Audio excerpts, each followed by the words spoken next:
Are you struggling for consistency in your sim racing? Does your iRating look like a roller coaster? If so, we have good news for you. The way to get more consistent is to first understand what you're doing differently than the professionals. And VRS is the answer. With our competitive subscription, you will have the telemetry, setups, tutorials, and everything else you need to fully analyze your driving. Our data packs and the ability to compare your driving with the best in the world will show you exactly where to adjust your inputs, change your driving line, and shave seconds off of your lap times. And our powerful and precise Direct Force Pro wheelbase and precision pedals are being used by some of the world's best drivers. All these champions agree that VRS hardware is not just the best on the market, it's also priced well below the competition. So if you're looking to upgrade to direct drive and the best pedals in sim racing, VRS is your answer. If you want to get better, get faster,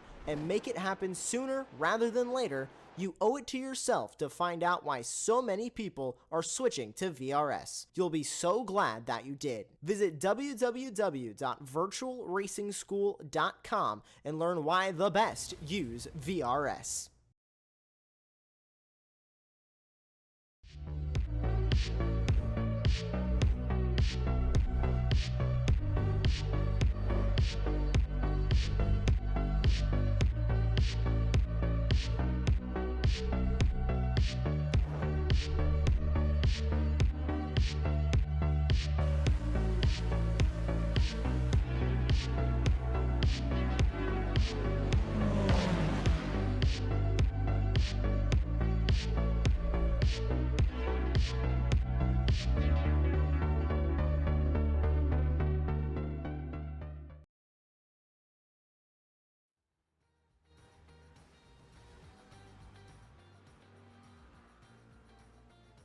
Hello everybody and welcome along. We are live from Road America for the iRacing Team Endurance Series powered by Champion Motorsport here on Apex TV. We have qualifying coming up here first.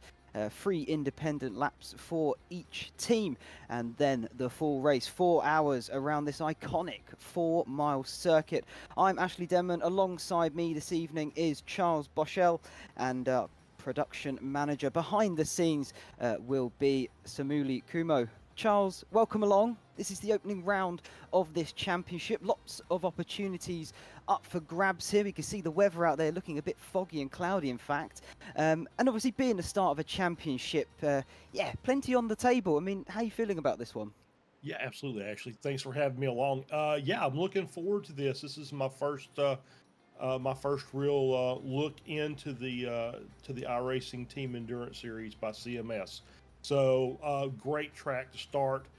Nice open long straightaways, plenty of room for passing opportunities.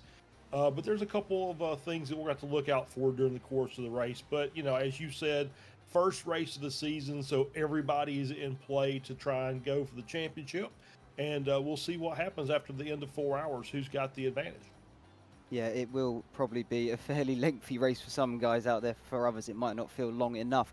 But 4 hours, you know, make sure you got yourself a drink, maybe a little snack alongside you, because we are going to be strapped in and settled in for this lovely race that we are about to witness and unfold. But of course, qualifying will come first.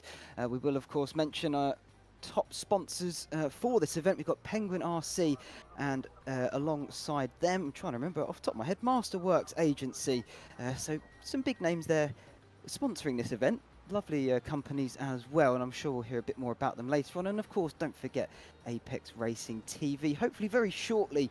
I think we're currently looking at the end of practice here, potentially on the screen. We will get into qualifying and see where all of these teams are going to settle in for the race itself. Yet you can see there now the timing towers just come on, just ending the session. We've got a few different classes, of course. The LMDH, the top prototypes. You can see there the LMP2s, they won't be too far behind, but there is a bit of a time difference. And then we do have the iconic GT3s, and we do have them split into professional and amateur teams alike. But just because they are all separated in classes, they're all racing on one circuit, so when the faster guys do come back on, they've got some traffic to navigate, haven't they, Charles?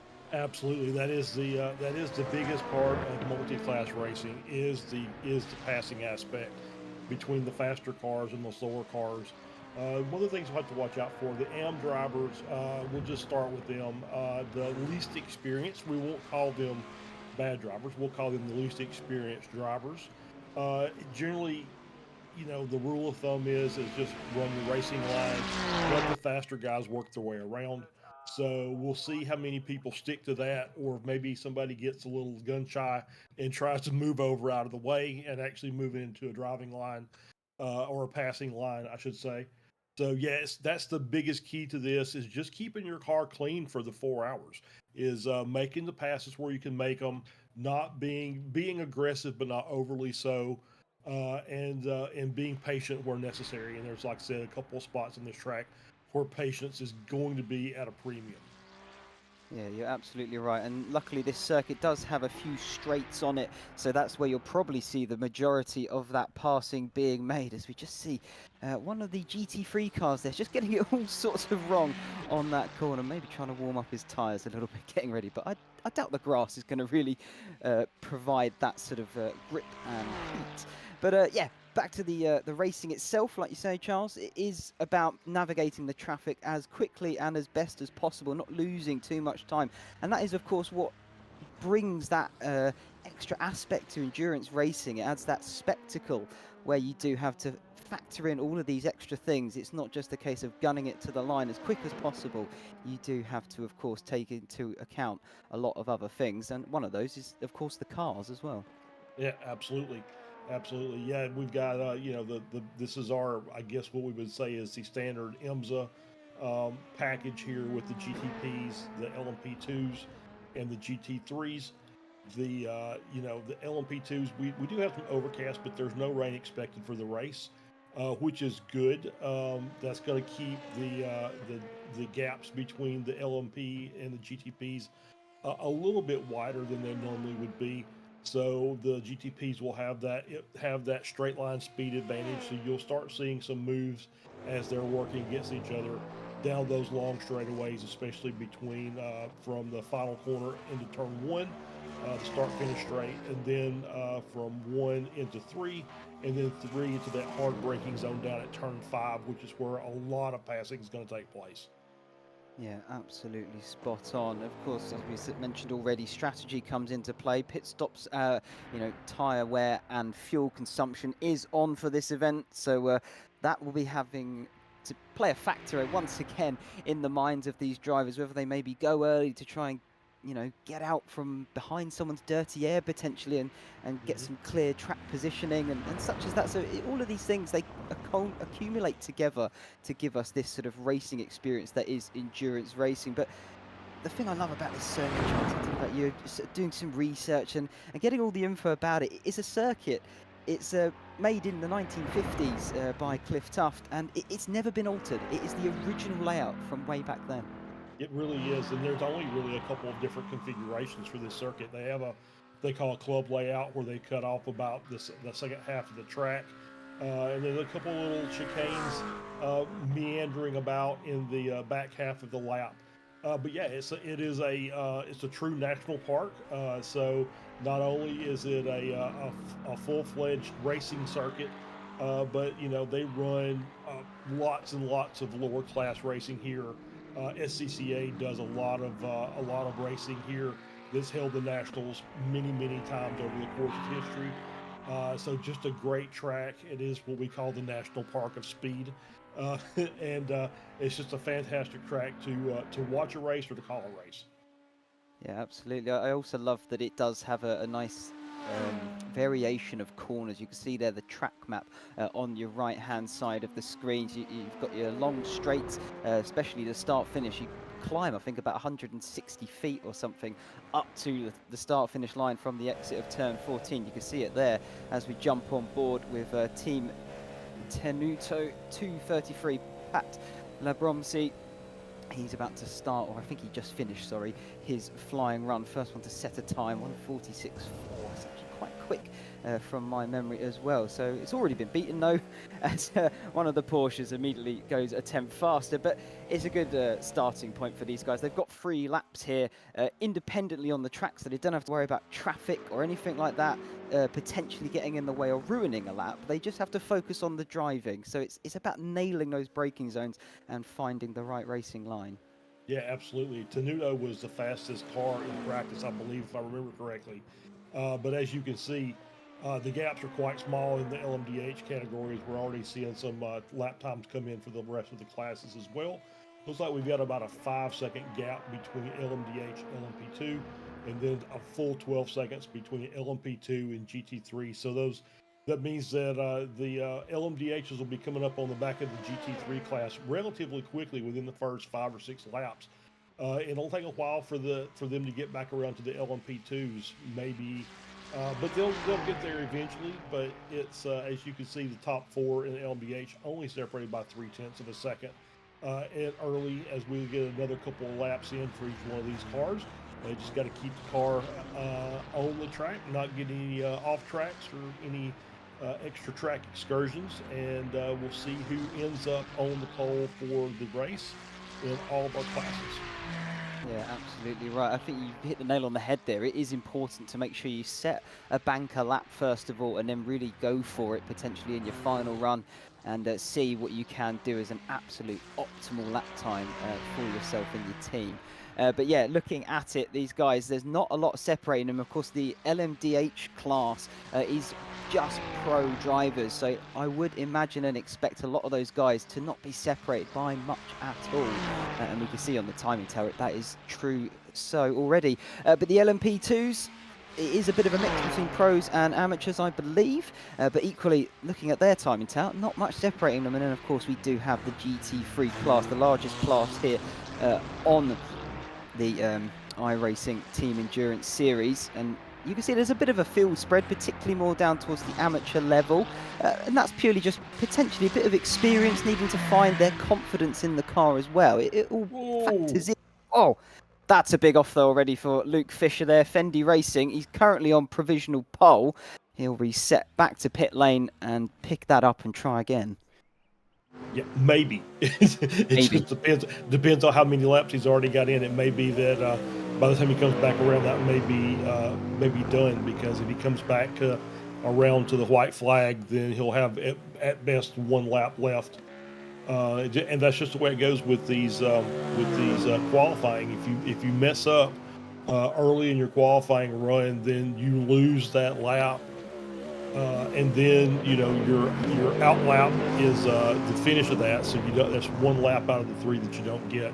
So we'll talk about this more during the race, but was looking at Fendi Racing in their Ferrari, and we'll talk about this as we go. That these cars, the LMDHs as well as the GT3s, we have different car models, makes and models. Each one of those has its pros and its cons. And it's more about what drivers are comfortable with which car determines what they're going to run for the series. But each car will have its advantages and disadvantages as we go through the season. Each track will be a little bit different. So we'll get a chance to talk about that during the course of the day. Obviously, the Ferrari, not necessarily liking the curve very much there, at least in the corner of the exit of turn 3, I believe, is where he spun the car. So that may be something we have to look at during the course of the race.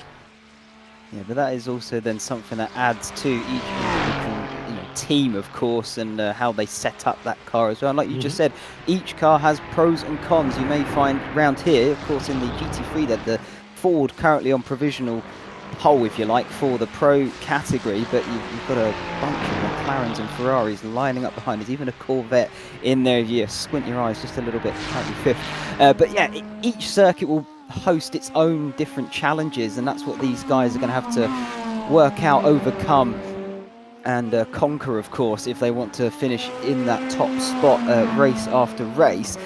And that's just what I think brings the magic as well in this sort of line of racing. Of course, the LMP2s are all in the same car, but then that's very much down to how you set it up. And then the LMDH and the GT3 are a bit more diverse. And that's what brings this sort of endurance racing to life, in my opinion. The different cars and going at it for the different manufacturers. Oh, absolutely. Yeah, that's the key to it is, that's part of the preseason, thought process. Okay, we're going to set this team up. What car we're going to drive? And then you go back and you look at all the tracks that are going to be in the series and say, okay, which is going to be the best at, or at least the one that we can drive the best at each particular course. I don't know. I haven't looked through the rules to tell you whether or not they can switch. My guess is most leagues don't allow the switch of a car. So the car that you start with, you may get one car change. Otherwise, well, the car you start with is the car you finish with. So we'll start seeing, as the season progresses, we'll start seeing which cars are coming to the front, as well as which teams are coming to the front. Yeah, you're quite right there, spot on. You can see there at the top of your screens the average iRating of every category as well. The GT3 Pro category, the highest of the lot, 3.9k iRating, the average. And then, of course, the LMP2s, the GT3s, 2.3 respectively as well, and the LMDHs. They're all pro drivers in that category, so you do expect it to be a bit higher. And of course, that GT3 is a pro category too, so you expect it to be slightly higher. Exactly. Absolutely. Yeah. And looking at those 2.3, if you go back and you look at iRacing, the average iRating, I think the median iRating across iRacing is about 1,500, 1,600, somewhere in that neighborhood. So 2.3 is still a pretty good driver. So we call them AMs, but it's only because we've got cars out there that have 4 and 5K drivers in them. So they're, these cars that are running that are 2K drivers are no slouches. They're probably better than at least half of the drivers in iRacing. So, and the guys that normally run series like this are series racers, so they're used to going out there and racing against the same competition week in and week out. Yeah, absolutely right. I'll thank you as well, Charles, for that, because you've just put me in the average camp. So I'm in there as good well. to know. So, yeah. Well, I'll have you alongside me then. That's lovely to hear, at least.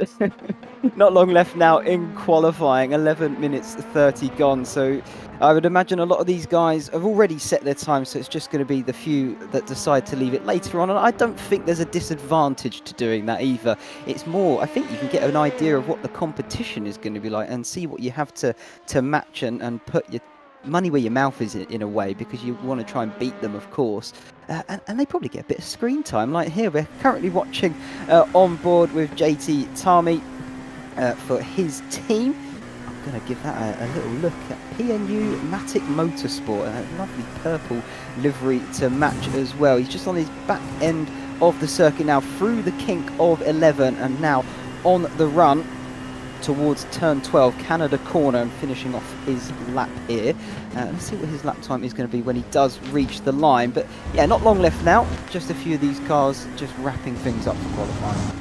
Yeah, absolutely is. He's working his way through the final couple of corners here to finish off his lap. We'll get a good lap time as he comes up to start finish straight. A little correction there in the final corner, just to make sure the rear end did not rotate around on him. And as he comes to the line, have a lap time of, puts him up into P8, about 1 second off pole, so like a 151.6 for his lap. So pretty good job by JT Tami there. Yeah, not a bad lap at all. He's right in amongst the mix, isn't he? And that class, that LMP2, they're all in the same car, effectively. It's kind of a very neutral field if you think about it in that manner, because they've all got the same machinery underneath them, that Dallara P217. I want to think that's the name of it. I can double check. Yeah, it is. Yeah, absolutely nailed it, didn't I? But yeah, all of them have that 600 horsepower available to them. They're all going to be on the same weight. It's just a matter of how you set up the car and what each individual driver prefers. And that's another aspect to think about when you get to team endurance, is it might work for one, but you've got more than one driver in that car. So when you make the switch, does it work for your teammate? Absolutely. Yeah, that's always the battle, is trying to get the car set up so it's drivable by every member of the team it's going to be competing in the race. So yeah, it's one of those things that you have to fight. It helps a little bit that we got teams here that are probably going to be fairly close as far as their iRating. Generally speaking, that helps the drivers can adjust to what the other drivers are capable of doing, or capable of how the car is going to drive. So I think that plays into it. And of course, these are teams that probably have been racing with each other for years, so that helps as well, because you know what the other driver is going to like, and you say, okay, let's see if I can make an adjustment to that, or if we have to maybe dial up a little more downforce just to help me, and the other driver can maybe adjust as well. So that's always one of the battles when you're talking about a team event. Yeah, absolutely. It's nice though if they have been racing with each other a long time. It gives you that little bit of a predictability, and I think that's what most teams, of course, strive for. They want to be able to predict things, because that at least then that way, you know exactly how things are going to turn out, or at least you can get a real good idea of how things are going to turn out. And I think that's it for qualifying. The timer is up. I think most teams, if not all of them, did get their laps together. So we can see now where every team is going to line up for the start of this race. Of course, it is 4 hours long, so qualifying is not the be-all or end-all, because you have got a long way to go. And at least then that way you have a chance of making some overtakes. But pole position will go to Team FFSR with Pierrick Kirinard taking pole position. Alongside them is going to be Soft PFC. I'm really struggling with the font here. I find it hard to see. Maybe you can see it a bit better than me, Charles. Yeah, I always want to call them Solpec, but I don't know that's how they pronounce it. But yeah, SOELPEC Precision. So that's what we're going to call it anyway for the time being, until somebody gives us a correction. Is in second. That's Pat Pelchat, I believe. Yeah, I think we'll go with that. We'll try and speed through this maybe a bit if we can. I can see Nicholas Maynard. He'll be third for 100 Force. Archie Covini. God, here we go. This is going to be fun for us. RD Sim Sports. Pal Lambrossi. And I can't see the team name. I'm going to apologise for this, because it is really hard to see the white on this background. Yep. That's Team Dodo 233. Lovely, thank you very much. Peter Sidkdar, here we go. Sim Sport 2, Alex Kurtz in Hyperion Racing, Mitchell Dobson, Moose Motorsport, I like that one. I want to say Radley Holly. Oh, Bradley. No, can you maybe take over? Yeah, I cannot see the Bradley writing. Holly. Yeah, and that's one of the other Solpec Precision cars. Michael Parker in 10th in Pneumatic Motorsport. Alexander Lefebvre in 11th, and that's Team FFSR. Cinderella. Michael Opalka in 12th, and that is in the CRF. Curtis Rederath, and that is in the Pun Crew Gray. And Robert Cottle, I believe, is the Wild Deuce Racecraft in 14th. William Day in the Pun Crew Pink rounds out the the LMDH grid. If you want me to continue, I will. Lewis Clark will take the pole for Pun Crew Blue in LMP2. Ludovic Ortiz in Team FFSR in second. Dick Mueller in third. Luke Patrick in fourth. Jason Taylor in fifth.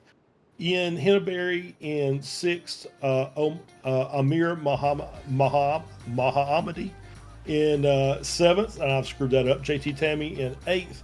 Thomas Baker, not David Nichols in 10th.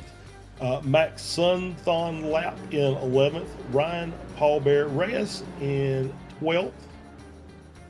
And that is the end of the LMP2 class. We'll go down to GT3 Pro. Daniel Mills, RD Sim Sport in pole position. Zaire Khan in P2. Michael Gonzalez in third. I guess Marius Blende, I'm having trouble with him as well, in fourth. Blake Reynolds in fifth. Michael Huppert in sixth. Sammy Hendricks in seventh. Federico Faria in eighth. Luke Wallace in ninth. Spencer Retzma in 10th for Echelon Sim Sport. James Logston in 11th. Lucas Holler in 12th. Willie Brennan in 13th. Christopher Paez in 14th. Jeremy Littleton in 15th, Mark Nister in 16th, and Rob Sutherland rounds out the GT3 Pro class in 17th. Luke Fisher gets the pole for the AMP, and that's in Fendi Racing. Mikko Kuitunen in P2, Matt Kingsbury in third, Nicholas Gowan in fourth, Vincent Marsh in fifth, Mark Kalin in sixth, Kevin Ayers in seventh, Michael Hickman in eighth, Scott Angelo in ninth, Mark Johnson in 10th, Ryan Gibodo in 11th, Josh Gowan in 12th, Brian Blanchett in 13th, Alex Wright in 14th, Mike Tyler in 15th, and Tobias Raderer in 16th. That rounds out your AM class.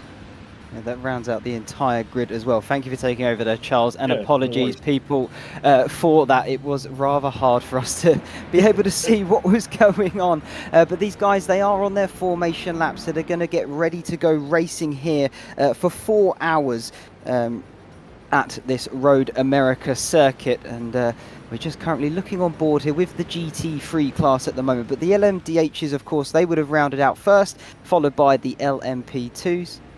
And the GT3s, the pro and amateur, they're all in one field because they're all in the same car. So there's an opportunity for both pro and amateurs here, of course. I'd say the amateurs maybe have a bit more to gain, sorry, rather than to lose, because they are all bunched up together. But either way, that is going to shape up quite nicely. I think the LMDHs have got underway out front. We're still going to look on board, not quite yet. Maybe that was just me and my eyes. Where are we on circuit? Hard to tell. I think we've just gone through Canada Corner. So only a few left to go. Yep, coming through Canada Corner now. We've got a nice gap in between each class. As you said, Ashley, we've got the GTs. The GTs are mixed together, so pros and AMs. That means that you'll have, cars like Findy Racing, I think, was running, top 5 overall. So they had a good qualifying run in that AM car. So it's going to make things a little challenging for those cars that are trying to track them down in order to make a move. They're going to have other cars that maybe not, as we are getting ready to go green now. Yeah, absolutely. Safety car off. Here they go. LMDHs. It's going to be down to Team FFSR when they decide to go. The lights are there. And we're under green conditions here for Road America. 4 hours to come. It can, of course, all be lost in first corner. So you might imagine a lot of these guys take it fairly comfortably, but there's also lots of positions up for grabs so early on where the field is bunched. But good getaway from these guys all so far, jostling for positions, trying to get into a bit of rhythm early on. Here's a move, though, into turn 3, round the outside, not quite on there for 100 Force. 100 Force just about fending them off, I believe, as we have already got a change for the lead. Solpeck takes the front spot at the moment. Team FFSR going to maybe try and fight it back here down towards turn 5. I think he's going to back out of that one for the time being now, as here the LMP2's just got underway, but still looking on board here. Sorry, this is the LMP2 now. They're just making their way through turn 3. Everybody seems to have got away nice and cleanly, and so have the GT3s. They've also got underway as well. And already things are looking pretty settled early on. That's a lot of composed heads on some shoulders there. I don't know about you, Charles, but that's a good sign, I think. That is a good sign. Everybody took it pretty easy on the start. Obviously, cold tires. We did have Samuli. I didn't mention this earlier. Samuli pulled up the track data, the weather data, and 67 degree Fahrenheit track temp, so about 19 degrees Celsius. So a very cool track. It's going to take them a little extra time to get some heat into those tires and brakes. So good job by everybody. Just kind of take it slow and steady to start off, and they've got 4 hours to make up any lost time. But you want to try and stay just on the back of the car in front and hang in there. And then once you get the tires up to where you like them, then we'll do some racing. Yeah, absolutely. Taking it easy, I feel, in the first lap at least is rather sensible, because it is such a long race. You've got a long way to go. You don't want to lose it all immediately in the first couple of minutes, because then it's going to be a long afternoon for yourself, probably doubting on how the race could have gone rather than how it did go. But either way, I think the LMDHs, they have now finished their first lap. They've started lap number 2, a couple of minutes in, as they now make their way on the run down the Moran sweep under the bridge there and towards turn number 5. Good overtaking spot for some of these guys. The blue car on the inside. That's RD Simsport defending around the outside there. Going a little bit wide. This is going to open the door then for Team Tenuto. up the inside of 6. Blind apex, this one. Rather tricky to do, and that is the grass now. He's going to lose positions there. Yeah, it definitely is, and that was, you kind of saw that one coming. He left the door open for Tenuto on the inside coming through 5. Tenuto went in, kept them side by side through 6. Just really not a lot of room in 6, and that's such a difficult corner anyway. So pass made by Tenuto, and a little off track and lost a couple of positions, so have a little bit of work to do to make that ground up. Yeah, absolutely. But there is a lot of time left in this race, of course. We've only just begun. So, yeah, he might have lost out early here for the minute, but has got plenty of time left in their back pocket to make those positions back up. You can see there's a nice Delta sponsor on the side of that car, as we've already caught up to some of the GT3 cars. That is, he's missing a rear wing now. That's Mike Tyler for Longhorn Racing in the chrome car. That's not the start that they were looking for. Clearly something that's gone on there. A little look at the replay coming up to turn number 6. Has that inside line, defending well. Is there maybe a bit of contact here between him and that Porsche? I think, yeah, there it is. Yeah, he just he kept the Porsche really tight to the inside and just ran out of room going through 7. You know, very tough corner. They made it through 6, okay, but you could just see he didn't want to give that spot up. And just basically kept the car centered in the track and nowhere for the Porsche to go. Maybe should have backed out. Once again, it's too early to be fighting for that corner at the start of the race. Probably should have backed out. But you know, the Porsche will probably have a little damage on the front, but unfortunately the Mustang into the wall, losing the rear wing, having to tow back. Yeah, it is unfortunate indeed. One GT3 down, but there are still plenty left in this race. And like you said, that Porsche probably going to be nursing a bit of an issue then on the front end. Will lose a little bit of performance probably from that, but is still in the race, so they're not out of it just yet. As things are now beginning to settle down. This is what generally happens in endurance racing. You find your rhythm, you stick with it, because it is not just about getting the track position early on. It's about making sure the strategy works for you, and you can gain a lot of positions purely just in the strategy itself. But I don't think the GT3 guys quite got the message, because look at this. This is Art Motorsport Gold trying to make a move for the lead of the GT3 class potentially. Yeah. Definitely hanging tight on the back of that Ford Mustang. You can see just kind of a little correction there in through 3. Got a good run down here. They're going to be looking to the inside maybe here on 5. Yep, he's going to make that run. Going to go side by side down into turn 5. And it's going to be the last of the late breakers to figure out who's going to come out of this in front. Looks like the Ferrari's got the advantage. Mustang does not look for the crossover. And so Art Motorsports takes the lead in the GT class. Yeah, it's one of those things where you never want to lose the lead, of course. You want to be leading at start to finish. That is sort of the dream, the perfect race for you. But with this kind of racing, you don't need to be in the lead for the entirety of the race. It really does just matter once you reach that checkered flag where, of course, you finish, because that's the important bit. So at the moment, I can't imagine RD Simsport are thinking too much about it. Maybe they're just sort of not backing off, that's not the right word, but taking their time with it, relaxing, you know, not putting too much pressure on themselves. Absolutely. I think you're absolutely right. It's just, once again, it's, you know, there will be a time to fight for that position. This is probably an idea. We'll say we'll let the Ferrari get out front and lead, see what kind of pace he's got, and we'll see if we can stay behind him. And as I'm looking at the track map, the LMDH cars are coming up onto a couple of back markers in the GT3 field. So it's about to be game on as far as the multi-class passing is concerned. So you're about to see the first run of the LMDHs through the GT3 field. Yeah, absolutely. This is the fun part, I would say, of multi-class racing, because this is where it does get interesting and lots can, of course, occur. But it's important to try and navigate it as quickly as you can, because if you can navigate it well, and I think the lead LMDH car actually has done that very well. They got past just right when he needed to for the Soul Pit team, and now that has happened in that manner, the second place team, FFSR, they've just dropped back by almost 2 seconds. So what was a very small gap, ooh, that was close. It has now opened up a bit. Yeah, and you can see that the level of aggression from the cars in the back. You know, they were splitting the GT3s coming through the last 2 corners of the lap. And you saw a little bit of car contact, nobody really affected.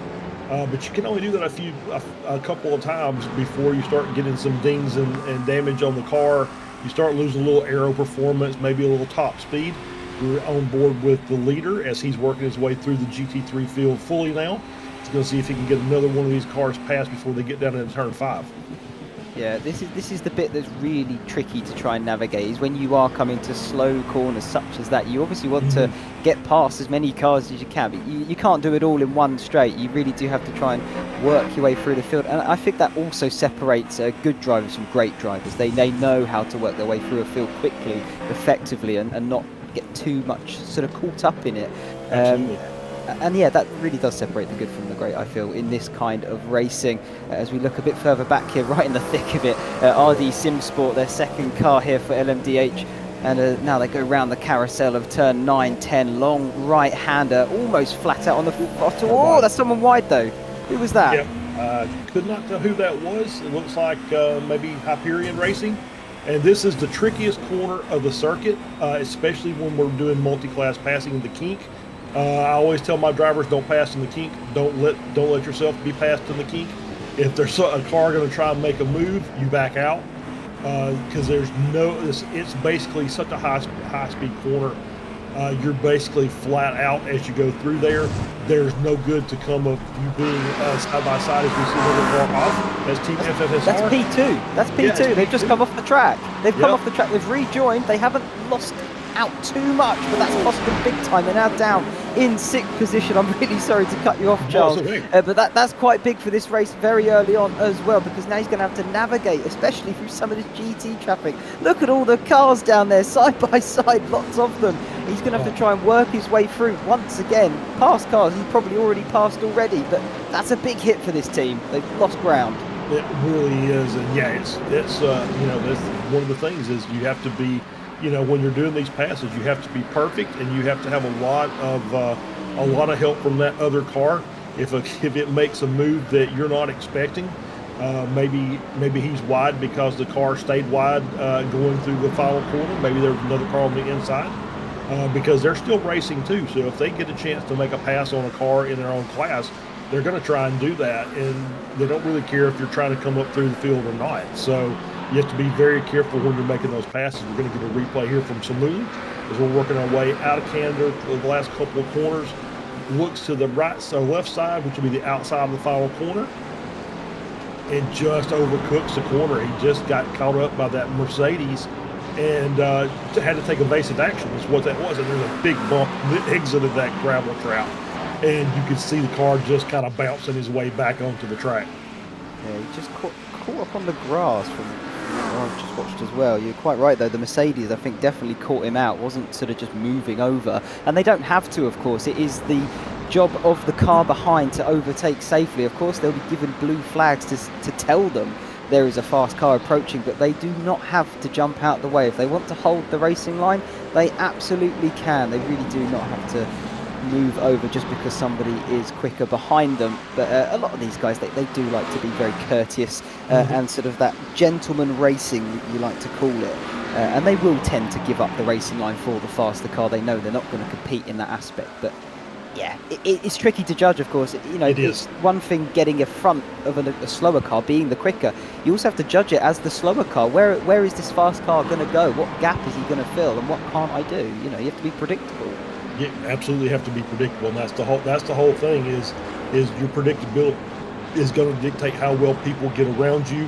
If you're going to get a rearview mirror full of flashing headlights, or worse, you know, that's probably the best option of what could possibly happen if you do something that the car behind's not expecting. Yeah, absolutely. So once again, we talked about predictability earlier in how your teammates, you know, you want them to be predictable in driving. It's also, you need predictability in the race setting for others around you as well. And that's just part and parcel of this kind of motorsport, this endurance racing itself. It's what brings it all together, isn't it, Charles? I mean, that's just what makes it what it is. It's brilliant stuff that when you get to see it. It really is, yeah. And that's the, you know, as you were saying, you know, the great drivers can almost sense what the car in front's going to do. Oh, as we got a car off, that's Dick Mueller for Dogbear Bark in the 88. LMP2 car off in turn 5. The eggs are basically going into the entrance of turn 5. So wonder what happened there. We'll get a replay and see what happens if this was maybe, all right, so we got a side-by-side GT in front. He's looking for his way through. Just nowhere for him to go. And, gets the grass in the braking zone. Just loses the rear of the car, takes a GT out in the process. Could not see who that was, but you could just see he was just really trying to get his way through there. Probably could have, as we see the 920 car of CRF Motorsports. Probably should have waited, I would think, for that battle to clear up, or at least at least have a better shot at making it through. That was a move that just did not pay off at all. Yeah, I think that's kind of reiterating the points we were just making. You kind of have to be patient in some aspects, but as I said, the GT3 cars, they don't have to move out of the way, and they were racing each other for track position there as well. So they didn't have to jump out of the way, and it's just one of those things. It's part of it. It's a shame, of course, when it does happen, but both cars are still in this race and back under green conditions again for this race, so they'll continue marching on forward. But you never like to see it, obviously, and yeah, both teams, of course, suffering just a little bit, but they'll keep marching on ahead. Lap number 8 we are currently on. The LMDHs, they have made their way through, I think, or at least most of them have made their way through the GT3 class. It's now the turn of the LMP2s, and this is going to be a little bit trickier. They're slightly slower down the straight, so the GT3 cars in some aspects can actually keep up pretty well with an LMP2 car, so this is going to be a bit more dicey and interesting to see how they navigate it, because it's all in the corners where they gain their time. Exactly right. Yeah, it's going to be knowing how to pass a GT car properly. LMP2 is going through the corner. If you get to the braking zone, basically even with them, you can work your way around. Otherwise, it's good to just kind of wait, let the car, the GT car in front, kind of work his way through the apex, and then work your way around after the corner. But you're right. Yeah, the closer those gaps are, is the more dangerous those passes become. Is what's going to happen when the LMDHs finally get to lap back to the LMP2s, is where you're going to see really the real battle begin. Because those cars, we talked about it, 4 seconds a lap difference between those two classes. So they're almost identical going to the corners. It's just the top speed of the class that allows them to make their way around. And generally, when you get these multi-class races like that, it's generally you get the LMDHs through first, and the LMP2s come through about the same time that the LMDHs are making their second trip around. So you end up, instead of having a 2-class battle, you end up with a 3-class battle. Yeah, and that just adds another layer onto things, of course, as well, just to spice it up just a little bit more. As we were just riding on board with the GT3 group there, a mix of pro and amateur cars, I think, in that little battle we just witnessed.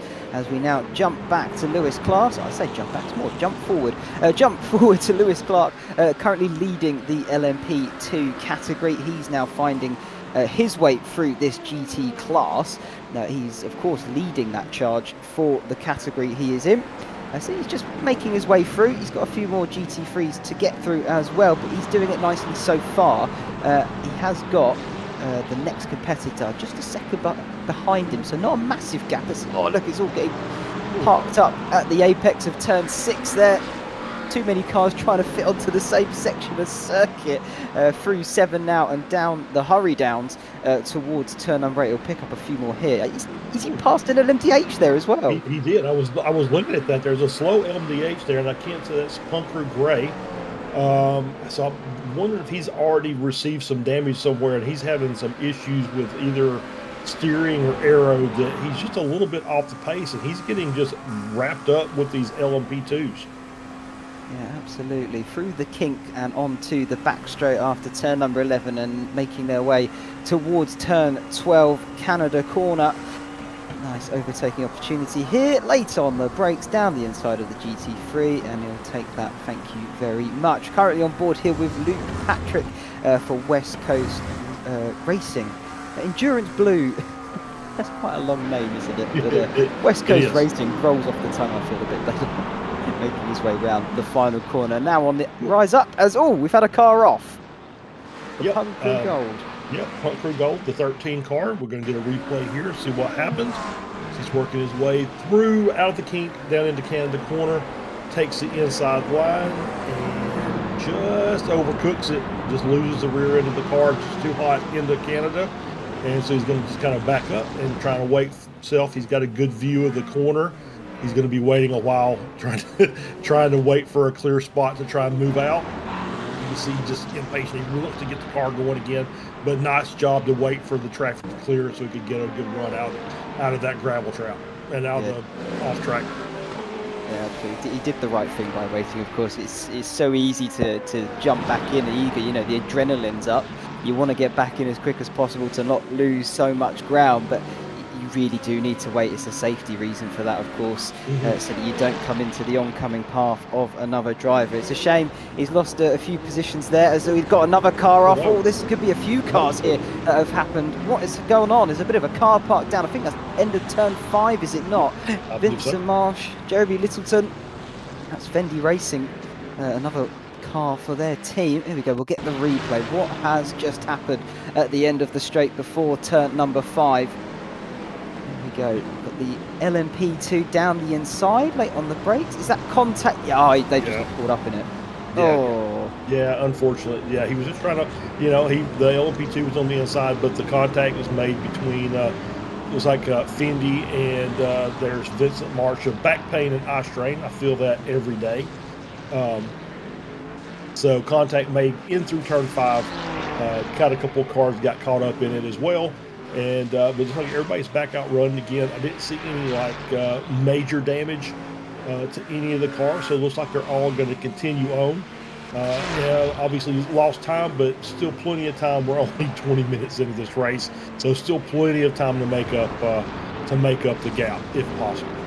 Oh, absolutely. I'm trying not to lose composure. Back pain and eye strain. What a brilliant name that is. And like you say, yeah, a lot of us struggle with it, don't we? Either way, we're still racing on, and we're watching Solpec once again navigate their way through some more GT3 cars. I think this is a few of the back markers that they've come back to lap again. So it's the second time by now that these guys are going to be navigating some traffic. And yeah, he's just pulled a bit of a gap here. He passed an LMP2 car there as well. Oh, another car off. Boost Motorsport, Mitchell Dobson. He's missing the rear wing as well. This could be quite a hit. Yeah. I wonder what has happened. Which corner is that as well? Is that 14? So, yep, final corner. Oh, yeah, he's got suspension damage as well. You can just see the car. It's just, that's, at that speed, the rear end, yeah, he's got wheel damage somewhere, along with a missing rear wing and rear clip. So we'll see if we can get a replay here and see if he's any contact. Is he going to get some help from the back here? Yes, he is. That is the blue car. Was that the couldn't tell who that was, but potentially obviously Hyperion. Yeah, that's what I was thinking. But yeah, obviously there we go. Hyperion Racing, Alexander Kirk. Yeah, just hit him in the rear as he was trying to slow down for a GT car going through the corner. And pays the price for it. I think the stewards will have a look at that. Yeah, they certainly will do. It's a shame. It's what I would sort of call a love tap. 9 times out of 10 you get away with it, but on that occasion not so. And well, Moose Motorsport facing the wrong way and did. I think they collided with an LMP2. That's what lost them the rear wing. So I wonder if we can maybe find out who that was that sort of got caught up in it as well. But either way, they are still in the race because we saw them still driving on up the hill. As we do have a look here at Bear Pope, the Prototipo. What a good name as well. Look at the colour of the car. Trying to go around the outside, just about holds it as well. On the grass, now goes defensive into turn number 3 onto the back, well, one of the back straights here really, as I think the team that they've just passed are probably going to try and make a move down towards turn number 5. They'll have the slipstream to help them along. They're going to have to try and pass the GT3 car as well. You saw him try and hold the slipstream as long as he can on that GT3 to help him defend, and he will defend it as well for the time being. What an overtake though, on the grass a little bit, and that's all fair because he still had wheels on the track. Absolutely, yeah, it was great move. This is going to be a battle that's going to tie my tongue. Dog Bear versus Bear Pope. So I'm sure that I'll get those wrong many, many times during the course of this broadcast. Oh, I'm sure we will, but either way, we'll try our best. Battle of the Bears, we'll call that one, I think, because they were going at it. As we do have another car in pit lane. What has gone on here? We'll get a look at the replay now. This is Alexandra Lefebvre, Team FFSR Cinderella edition. Oh, late on the brakes. Oh, that's big contact. He got that all wrong, didn't he? Yeah, he did. Yeah, he just laid on the brakes and locked them up and just slid through the corner and caught hold of the Hyperion Racing car there. And now he's got rear damage and suspension wheel damage on that right rear as well. So he'll be coming in for a bit of a pit stop here very quickly, as I think we were showing them already made their way to the pits. You just see him fighting the car. You know, at some point you just want to say, you know what, maybe just tow that. Yeah, because you're only a corner away from the start finish line. It may take a minute or so, but I mean, he's doing a pretty good job. It's getting it around the corner. He's offline, so he's not in anybody's way. And just as you get to see, the car wants to just go its own way there. I love it as you say that. Immediately starts coming to the middle of the circuit. Yeah. But no, luckily no cars there at the time, and I successfully got it back to the pits, which is good. Wow, that's a late move down the inside of the final corner. CRF Motorsport making up some more positions, or lapping, I should say, the slower class, the category class, but making their way through successfully as well. As this is going to be a move then, I think, for position potentially. Is this the same class, aren't they? Yeah, they absolutely are. I think this is Punk Crew and PN UK Matic Motorsport having a little duel here on the run up to turn number 1. They're now going to be lapping some traffic. Through 3 they go. Might see a move down towards turn number 5. They're going to have the slipstream to one another. They're going to lap some traffic at the same time, but I think the gap might be too much. Maybe he's going to look at a move on CRF Motorsports here. Look at that. Yeah. This is a three-way battle in a way. It really down towards is. 5. Yeah, it really is. Yeah, and he gets held up by the Mercedes working his way through 5. Nice job being patient. Just, okay, I can't get him, so I'll wait. As we see another car off. That was a yellow car, like a LMP2. Could not see who that was. As we see, yeah, they're still fighting, and the little bit of weight did not hold him up too much. He's still right on the back of that car in front, right in back of pneumatic. Yeah, this is the challenge as well, of course, with the endurance. You're trying to lap slower traffic, but at the same time, you want to gain positions on your rivals. It is such a fine balancing act. Look at that, up nice and job. Under the GT3 car. My word, that was absolutely to perfection to get that move done. Through the kink of 11. Now, look at this speed that he's carrying. He hasn't been slowed by the GT3 through the kink, but I don't think he's going to have anywhere to go. He's going to back out of this, taking his time. The gap is there on the inside if he wants it. I think he's just going to hang through there. Yep. Oh, don't come over too quickly, though. That was touch and go for just a moment. He spotted him just in time. Yeah, it did, and that was great bit of driving by William Day there. He did exactly what he was supposed to do. He said, okay, I can't get them, I can't follow the guys in front, so I'll wait for the car to kind of hit the apex and work its way to the outside, as GT cars are going to want to do. They're going to take up that entire exit lane there coming out of the corner, and he just says, I'll just use my downforce, come up to the inside, and had a great run going through the kink and down into Canada.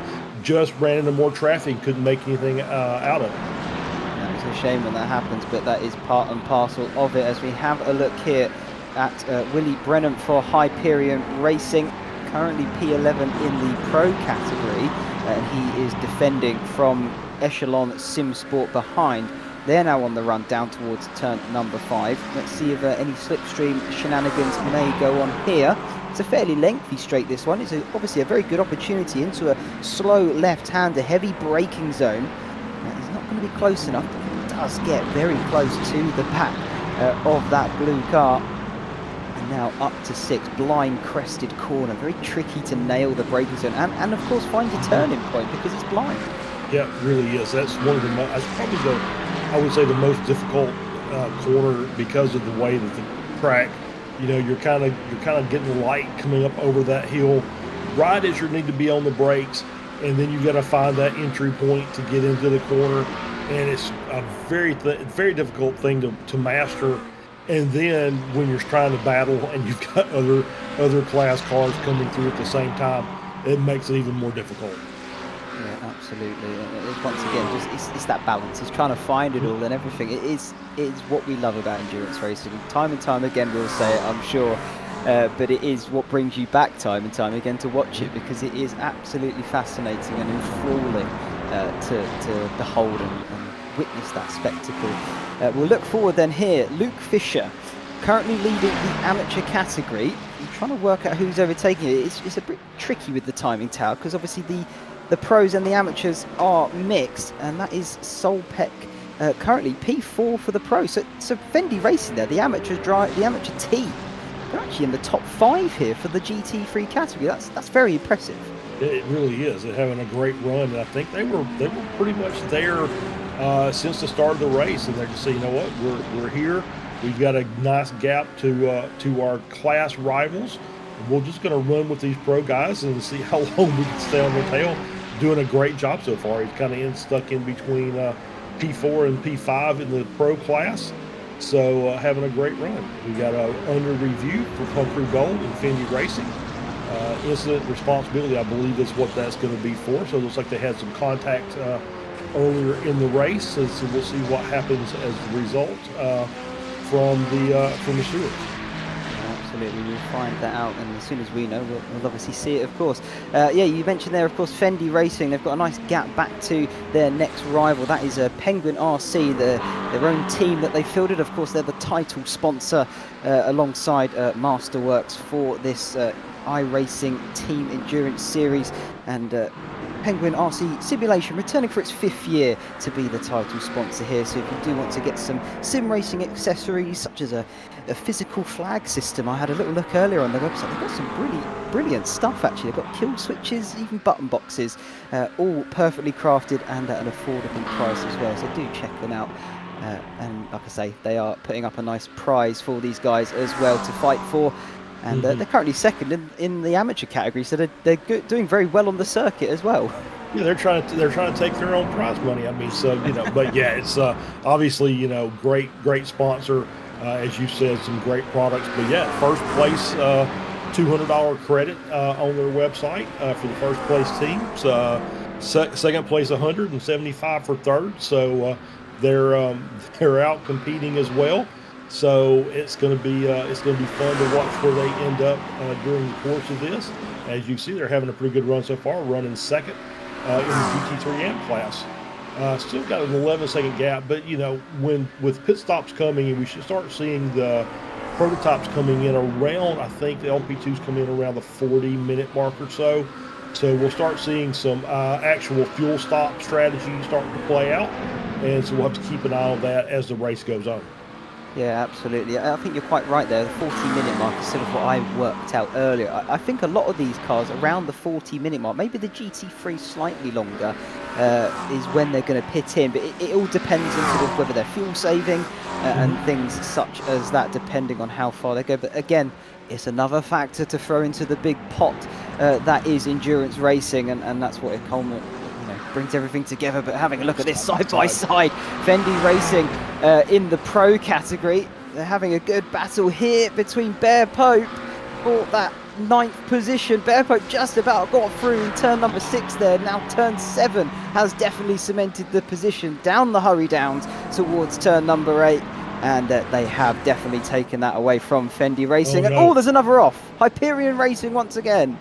Yeah, Hyperion off again. It's a battle there with Longhorn Racing, Mike Tyler, that 78 Ford Mustang. Looks like that was exit of turn 5. Let's see if that's right. No, turn 3 maybe. So we'll see where we get the replay here. Coming through 1, you can see Hyperion's kind of on the inside there in a battle with some other competitors. And yep, just looks like maybe a little too aggressive from Hyperion. Once again, I'm not a steward, so I'm not making these calls, thankfully. But kind of looks like that maybe just could have held up a little bit. The Mustang looks like he had the run into the apex of the corner. So we'll see if that comes out with a review or not. But it looks like the Mustang is. Yep. So we do have a drive-through penalty for Fendi Racing number 283. This is Ryan Giboto. in the car now. Some would say that's from an earlier incident they've had. And so they'll have to come in and serve that drive-through penalty within 3 laps. Well, I was just about to ask you how long is that. I think you're spot on, isn't it? Oh, he's going to come in now. Yep. Oh, almost clattered the purple car going past in the LMP2 category. That was lucky. But successfully makes his way into the pit to serve that penalty. He'll drive all the way through without stopping to serve it. So of course it doesn't cost him an awful lot, but it is track time you are losing, because the cars that are on the main circuit, they of course do not have to slow down on their way past. So he will lose out in that aspect. And there we go. There has been a submitted request. Yeah, Moose Motorsport and Hyperion Racing. I think that might be a slam dunk from what we saw earlier, Charles. But I think you may be right. Yeah, that is the incident we just reviewed. And yeah, the problem with the drive-through here, and that was they're using the iRacing system to issue a black flag for the drive-through penalty. So that's why I sent 3 laps, and that's how iRacing handles it. Before you get removed, as disqualified, I would say is the term if you don't serve the black flag. But yeah, it's once again, I'm not a steward, but yeah, that one looked pretty cut and dry as far as I was concerned. But we'll see what the stewards say. Once again, I'm not on it. I don't see anything except the display that you guys get at home as well. Absolutely. I think if you and I were stewards, I think the stress would get to our head rather quickly. Yeah, so I'm kind of happy I'm not there. Yeah, I couldn't do it and do this at the same time for sure. And I wouldn't want to do it just individually. But I was going to say about the black flag is it's a pretty long pit straight. So it's a pretty hefty penalty just to drive through. It's probably 20 seconds track time. And with a 4-hour race, you can't take many of those and expect to get a good result. No, because they would eventually begin to add up. You say that about 20-second time loss, and you get 3 of those. That's a whole minute. To an LMDH, that is over half the lap.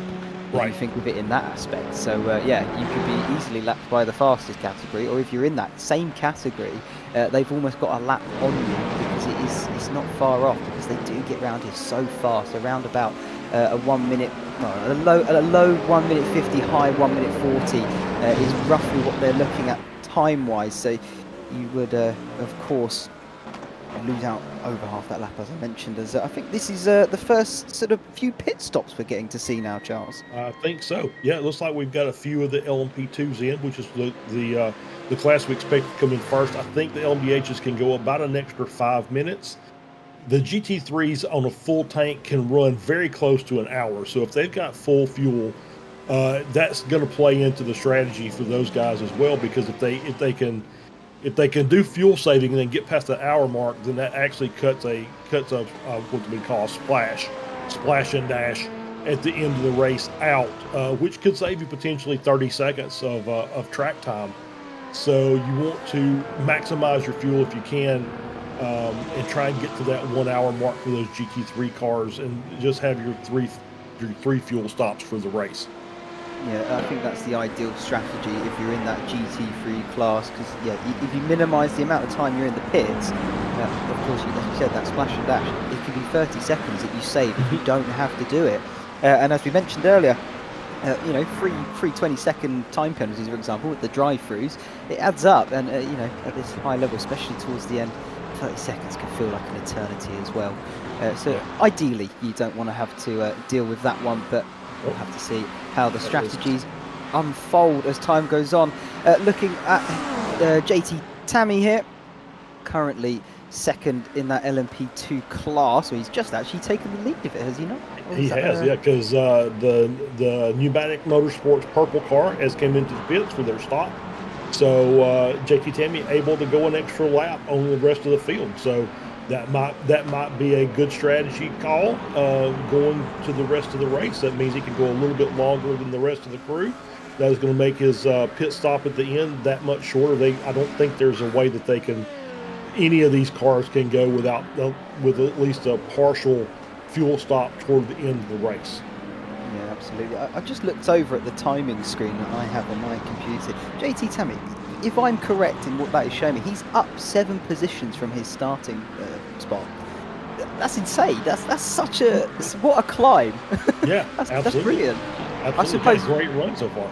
Yeah, he has. I guess you know, you have to take into account pit stops, of course, so maybe that will come back down a little bit. But he's looking very good at this early stage of this race. We're not even at the hour mark, so you know, not even a quarter of the distance gone. Still got a fair chunk to go, but he's looking pretty strong at the moment. As we are still riding here on board of him as he's trying to cut through a few more of these GT3 cars. Currently leading the GT3 Pro category, ARC Motorsports Gold, followed by, look at that again, Penguin RC. They're leading both the Pro and the amateurs. Well, having a great run as we see, yeah, Penguin running in P2 in both classes, in the Pro and the Am. As we see on board there with Michael Gonzalez in the 03 car, running in second, getting passed by an LMP2. So far having a good run, and he's only 5.8 back from the lead. So, you know, in good position here, and we'll see what he's doing as far as because I don't have a lot of information on the McLarens. I don't know how good they are about fuel saving or anything like that. Have not had a chance to get into this new McLaren 720S and drive it yet. No, I'm in the same boat as you, unfortunately. I'm a bit blind on that one, but it is the newest car to the GT category on iRacing, so it's you would argue that it's probably fairly good if they've just released it. You want to get people in that car driving it. You know, they want to sell things too, and it's fair enough. I get that, I understand it, but they still want a fairly even grid so that you can go racing in any of the cars. But I mean, you know, they're currently second in both the Pro and Am categories for GT3. And you've got actually 2 McLarens in the top 3 for the amateur category. You'd have to argue it's not a bad car. Not a bad car at all. Yeah, yeah, absolutely. You have a good run so far. Really kind of shocked at the Ferraris. It's like we're pretty top heavy with Ferraris so far in both the Pro and the Am, as we see Ferraris occupying the top 4 of the top 7. In the Pro, and then also with Fendi 383 leading the GT Am class. Yeah, absolutely. The one that does stick out, of course, is the Ford and the Corvette there for the Pro class. RD Simsport, we did have a brief look at them, currently sitting P3 for that professional category. And then, of course, you've got the Corvette of Solpec here. We're just jumping on board now with Blake Reynolds, currently running P4 and not a million miles away from RD Simsport in front. If that is correct how I'm looking at that, it's only a couple of seconds between them because the gap is from the leader of your class. So not a huge gap to close down. Oh, you can see it there. Look, they've just gone through your screen. So you can see both cars. He's got his sights firmly set on them, I'm sure. You don't see many Corvettes around in this sort of racing, do you? No, not really. It's I've driven the Corvette. I actually like the Corvette. I think there's a trick to getting that car to perform properly. I struggled with it a little bit with Road Atlanta when I was doing some testing with it for Petit Le Mans that just happened a couple of weeks ago, and it's not necessarily the best car as far as handling some of those big rumble strips on the outside of the corners. But otherwise, I think it handles really well, and the Ford, the Mustang, sounds glorious. Let's just say it that immediately. That big V8 that it has on board, and just great car in a straight line. Lots and lots of power. Not necessarily the best handling car. It's very much like I would say it's a comparable car to the BMW M4 GT3, where good straight line speed with that big front loaded engine. Not necessarily the best handling car through the corners, but here, you know, it doesn't really need to be. There's some good corners here, but for the most part, this is a very much a power-centric track.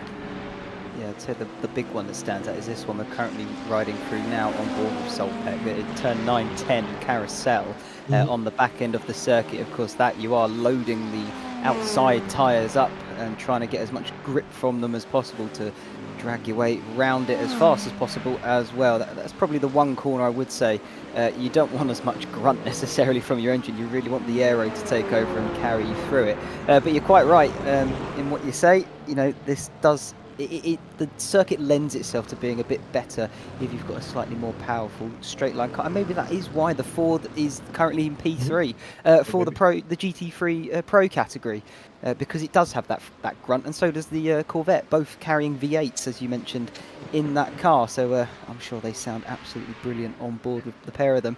As we look here, a few more cars from the LMDH all coming into pit lane, pretty much all at the same time. Yeah, this is pretty much the end of their fuel stint, and so they're all coming in for fuel. We'll see. I don't think I see lots of cars up on the jack, so it's like they're doing the tires as well. So you get the tires the same time that you get the fuel, so they can get those cars swapped out with some fresh rubber, a full tank of gas, and they can get back out there and start battling again. As we see, Peter Sikdar in RD SimSport has taken over the lead, was able to go that extra lap, and once again we've got a couple of cars that's able to extend their fuel run, so we'll see how that plays out for those cars further on down in the race. They may be extending their early run here, but then they might obviously, it depends how it pans out. These guys might do a longer run later in the session. Maybe early on they wanted to make sure they got track position, and then of course they'll do the longer run later to balance out the fuel and the strategy once again. So again, it seesaws, doesn't it? It's up and down with everything. It's never so clear cut that if you are leading, you're going to win, because you know someone else might have a different strategy and it prevails on the day. So it's very difficult, especially so early on in these races, to really predict what is happening. As Peter Sikdar, sorry, coming into the pit road now from technically the lead of the race, because he hasn't made that stop just yet, and we'll see how the where Solpec is in relation to this as well. He's about a minute behind. I'm trying to think, how long is a pit stop roughly? Do you know, Charles? Yeah, it's I want to say they're about 40, or the GTs are 40 seconds or so stopped, because that's how long it takes to fuel up the car. I think maybe the LMDHs are a little bit longer. I think Samuli just said 48 seconds. So full tank of fuel will be 48 seconds. So they get the tires changed at the same time. So the tires are done. They're just waiting to get the car topped off. And so you'll see that car trundle his way out, RD SimSport, as we see Punk Crew Pink is now taking the overall lead. I wonder, they've not started, they haven't stopped yet. So they've either went for a very, very long fuel run, which is kind of what it seems to be. So they actually went an extra 2 laps over the majority of that LMDH field. Yeah, but this is the thing, and as I said earlier, they've gone for that longer one now, so maybe they can push more in this later stage of the race. As we see here, RD SimSport re-emerge from the pit lane. You've just seen Team Tenuto go by as well, so they'll re-emerge here in P6. A little bit of ground to make up. Moose Motorsport up to P7 once again, and Wild Goose Racecraft, they've just entered the pits, and now... Cars off, yeah, you've just said it, cars off. That's 100 force for P5 here at the LMDHs. That's going to allow SimSport to actually cruise on through and take that 5th position. I wonder, yeah, here we go, replay. What just occurred then there? Because that was on the run towards turn number 3. SimSport with a late dive down the inside. Caught from unawares, and oh, he's now got caught up in the GT3s. Yeah. Yep, there we go. That's the iRacing, almost like they're magnetized. They just kind of get together. But yeah, SimSport with a very, very, very late run, braking into that corner, says, I'm going to be a little aggressive there, and almost paid off for them. Looks like the 100 force took the brunt of that. I don't know if that'll come up on our screen or not as a potential penalty, or for something for the stewards to review. So we'll keep an eye out for that as we continue on here, watching Noah Hinton in the 100 force LMDH car as he's working his way down into Canada corner, green and white Cadillac. One thing I will say, looking at it, the car doesn't look damaged, so I don't think he's going to carry any problems with that car. You know, maybe a bit of a sore ego, but that'll probably be about it by the looks of things. So he'll continue on racing, and he hasn't lost a great deal of time. Of course, lost the track position, but he's not lost it too much, which is good to see. As the Punk Pun Crew Pink finally come into pit lane. I think they even did an extra lap. I think they did 3 laps over the rest of the field I mean, of the LMDHs there. Yeah, that's an amazing run. As we see, just like they had a driver change as well. Looks like they got a new driver in for that car. So they're doing single stints. So we'll see maybe William Day back out there in the following stint, as we've got Nick Paquin now taking over in that 47 car. It comes out just in front of thank you very much, the 40 car, Punk Crew Gray. I don't think that's Gray's first time in the pits. I think they've been in earlier, if I remember correctly, but we'll keep an eye out and see. But definitely the other Punk Crew, the pink car, has got that position from them. So they've got a good start. Yeah, the Punk Gray car is a lap down, so I'm going to guess that they've already been in at least one time previous. As we see more multi-class, we've got some LMP2s and GTs in there. Trying to follow their way through again, aren't they? This is one of the trickier parts of the course to do it. It does narrow up quite a bit here, particularly into 6, 7 and 8. This hurry downs, the little back straight, he's got nowhere to go. He's boxed in, isn't he? He's going to have to wade it out through 8 and then maybe try and go around the outside of 9 and 10. He'll have the downforce over the GT car, so he should be able to just swoop around the outside or maybe even tuck underneath. We'll see what he goes for here. At the moment, he's letting cars pass at the same time. He is being very patient. I can agree. There he goes, finally passed. Yep. So yeah, made his way through, and now he's going to have a good run behind these LMP cars. And he's going to work to the inside there of the Bear Poke car, and just says, "You know what? I'm in this." And it may be that this is just a fuel strategy game that they're playing, that they're just trying to extend as long as they can. They're not being overly aggressive. Because that could play out, I mean, it's a 45-minute or so fuel stint for these cars. So if you can save yourself, 10 seconds or so, but even though they're a lap down, maybe they're just thinking, I just want to finish the race and I'm just trying not to get anything. As we do have the resolution there, drive through to Hyperion Racing for avoidable contact on Moose Motorsport. That was the LMDH versus the Ford Mustang we saw earlier. And so they got a drive-through penalty, which they'll have to come in and serve. Yeah, equally reading through that as well. Moose Motorsport, the car that got hit by Hyperion Racing, also with a drive-through there for failing to lock the brakes after contact, and that will be the reason why they lost their rear wing, because they did make contact with, I believe, an LMP2 car as they came off the circuit, if you like. So it's a real shame that they've also going to have to suffer with a drive-through as well. As we get a replay here, Mitchell Dobson, this is Moose Motorsport. Oh, here's the replay again. We're looking back at it. Yeah, you can see there, he's made contact, and that's it there. He failed to lock the brakes, and they've made contact with another car, and that is why Moose Motorsport has also picked up that drive-through penalty. Yeah, absolutely. That's one of the things that you have to deal with, and it's really interesting to see that there's actually a penalty for that. That is one of the things, just when you're doing official racing, you'll end up with a car sideways, and they'll just let the car free roll, which is not necessarily what you want to do when you've got traffic behind you, and they're trying to figure out where you're going to be, in 5 seconds from now, to try and make their way around, and you just never can tell where the car is going to go. So it's interesting to see that they've actually got a penalty in place that said, no, you've got to hold your brakes and get the car stopped. So one incident ends up with a double penalty. Yeah, absolutely. I can understand why he's done it though. You want to try and get the car almost lined back up to go straight away.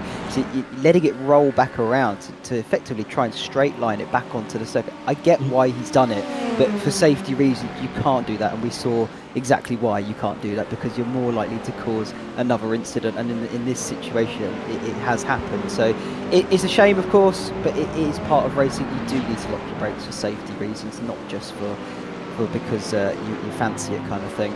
So I do get it, I understand it. It is just, of course, a shame. But looking here at now Team FFSR Cinderella Edition, as I'm liking to call it at the moment, currently not far behind Moose Motorsport, just 3 seconds adrift.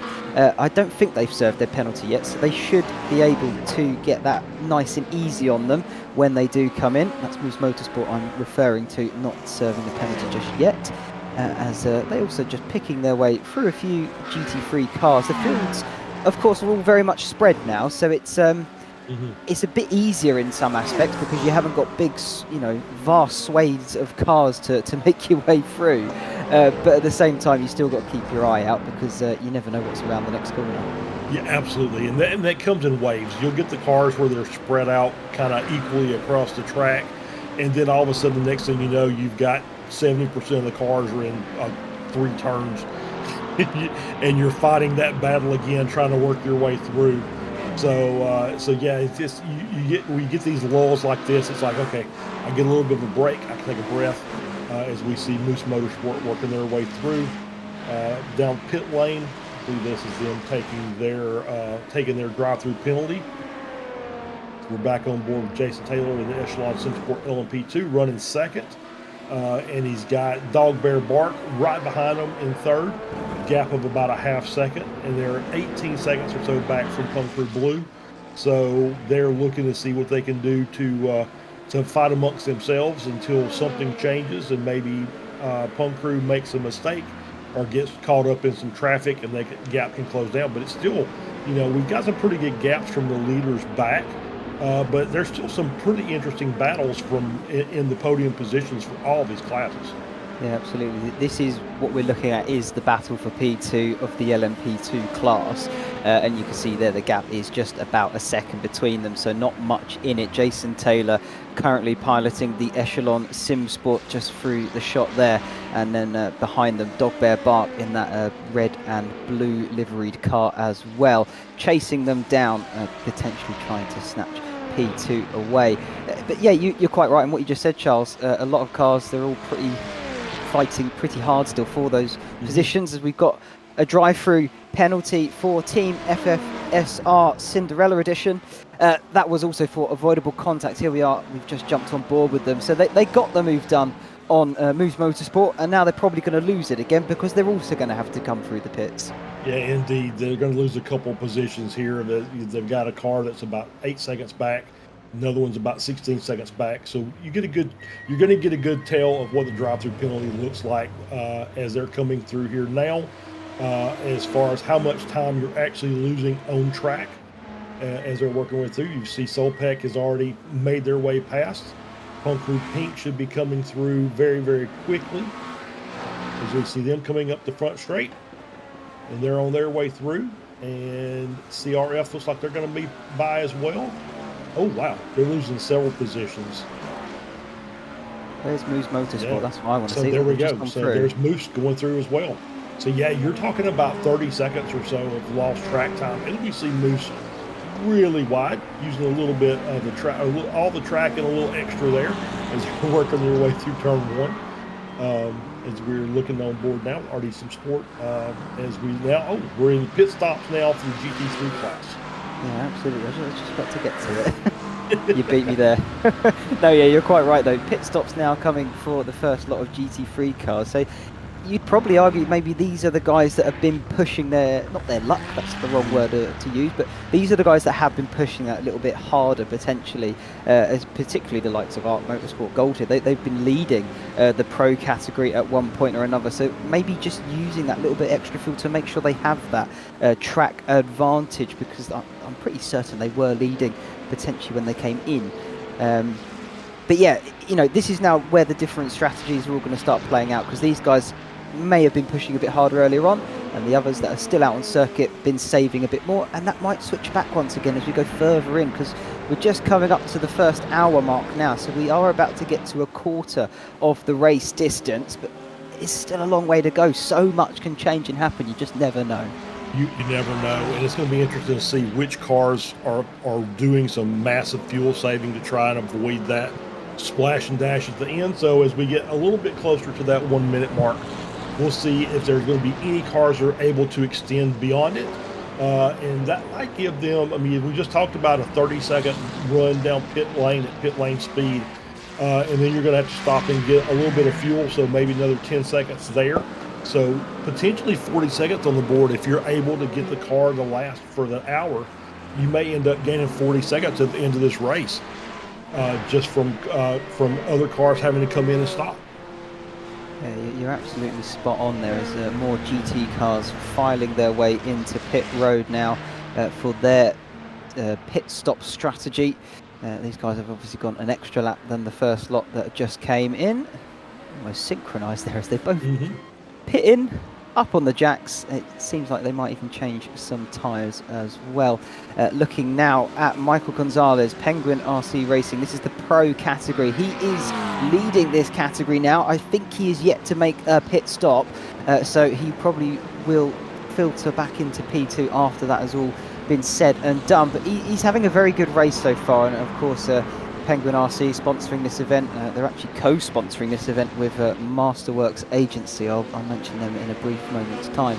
But they're having a very good race of it, aren't they? They're doing well in the AM category, and they're doing great here in the pro category too. They really are. As you can see, the cars that haven't stopped yet have kind of filtered their way up to the front. As you mentioned, Penguin RC in the lead, Sonic Racing in second, Art Motorsports Gold in third. I'm not sure if Hyperion has hit it or not, but we've got Bear Pope 0 in the AM car leading as well. So we'll kind of keep an eye out. Like I said, I want to see if these cars can make it. I think we saw Penguin RC go by again. So that's another 2 minutes they can add. So they may be able to stretch past that hour mark, and it's gonna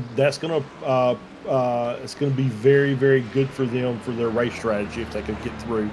We'll see. Maybe they just came out as I'm looking now. No, that's the other. I'm sorry, I'm looking at the other. I'm looking at the other Penguin car. I'm looking at the AM car. So yeah, so Penguin RC in the pro category is pitting now at the 59-minute mark. Yeah, so absolutely. Done a pretty good job. He's extended at least a lap over the rest of the class. So we'll see if Sonic follows suit. They have, and so I'm assuming that that's the extent that these GT3s are going to be able to go. So we'll be able to, if they can do that every pit stop, there's a chance they can make this without that final splash at the end. So we'll have to keep an eye on that. Like I said, it's a 40-second time gain if you can do it. So obviously that's a great strategy to have in hand if you're able to make it work. Push that out. So that is the leader in the M class, and they're staying out for another lap. So they are going to be able to extend past the 1 hour mark. Yeah, that's impressive as well. And like you say, I think both you and I are agreeing here that is potentially the optimal strategy here for the GT3 class if you can do it. Of course, it does depend on how quick you are lapping, because you may make the time back up even with a splash and dash if you are going significantly quicker by burning that bit extra fuel. So it's so hard to judge at this early stage of the race. We're just getting through the first stints then of this GT3 class, so we'll keep an eye of course on it as we get maybe to the next hour mark, and then we can really see who is sort of pushing that bit extra on fuel and things like that, and who potentially is going to go for that longer strategy stint. But Bear Pope 0 seem to be going for that longer stint, and we'll see how it goes as we've got a drive-through penalty then for Hyperion Racing 2 for avoidable contact. If my memory serves me well, I think that is the LMD car. I can't quite remember, but they have got the drive-through that they will have to serve within 3 laps as well. So once again, going to cause them a little bit of a headache in terms of the time. That is the Porsche LMDH car. So that's the 944. Alexander Kurtz on board. So yeah, that's another. I think that's his second penalty in the first hour of the race. So they'll have to come in and do that drive-through. And so we'll keep an eye again on as we're watching Bear Pope. And I wanted to shout out Sergeant Mike and Alicia or Alika Mills for the subscribing to Apex Racing TV. So thank you very much. So I did see those pop up, and I wanted to give them a shout out on the air. Yeah, thank you for doing that, Charles. Yeah, I'm glad you've got your eye on the ball, because I certainly didn't in that moment. Oh dear. Anyway, we're still looking at Bear Pope 0. He's now finally darting into the pits. He did get to the hour mark. It was almost 2 minutes over that, actually. Mm-hmm. So maybe there is some fuel left when he gets to the next pit stop to sort of maybe cut it slightly shorter to get to that exact hour. So he might be able to push a little bit more in this coming stint. But again, we'll wait and see how that goes. Fendi Racing 383 will retake the lead. But we're currently looking at that of the amateur category, I mean. But of course, ARC Motorsport Gold, they are the GT3 leader. They're leading the pro class as well. And they've got a nice sizable gap back to Hyperion Racing now, who have taken second position. They do indeed. Yeah, Hyperion is able to jump from the into P2 over Penguin RC during the pit cycle. So Luke Wallace on board now in the 44 car, so having a good run.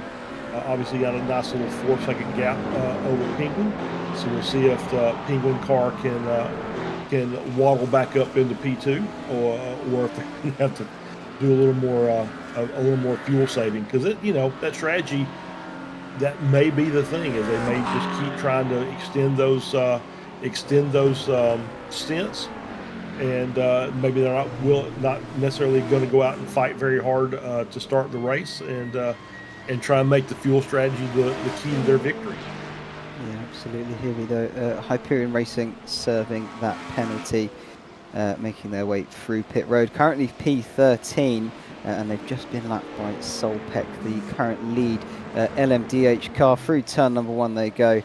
RD Simsport second, and Team Tenuto is third. That top 3 there. And that is also not a done and dusted race, because it is 5 seconds, but that can quite easily be flung back in the other direction. The gap closed, and equally the 2 other podium sitters currently, there's only about 1.5 seconds between them, so they're racing quite closely on circuit. So all it takes is one lapped trafficked car, and that gap closes right back down. But at the moment, Solpec doing everything they need to be doing to be leading this race. Yeah, absolutely. They're doing a great job. And yeah, 5.7 seconds is not a big gap when you're talking about a 4-hour endurance race. That's get into a pack of GTs battling for position, and next thing you know, you've lost 2 seconds on the cars behind, just waiting to get those cars cleared. So this race is not over by any stretch of the imagination. Every class is still there's still potential for every class to end up with a photo finish as far as that goes.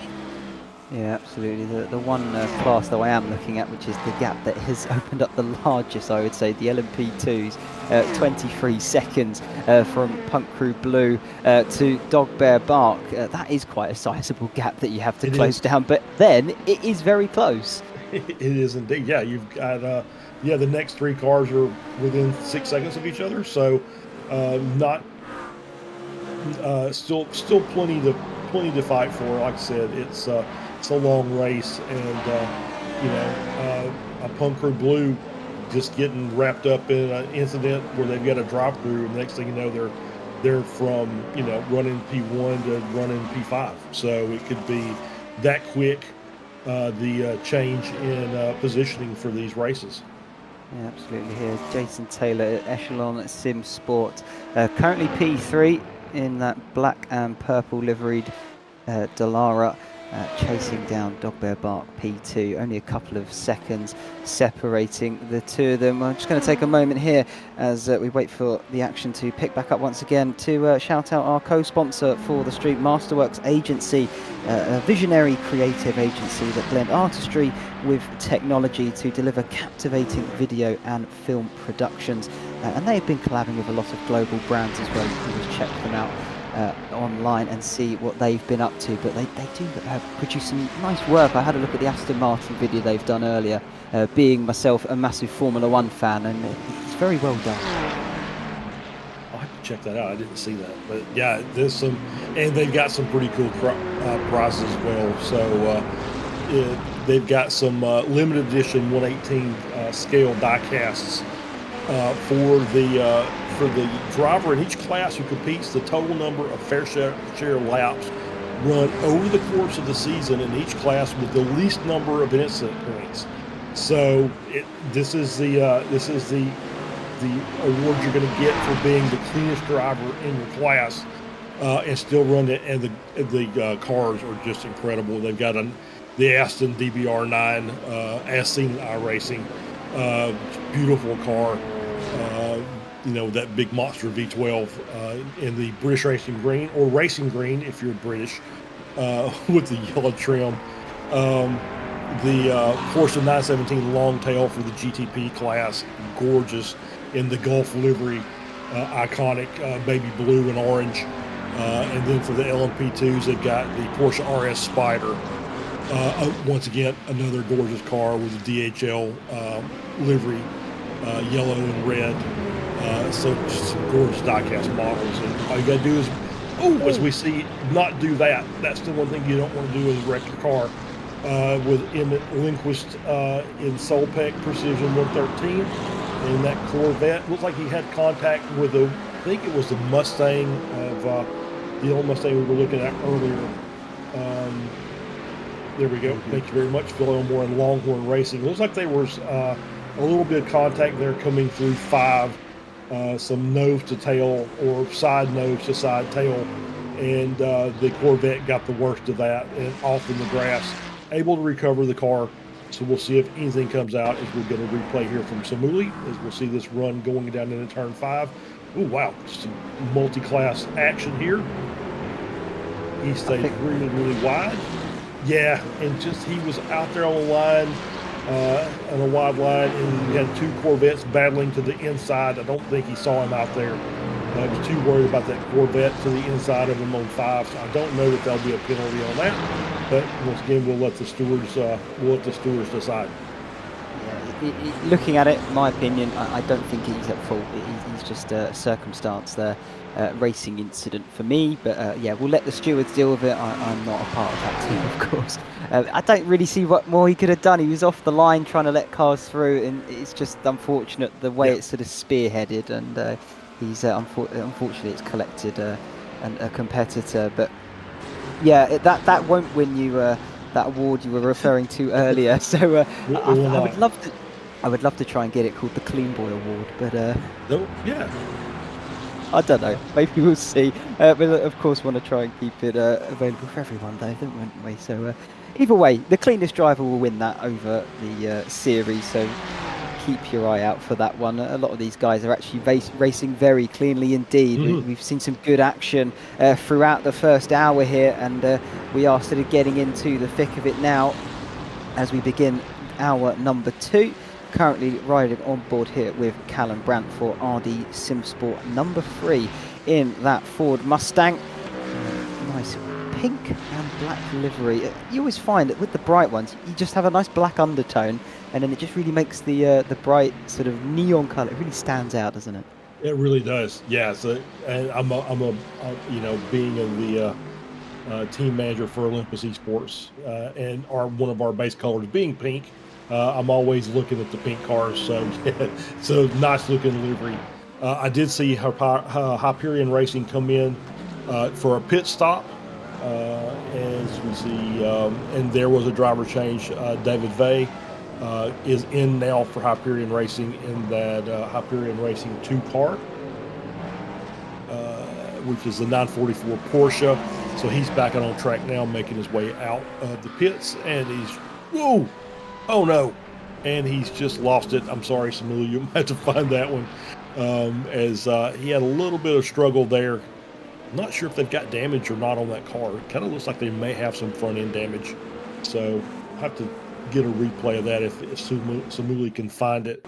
So basically, it was just coming out of the pits, and it looks like there's a little damage on the right front. But as you can see, as he's coming out there with those cold tires, just all kind of squirrely. Doesn't make any contact.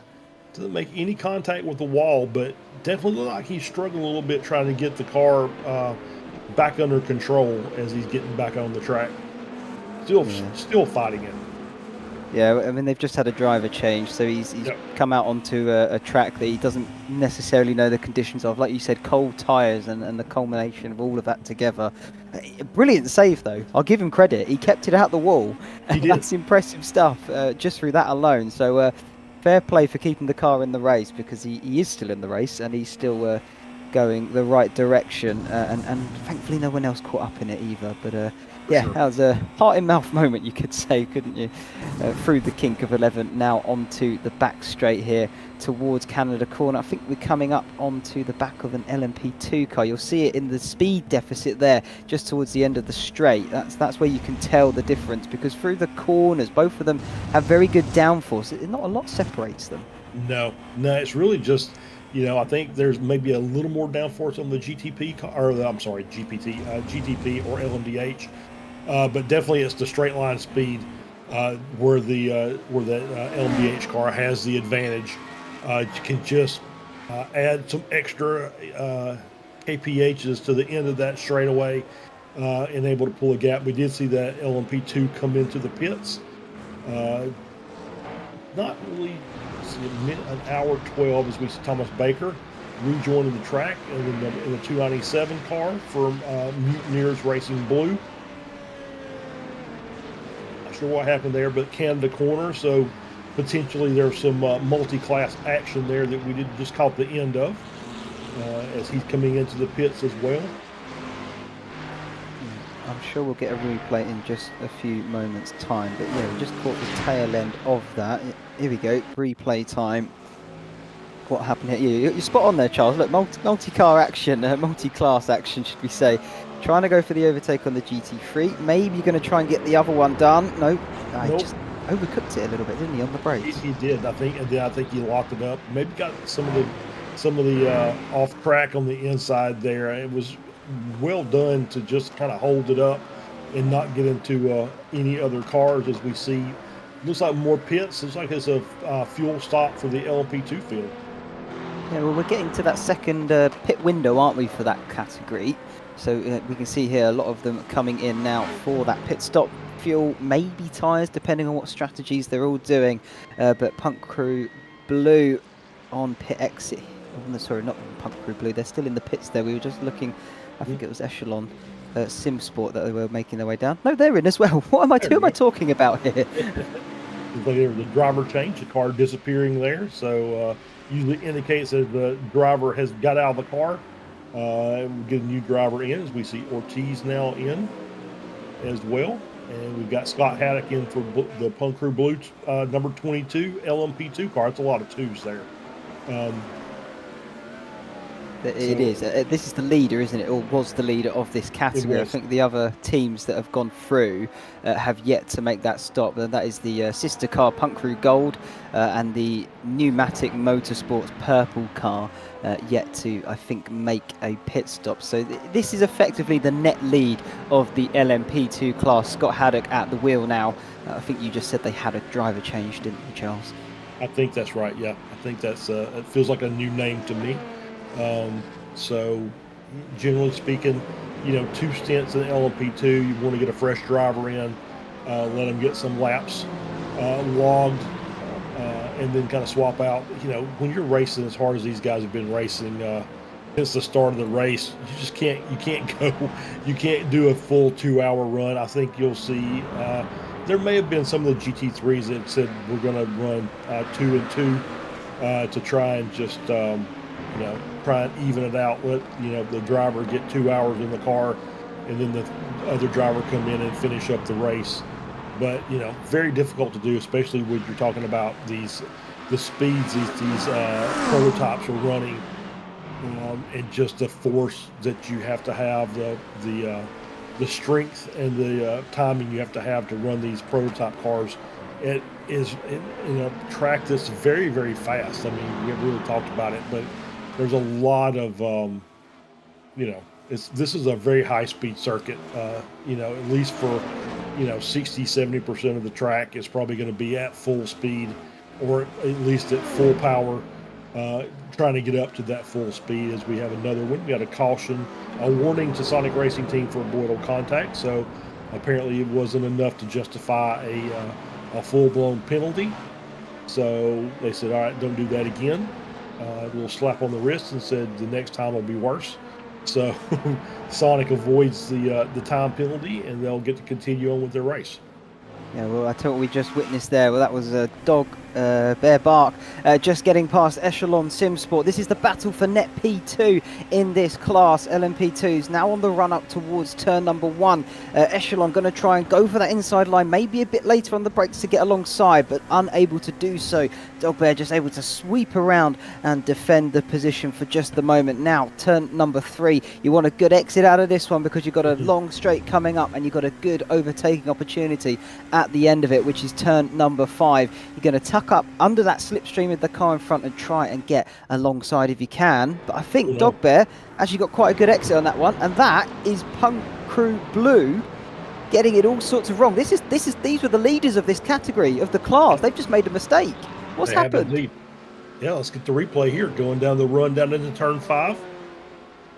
And we talked about this being a new driver in the car, and just a little too hot. Kind of loses the rear of the car coming out of the corner.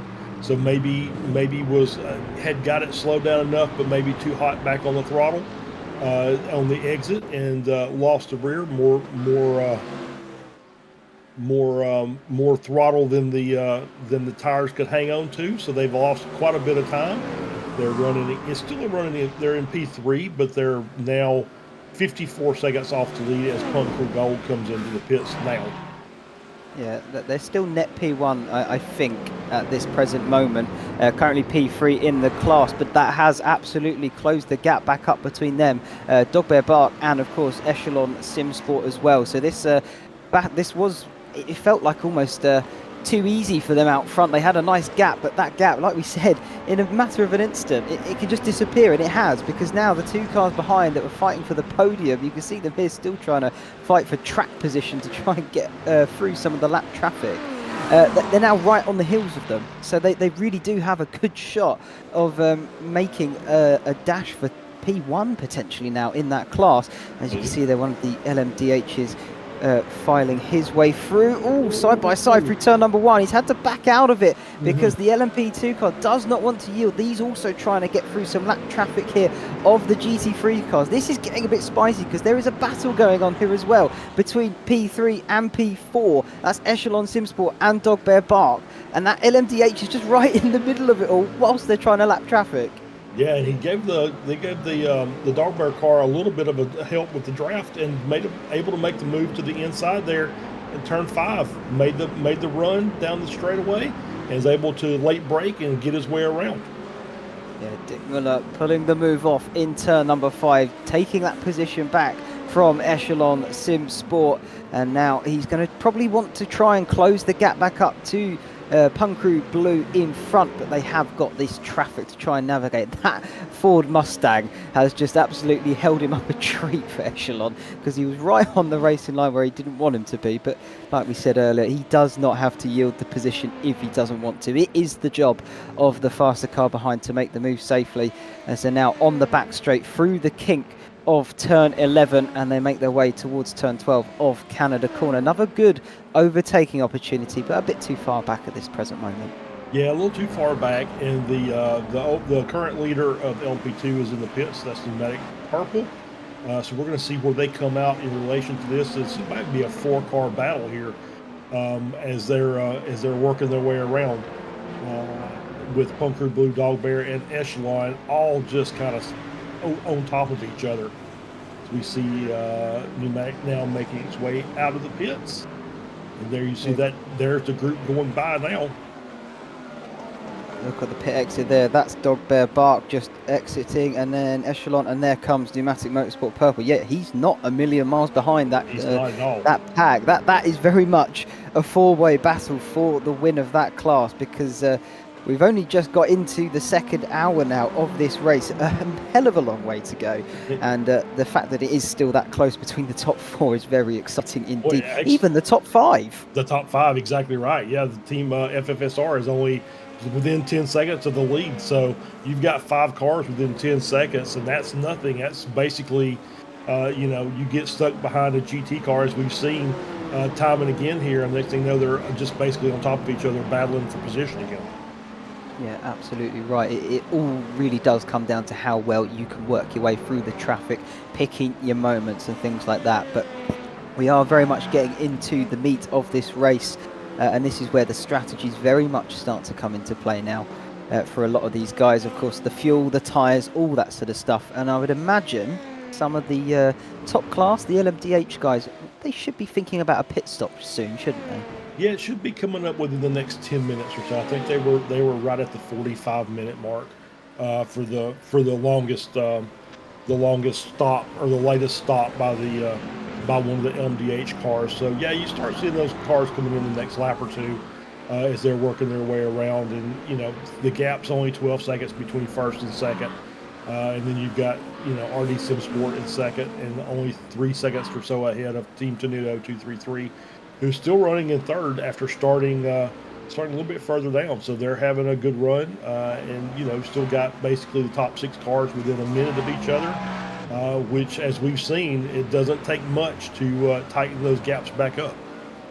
No, it certainly does not, and I would imagine what can help you in that moment as well is a good set of racing gloves. And I can tell you now that iRTES are also a sponsor here of the iRacing Team Endurance Series. They've partnered up with Champion, oh God, I'm trying to remember the name. I believe it's Champion Motorsports. Apologies there.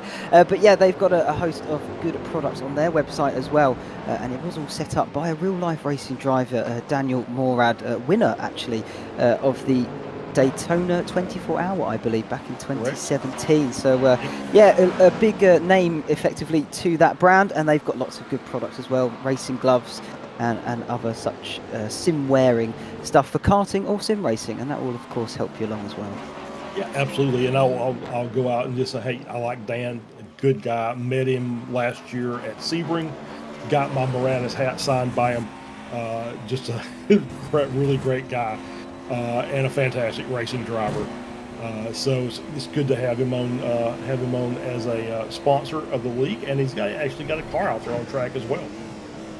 Yeah, it certainly does. I'm trying to remember whereabouts they are on the circuit. Maybe you can fill that one for me, Charles. Whereabouts Let me see if we can find them real quick. Moranis M Squad in the car number 7. He is currently running 6th in the M class. So Jeff Fleischman on board,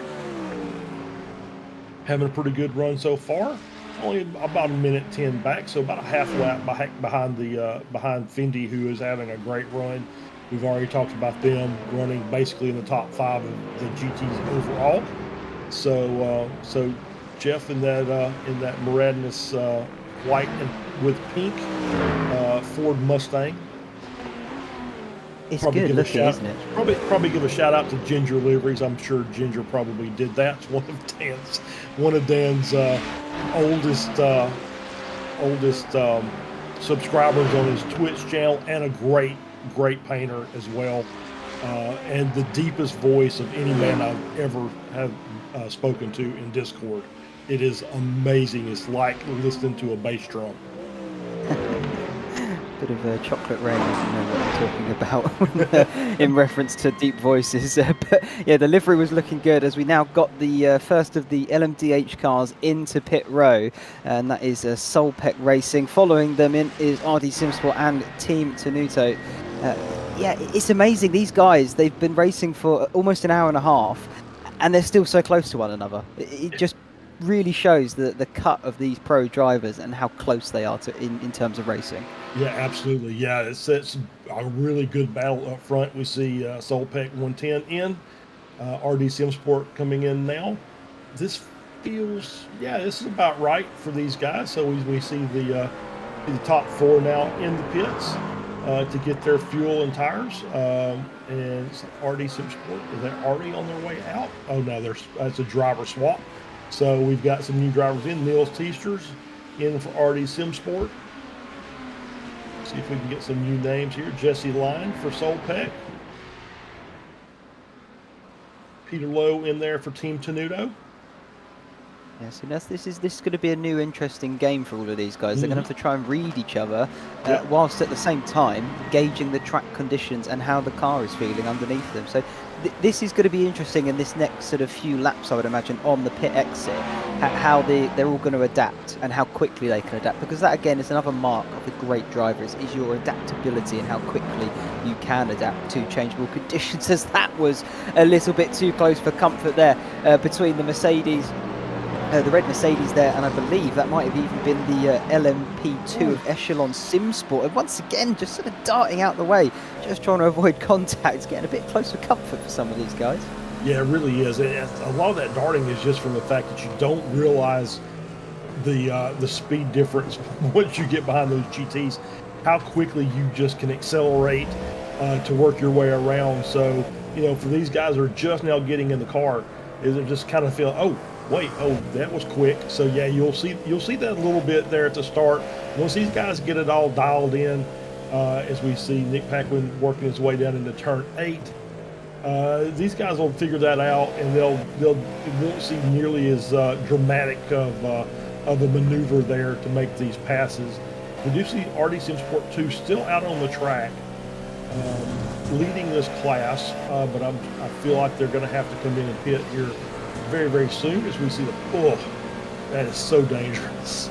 That pass into the kink is just very, very dangerous. So many things that can go wrong. As I said, it's a full, even the GT cars are basically at full speed, and just got the accelerator pegged, and it almost kind of turns into a one-lane track there, because you have to be so precise on entry to get your car through there at top speed.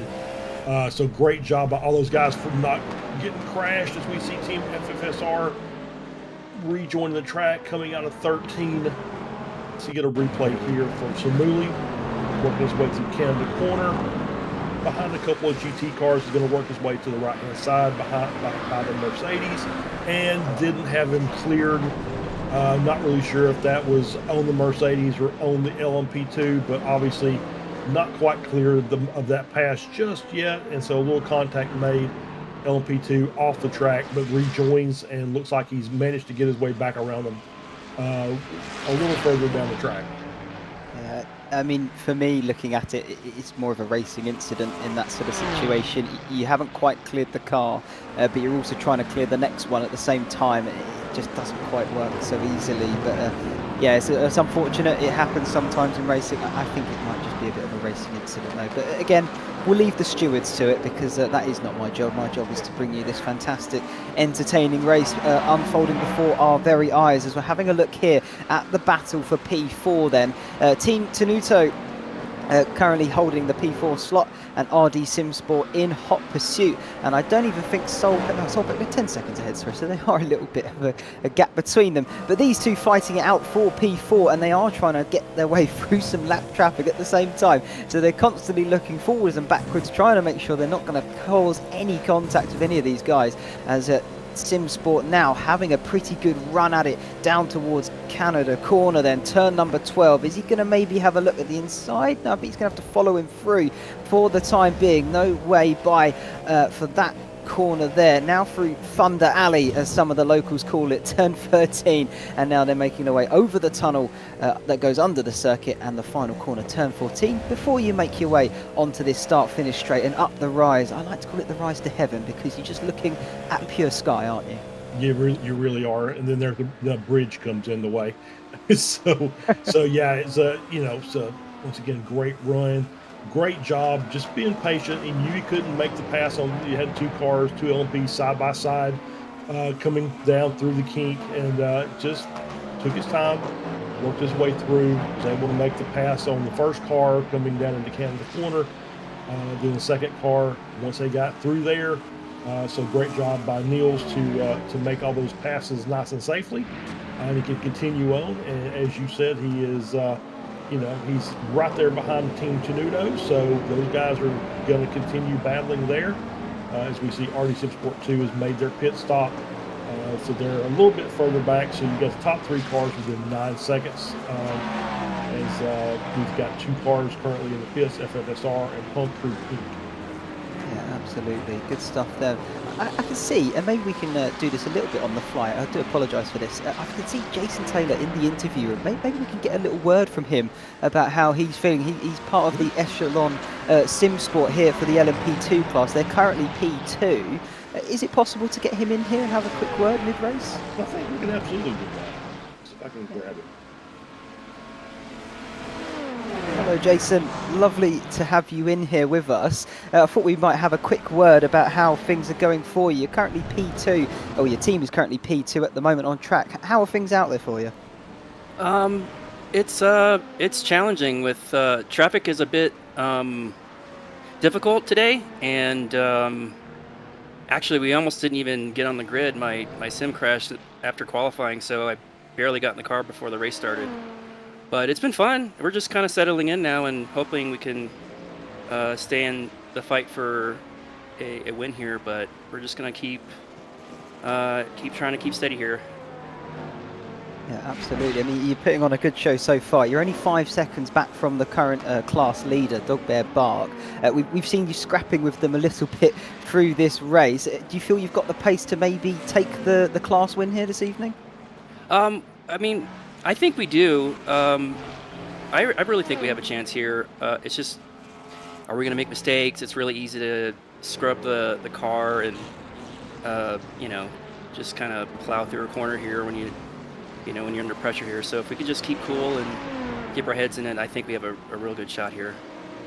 Yeah, good stuff. I mean, Charles, is there anything you maybe want to ask Jason? I just was, Jason, let me ask this. So is there, for the LMP2 class, we've seen some fuel strategy maybe being played out with GT cars. What about the LMP2s? Are y'all able to capitalize on maybe extra laps in the car by doing some fuel saving that may help you later on down the race? I mean, right now we're just kind of going full out, trying to keep up. Oh, big crash. Sorry about that. A big crash. We Big lost crash a little coming through the craziness here. carousel. Yeah. I guess we'll look at it a little more later in the race, but so far it's just keep your foot in it and try to get as much pace as we can. Understood.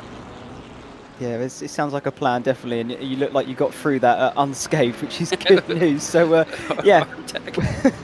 Well, thanks for joining us, Jason. It's lovely to have you in here, and maybe we'll catch up a bit later on as well. So good luck for the rest of this race, and maybe we can have a quick replay of what just unfolded there. I think Matt's going to need a new crew suit when he comes into the pits this time. Let's have a little look. On the exit then of turn 9 and 10, the carousel, 2 GTs, 3 cars in front, and the LMDH. It's just mayhem at that point. Yeah. They're just closing speeds, different speeds, and it's just all come together. And Longhorn Racing, I feel so sorry for them. They seem to be caught up in every situation, don't they? Yeah, absolutely. Jason, we're going to let you go. Thanks, and we'll catch you hopefully a little bit later. Thank you so much. Thank you. All right, thank you. Yeah, was watching that 2x2 with the GTs coming through or GT3s coming through the carousel. Looked like an LMP behind and a GT or LMDH also. LMDH maybe changed lanes a little bit earlier or later. Definitely off sequence and I think initiated the contact. But that might be something we're going to get a message from the stewards a little bit later. That definitely was a pretty major wreck there coming through the carousel. Yeah, absolutely. And yeah, it just looked to me like closing speeds. You had each class in there. The GT3 is, of course, at the front, the slowest of them all.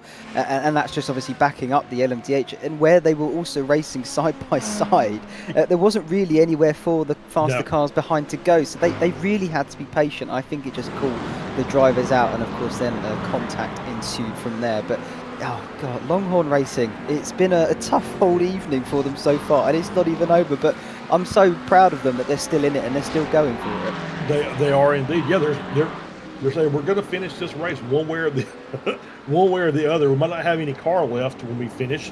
We see looks like that was Tenuto making a pass there going into 5 on the Penguin RC car.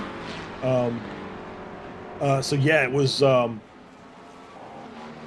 just one of those things that patience would have been your best tool there, and maybe somebody just got a little too aggressive. Once again, I think we'll let the stewards decide who's at fault for that, if there's any fault to be assigned. Oh, here we go. Contact. Oh, no. There's 3 of them all in it. Oh, you could almost see that was about to happen.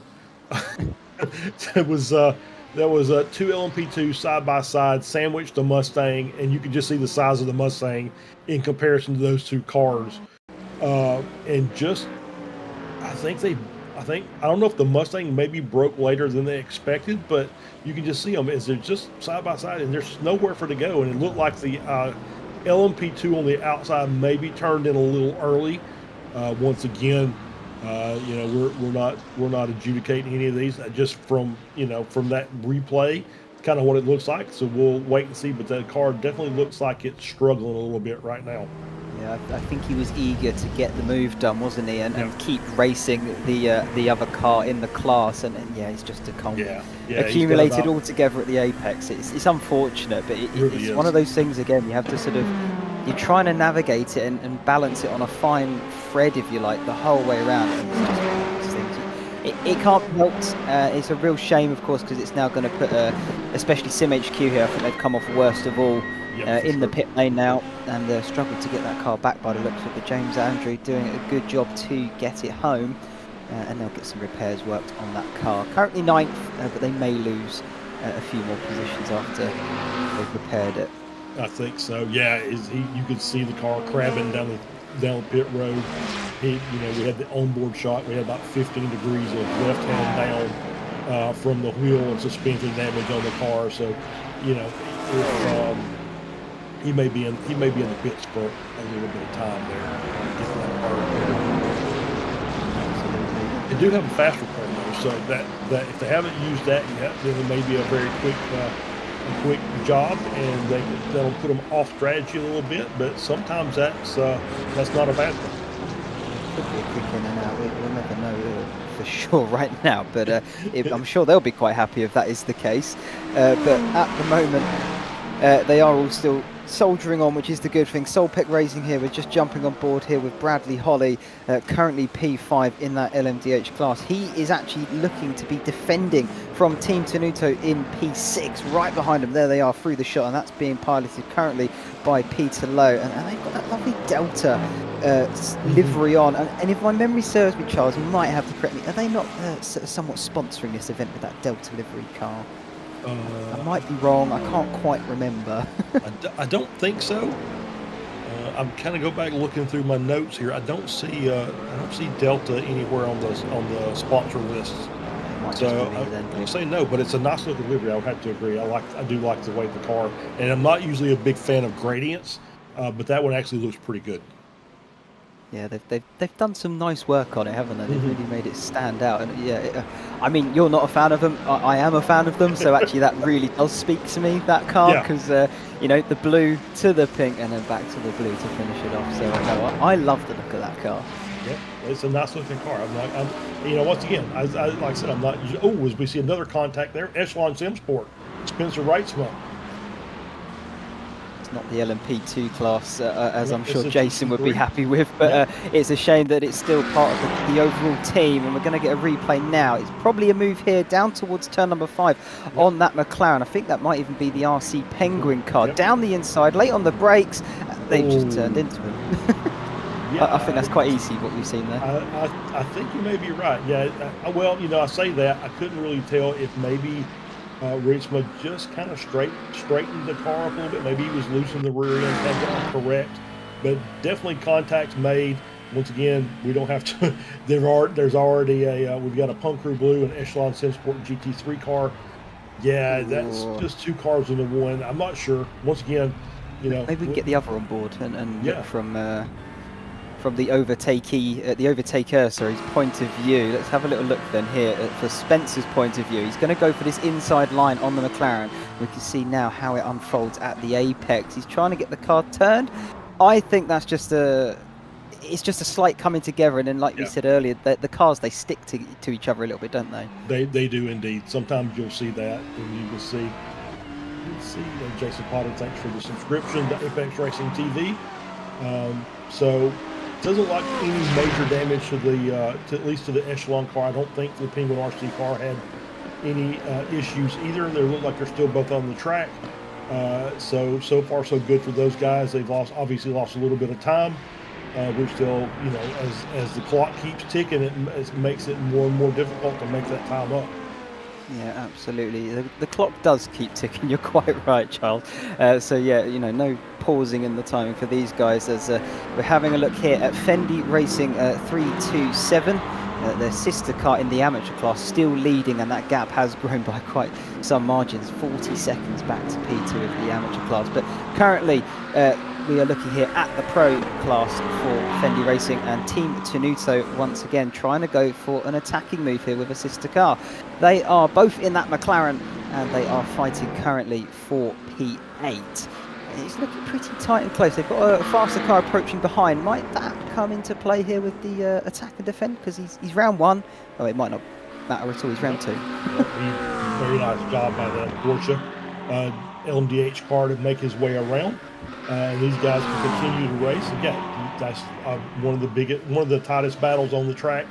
As we said, obviously, looking at the GT3 AM, the P2 through P4 are 2 seconds apart, 3 seconds apart from each other, as we're on board now there with Jack Hedgecox, going racing Ruby. Then on the inside there in that Mercedes, working his way around the McLaren. And you can see that battle there with the GTP car, LMDH car in the mix. Is it going to affect him though? Is that he's being very patient with them. To be fair, he knows that he's going to absolutely blitz them here on the straight, so he didn't have to push it. That's very smart strategy in that sort of sense, isn't it? Because they've absolutely blown past them out the water. Move done nice and easy as we jump back here to Fendi Racing in the pro category, and he's having to do some defending now because Team Tenuto right up on the gearbox of that McLaren car in front. He's now going to try and have to get a better exit then of turn number 3. They're going to have this straight, and then he may have a chance down at turn number 5, but that Fendi Racing is going to pick up the slipstream from that passing LMP2 car though. That's going to help him a little. That is going to help him out a little bit, but the flock is still just not enough, just not close enough to make a lunge down to the inside. So it kind of backs out, says reset. We'll see if we can find another spot. Maybe he'll get that run down into Canada corner. So we'll see if he can maximize his corner exits through here, through 7 and 8. Try and get a good run through the carousel, and then down that straightaway into Canada. Yeah, absolutely. It is going to be about that exit of turn 9 and 10. And then, of course, you really do need to nail the kink of 11 because you can take it flat, but it can be quite tricky to do so. So if you do get you don't get the line quite as you want it, you can definitely lose time as you've now got another LMDH car approaching very quickly. You'll see him now blast past these two down this back straight towards Canada corner, turn number 12. Got one, should get the other one nice and easy under braking at least. There we go, easy as you like. And these two, they're still battling it out for 8th position. Just had a little bit of a setback though, if you like, from T Tenuto, but I'm sure he's going to start winding it up and mount another attack here. I say here, it'll be more towards turn number 1, won't it, after the straight. It will be indeed, yeah. Oh, as you can see, just coming into the pits, Tenuto pitting and almost pulled over right into the front of a GTP car. Luckily, the GTP was able to hold up his progress, move back over to the side, and avoid contact there. But that was almost catastrophic for Tenuto.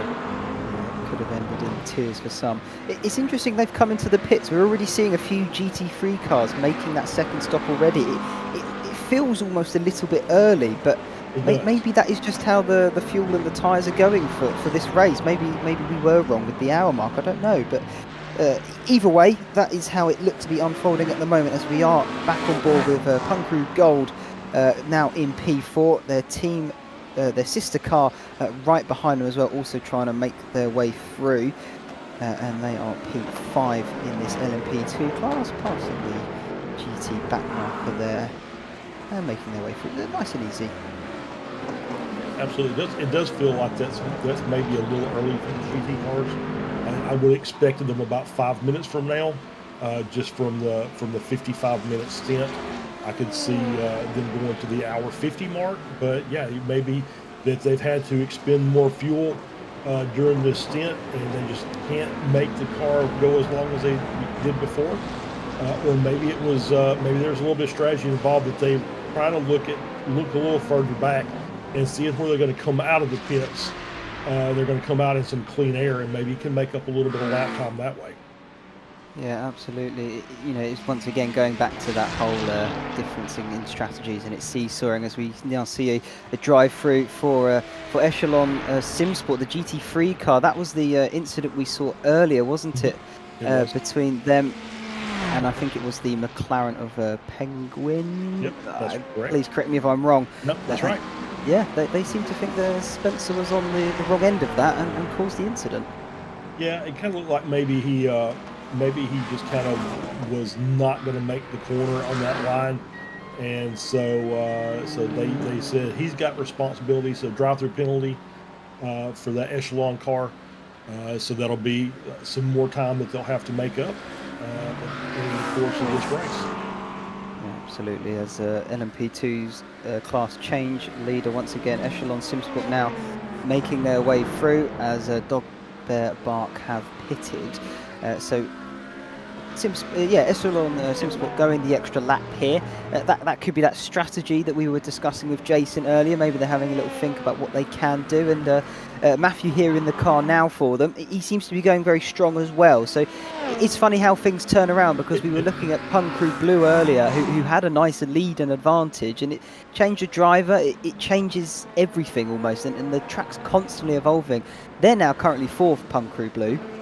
And they're no longer leading this category, and just like that, Echelon are top dog at the moment. Yeah, absolutely. Yeah, Matthew has made his withdrawal from the luck bank for the race. So taking the lead. It still looks like there's a little bit of damage on the right front of that car. So he's doing a really good job. He just kind of looks like that maybe that right front maybe just nudged in a little bit. Kind of see a little bit of that right front tire exposed. But obviously not hurting him. He's able to run really good laps, and he's got that nice 6.5 second lead over P2, the pneumatic purple car. So yeah, he's having a good run, and once again, as we talked about on board there with Scott Haddock, and that's the car I was referring to. Oh, speaking of damage, we've got Punk Crew Gray and Pneumatic Blue.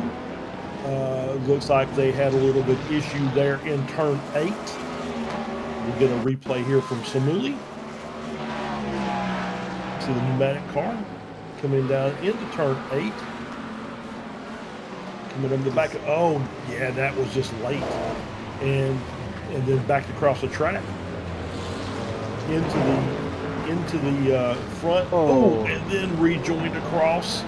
So, you know, based on what we saw earlier with the not holding the brakes, there might be and then with that, what I would consider as an unsafe rejoin, you might see a couple of penalties come out of that. So we'll see what the stewards have to say. Yeah, we'll see what happens. I wouldn't have an issue with the brake holding there as such. I think that was just the second cut, the grey Punk Crew car coming through. I think it's just wrong place, wrong time for that. I do have an issue with that rejoin. That was a bit more on the nose. So yeah. I'm sure stewards will have a little look at that. But either way, all cars are still in the race, and no one has had a big incident where there's unrepairable damage kind of thing, as we are still riding aboard here with Motorsports Blue, the pneumatic Motorsports Blue, sorry, as they have now dropped to P9. And they're just going to have to try and fight their way a bit further back up the field. Also trying to get past some lapped traffic there for good measure. But yeah, we haven't actually lost that many cars from this race, or if any at all. We've had some incidences and damage, of course, but I think the whole grid is still here, is it not? Pretty close to it. Let me take a look here. Are we 4 DNFs from Samuli is what he's saying. So yeah, you know, that one fast repair does help. That does give you, as we see a car off, that is the Punk Crew Gray car, who was already a lap down earlier. So we'll have to see where they're, so I can get a look at where they are as far as the rest of it. They're 2 laps down to the race leaders. So they're still out on the track, they're still running, but obviously had a little bit of an issue there trying to get the car stopped. Took it all the way off the track. It's working its way through the kink. And you had to hear them have to lift there to get through because he was offline. And you're right. And, you know, that is a very precise line through there to go at full speed. And it's for any of the cars. So you see that he's trying to be cautious. but still having a little bit of an issue with the car trying to get it around the track. He does just seem to be struggling a little bit. Yeah, a little bit. It's one of those things. It's just a bad day at the office. I mean, these guys in this top class, they're all pros on iRacing, and I think this just shows that everyone is prone to mistakes. You know, nobody Absolutely. is perfect, and it's a shame because obviously he's probably going to be kicking himself about it, and he really shouldn't. He's doing a fantastic job. He's still in this race. The car is still in one piece. It's just That's a bad right. day at the office, and everyone It has is. those. Everybody has those. I'm going to tell you, I'm a GT driver. When I get behind the wheel of these LMDH cars, I have no idea what I'm doing. I'm not sure I could get through the qualifying, much less the race in these cars. And we see a bunch of the GT cars coming into the pits now, including the overall leader, Motorsports Gold. I can tell you a story about my GT racing, if you like, my Sebring 24 and how that went. I can tell you now, it didn't go well. First event on iRacing with the weather system, and it was a wet to dry session. And coming out onto the racing circuit, it was my turn. First time in the car for the race, and it was just dry enough to put the dry tyres on, but still wet patches around. I got to the first hairpin of hard braking, hit a puddle, and I went off into the wall, and I got the lovely meatball flag, and I hadn't completed a lap. So it happens, you know, it's there, it happens. Was that in the Ferrari? It wasn't, no, we were driving, I believe, the Porsche, I think we were. Okay. It's a tricky car, easy to lock the rear. Oh, it really is. But I do love driving that car. It is fantastic once you are able to master it, of course, which I haven't quite got there yet, but maybe one day. Yeah, for sure. Yeah, no, the reason I said that is the Ferraris, I think, were having a little bit of an issue with rain at that point in time, and we had one of our teams that decided to use the Ferrari, and it really struggled in the wet. So it was that was why I asked. But yeah, the Porsche is a fantastic car. I'm not necessarily a good rear engine driver, so I try and avoid it if at all possible. I'll stick with the Merc or the Mustang. I will occasionally jump in the Corvette just for funsies.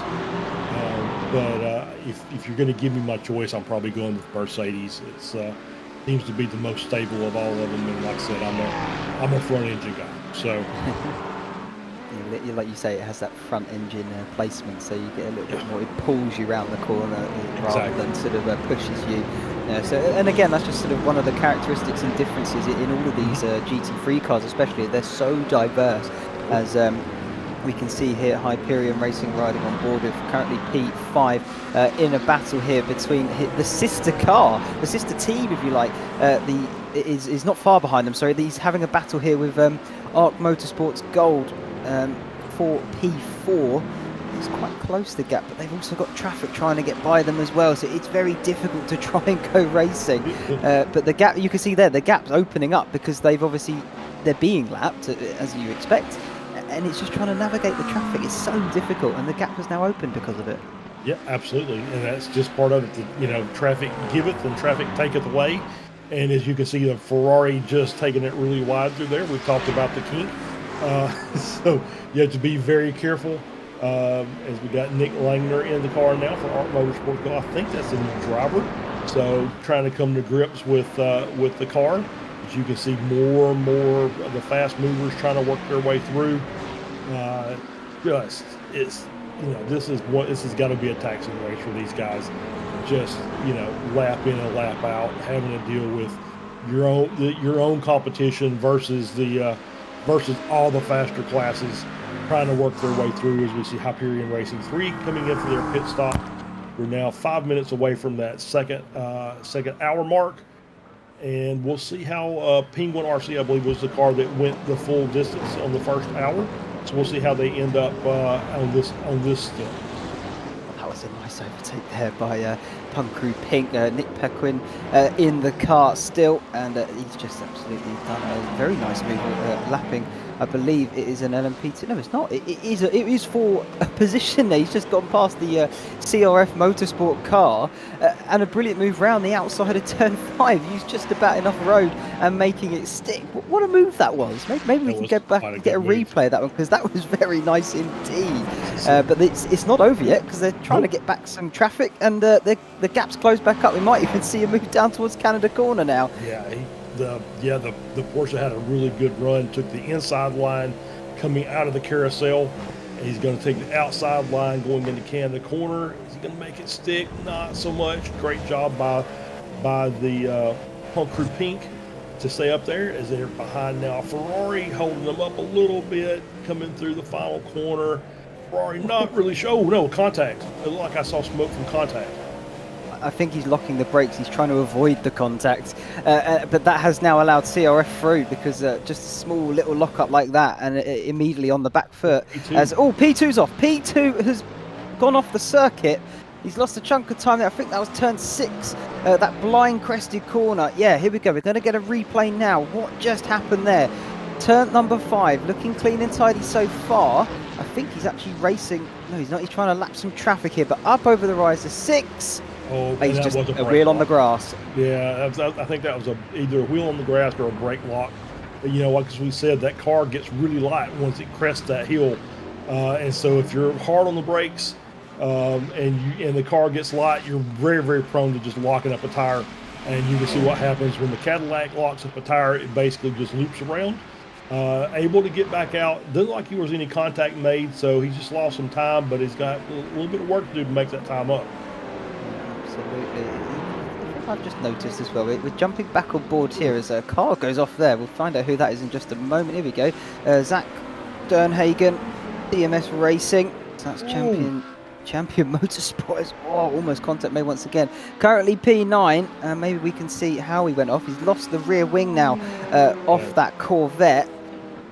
I wonder, maybe just overcooked it and then he's gone backwards into the wall, or he's on pit exit as well. Pit exit. This is cold tyres. Yeah, cold tyres, new driver probably, and just too much. Yeah, just too much coming in. There's not enough grip in those tires to make the corner at that speed.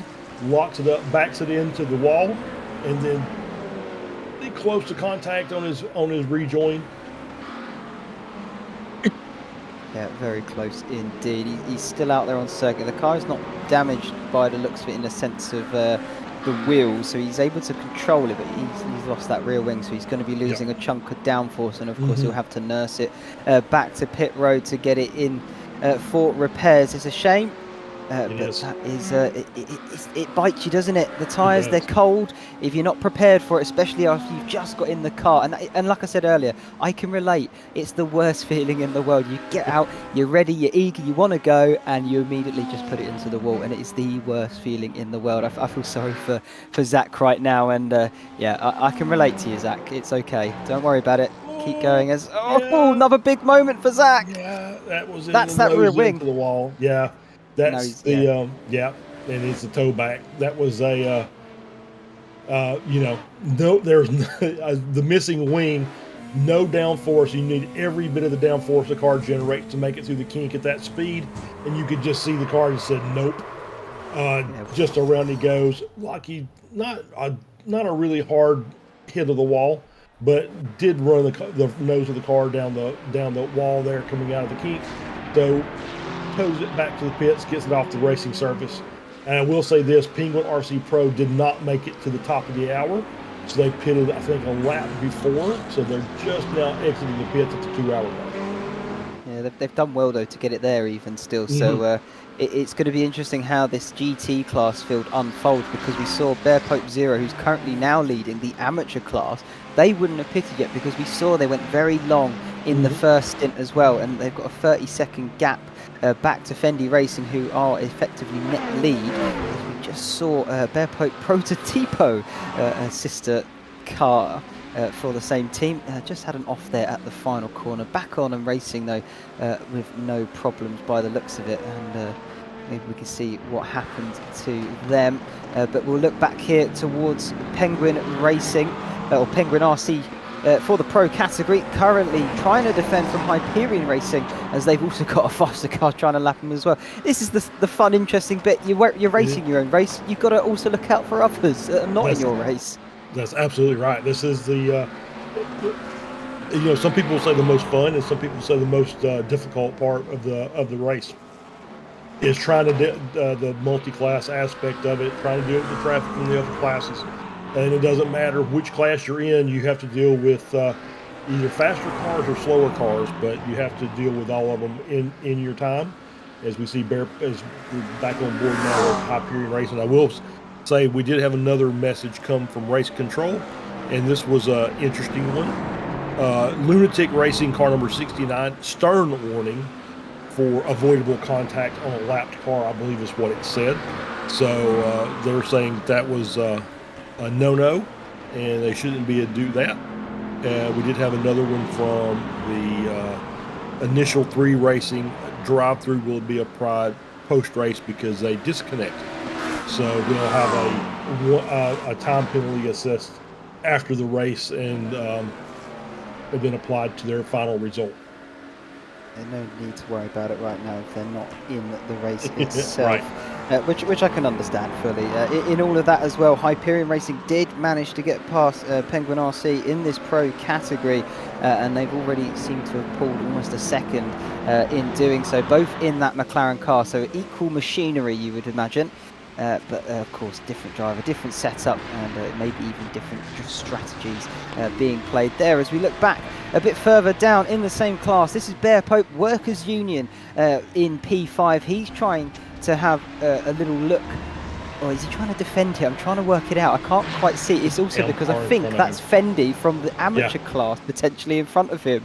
So this is for position. Yes, it absolutely is. But they're different classes. A bit tricky to see on the tower. But it is, of course, all for good points at the end of the day. As down the inside with a faster car to boot. And Bear Pope manages to get the move done and take the position from Fendi, and at the same time avoid the faster cars coming through.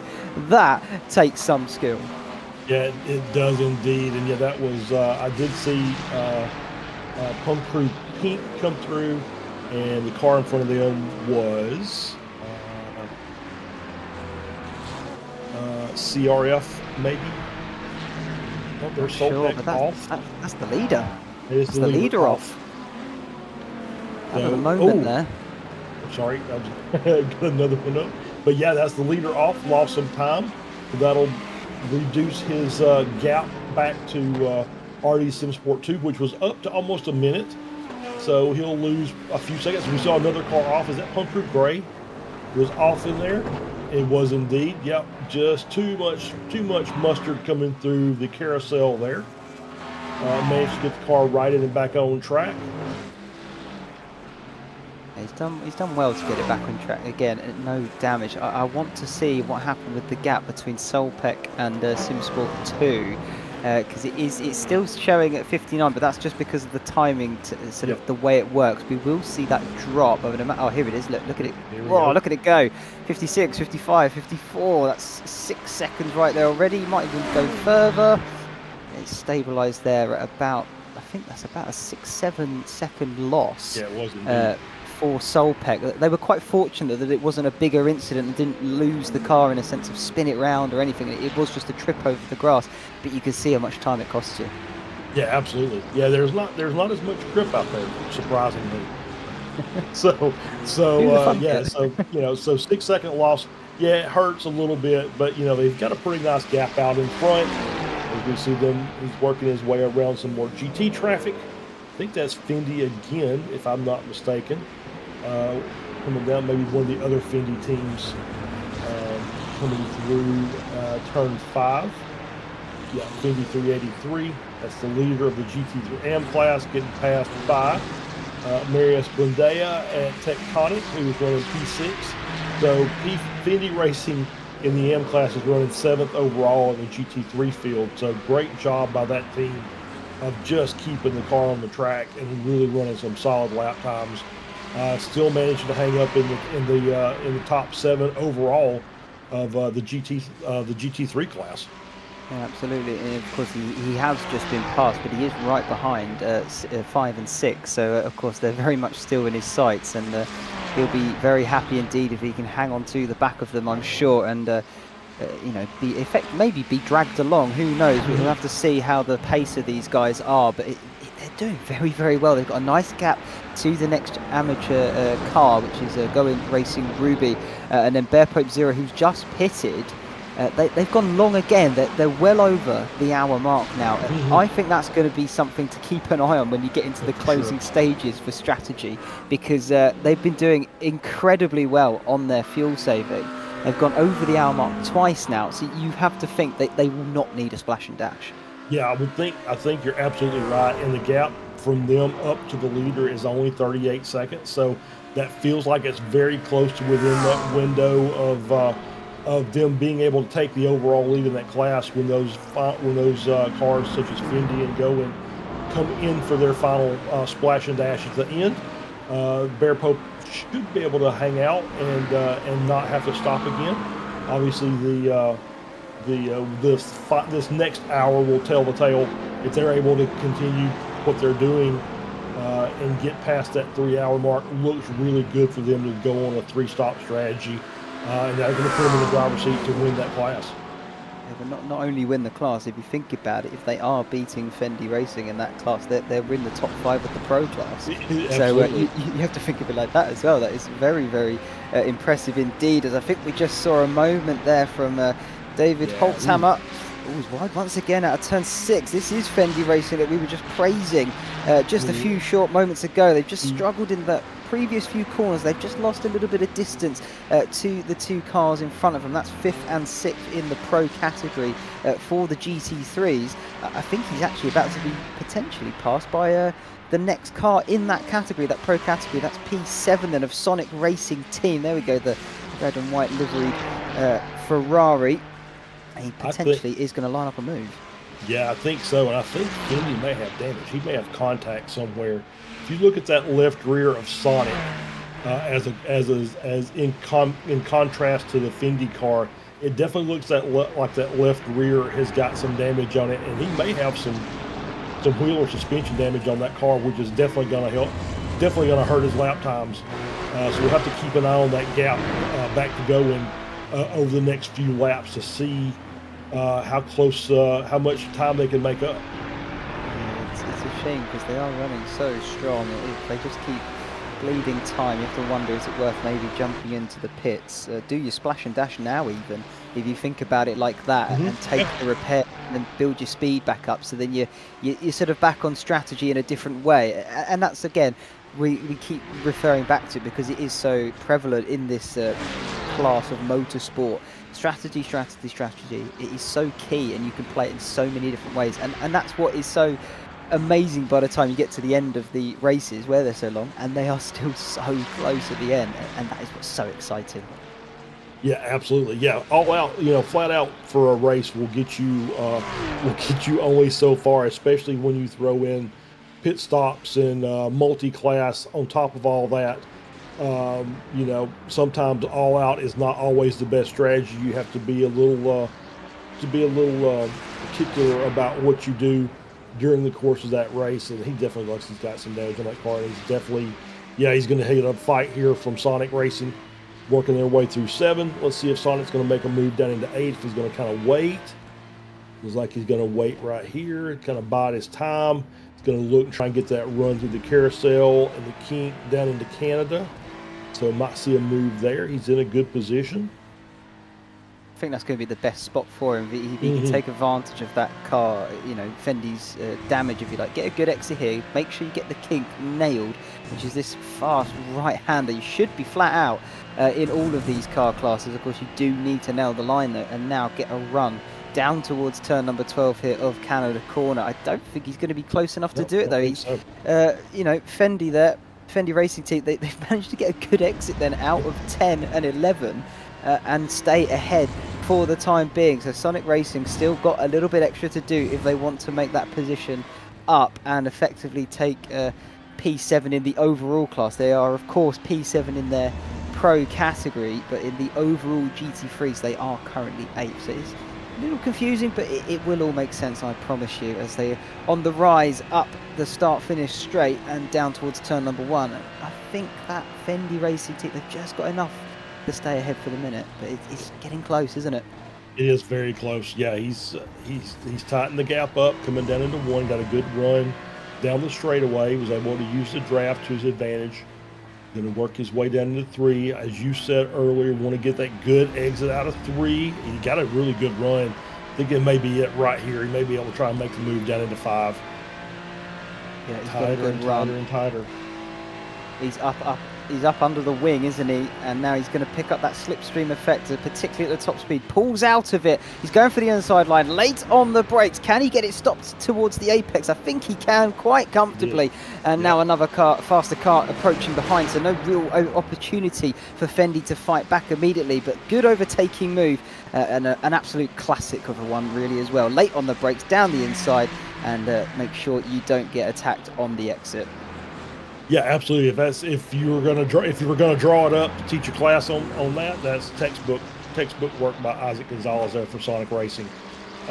Just exactly how you're supposed to do it. Get the good run, get the good draft, come out, bring your car out from behind, late on the brakes, into the corner. No real way to fight back off that, especially with a little bit of damage on the back of the car. So he'll continue on and try and see if he can make his gap. He had about a 4-second gap back up to P3 in class. So we'll see if he can continue that momentum and make some of that time up. Absolutely. We jump back on board with the LMP2 class now. Dog, Bear, Bark, currently P2 and having to defend from Pneumatic Motorsports Purple in behind, and right behind them is Punk Crew Gold as well, for good measure. This is a three-way battle for P2 then at this midway point of this race, so still a fair way to go, but they're this close even after 2 hours of racing. There's not a lot separating them at all. And up towards turn number 1, the gap closing, getting past some of that lap traffic, as we just see there. That is the Sonic Racing team, all 3 of them making their way through, and will continue trying to fight on and maybe try and pick up a position here. But it's amazing, really. You know, you're over 2 hours in, and you're still this close. Absolutely, yeah. It's and they're only 4 seconds behind P1 in class, so this is gonna, they've got to be pretty smart about the racing they're doing with each other. They got to make sure they get the slower class cars passed cleanly, as you can see now with Dog Bear Bark able to get past those 2 cars, and so it's going to open up a little natural gap back to P3 as they're working their way through. They'll be 2 wide coming through 6 and get that cleared. So now they're into 7.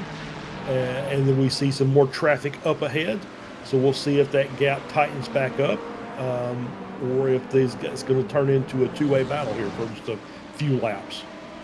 Yeah, potentially so. Like you just said, the gap opening ever so slightly for Dog Bear Bark there, but I'm sure once traffic comes up on them again, that will close right back down. But it's, top 4 separated by 5 seconds in that class. That is brilliant stuff to see. And again, it could switch right back if they change drivers. You never know how it's all going to go. But we just got confirmation there. Drive-through penalty for Fendi Racing number 283.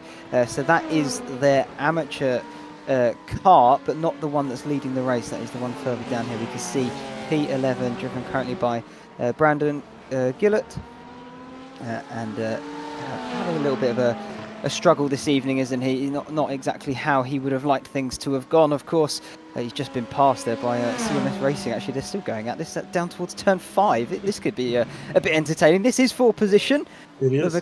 The Corvette just gone through, and the Porsche going to have to try and just slot back in behind. I think that's all he really can do. And he'll lose it anyway, because he has got to serve that penalty. He does. And so there's another penalty, and that was for, which I, once again, we're learning this rule set. There's a penalty for unpredictable driving. So apparently he did something that was so far out of the norm of normal racing that the stewards said, look, you can't do that. So here's a drive-through. Think about it for a minute, and they get back out there and keep the car in a straight line, as we see the battle now with Eli Singh, Punk Crew Gold, working his way around the Miranda's car, that white and pink Mustang GT.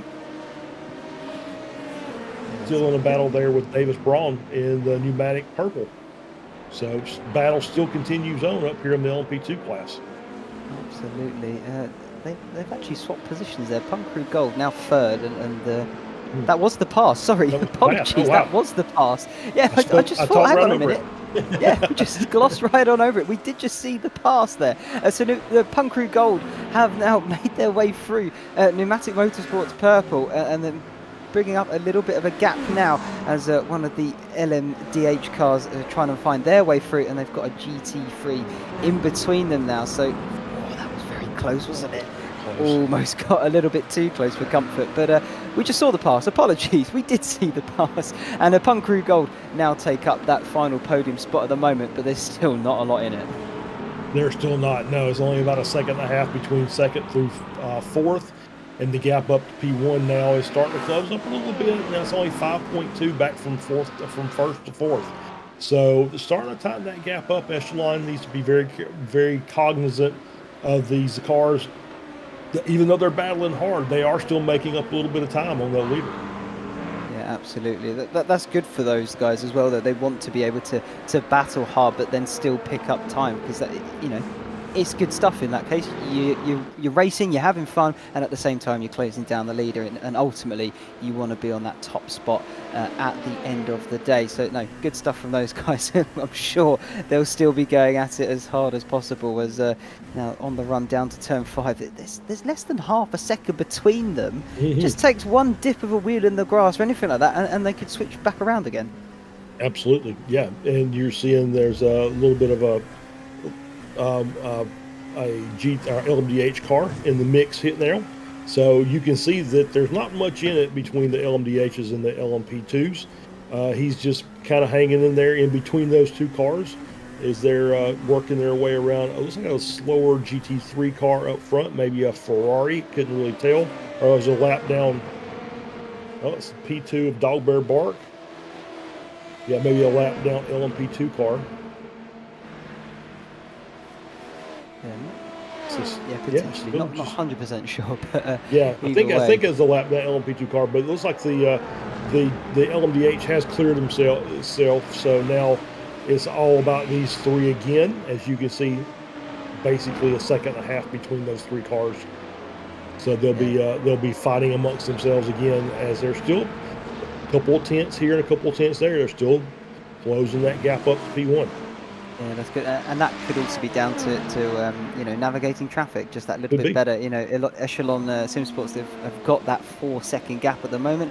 These three in hot pursuit as it stands, but potentially traffic could be helping or hindering. You just don't quite know. But this is the closest sort of battle on the track at the moment that we're currently looking at here. And this is, of course, for those podium positions. Echelon still leading the LMP2 class with a 4-second advantage over this this freeway battle. Dog Bear Bark currently at the front of them in second place. Punk Crew Gold is third, and then just slightly there at the back of the screen. Not going to make the pass on the Mercedes now, but that is Pneumatic Motorsports Purple. They've just lost a little bit of ground, but they should get past that car now into turn 6 on the inside line. Nice and easy. Not DRS, sorry, apologies. Too much F1 on the brain. Downforce, though, they do share that, and that's just that effect there helping them out. As here comes the move then. Punk Crew Gold going to go for second down the inside of turn number 8 after the hurry downs straight, and now he's going to have the carousel right-hander. He's got a car to lap, but that's not going to really be a bother. If anything, it might help him cement the position even more, because look at that, the car behind Dog Bear Bark I think got slightly held up by that GT3, and now Pneumatics Motorsport Purple right up on the tail of them as well. Yeah, absolutely. You can see that Corvette just being at the wrong place at the wrong time. Did a good job, held his line, let the cars work themselves around, but you could see just from the fact that he was on the racing line, held them up just a little bit. You got a nice little 1-second gap out, but they're already starting to chop into that. Dog Bear Bark back on the hunt to try and close that gap back down, and the gap up to P1 is kind of stationary at about 3.8 seconds. Yeah, you're quite right, and I mean, this could be another move up towards turn 1 here. Dog Bear Bark is the defending car. There we go.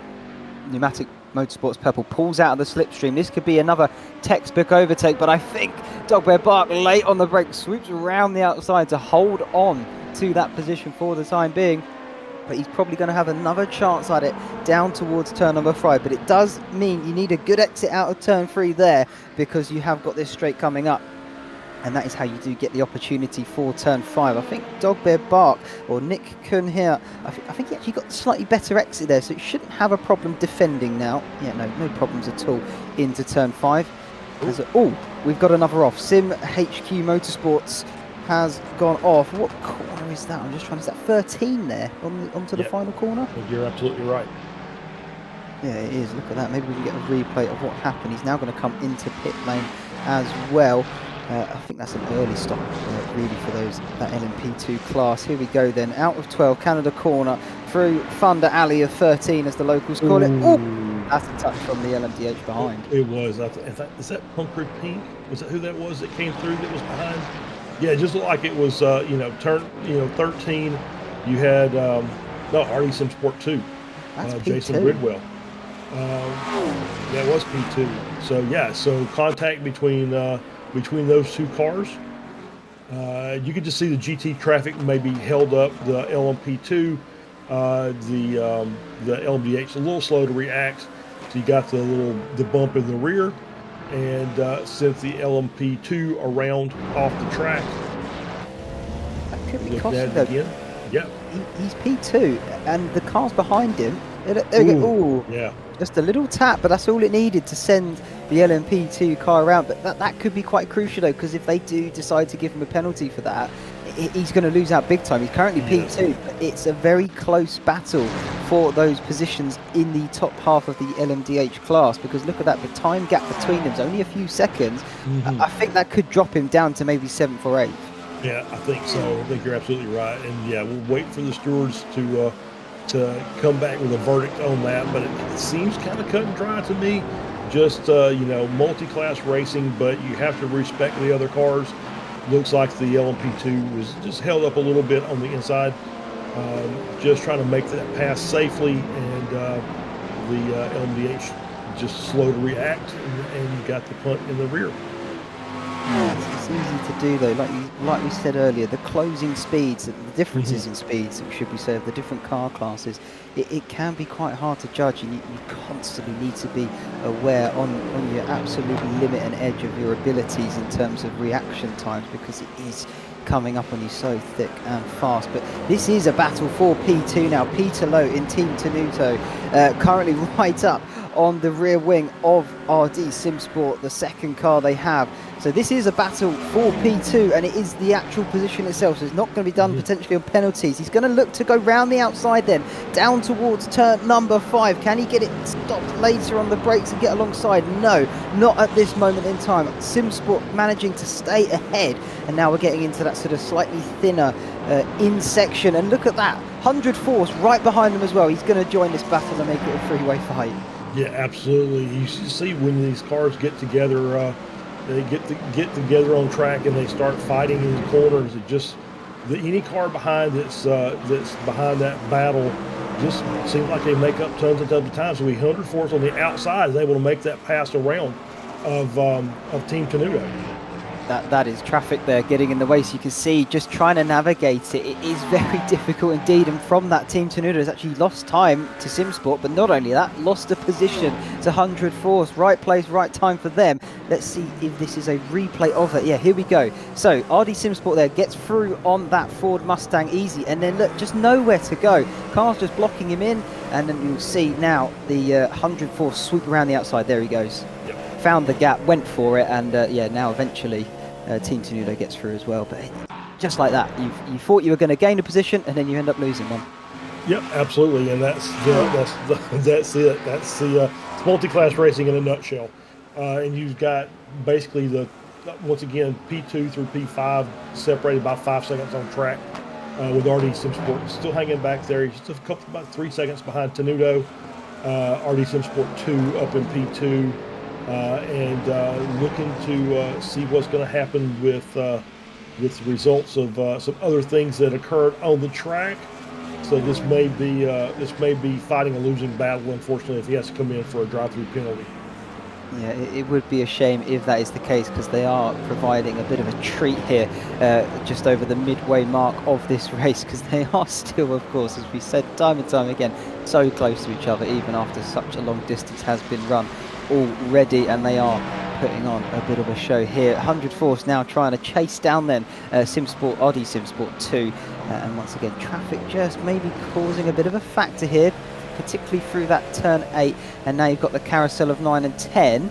I wonder if they're going to navigate this well. Let's have a look and see. I think they're going to get by that quite nice and easy. Yeah, no one really being held up, gaining or losing there. So all fair at this present moment, as 100 Force still trying to chase that P2.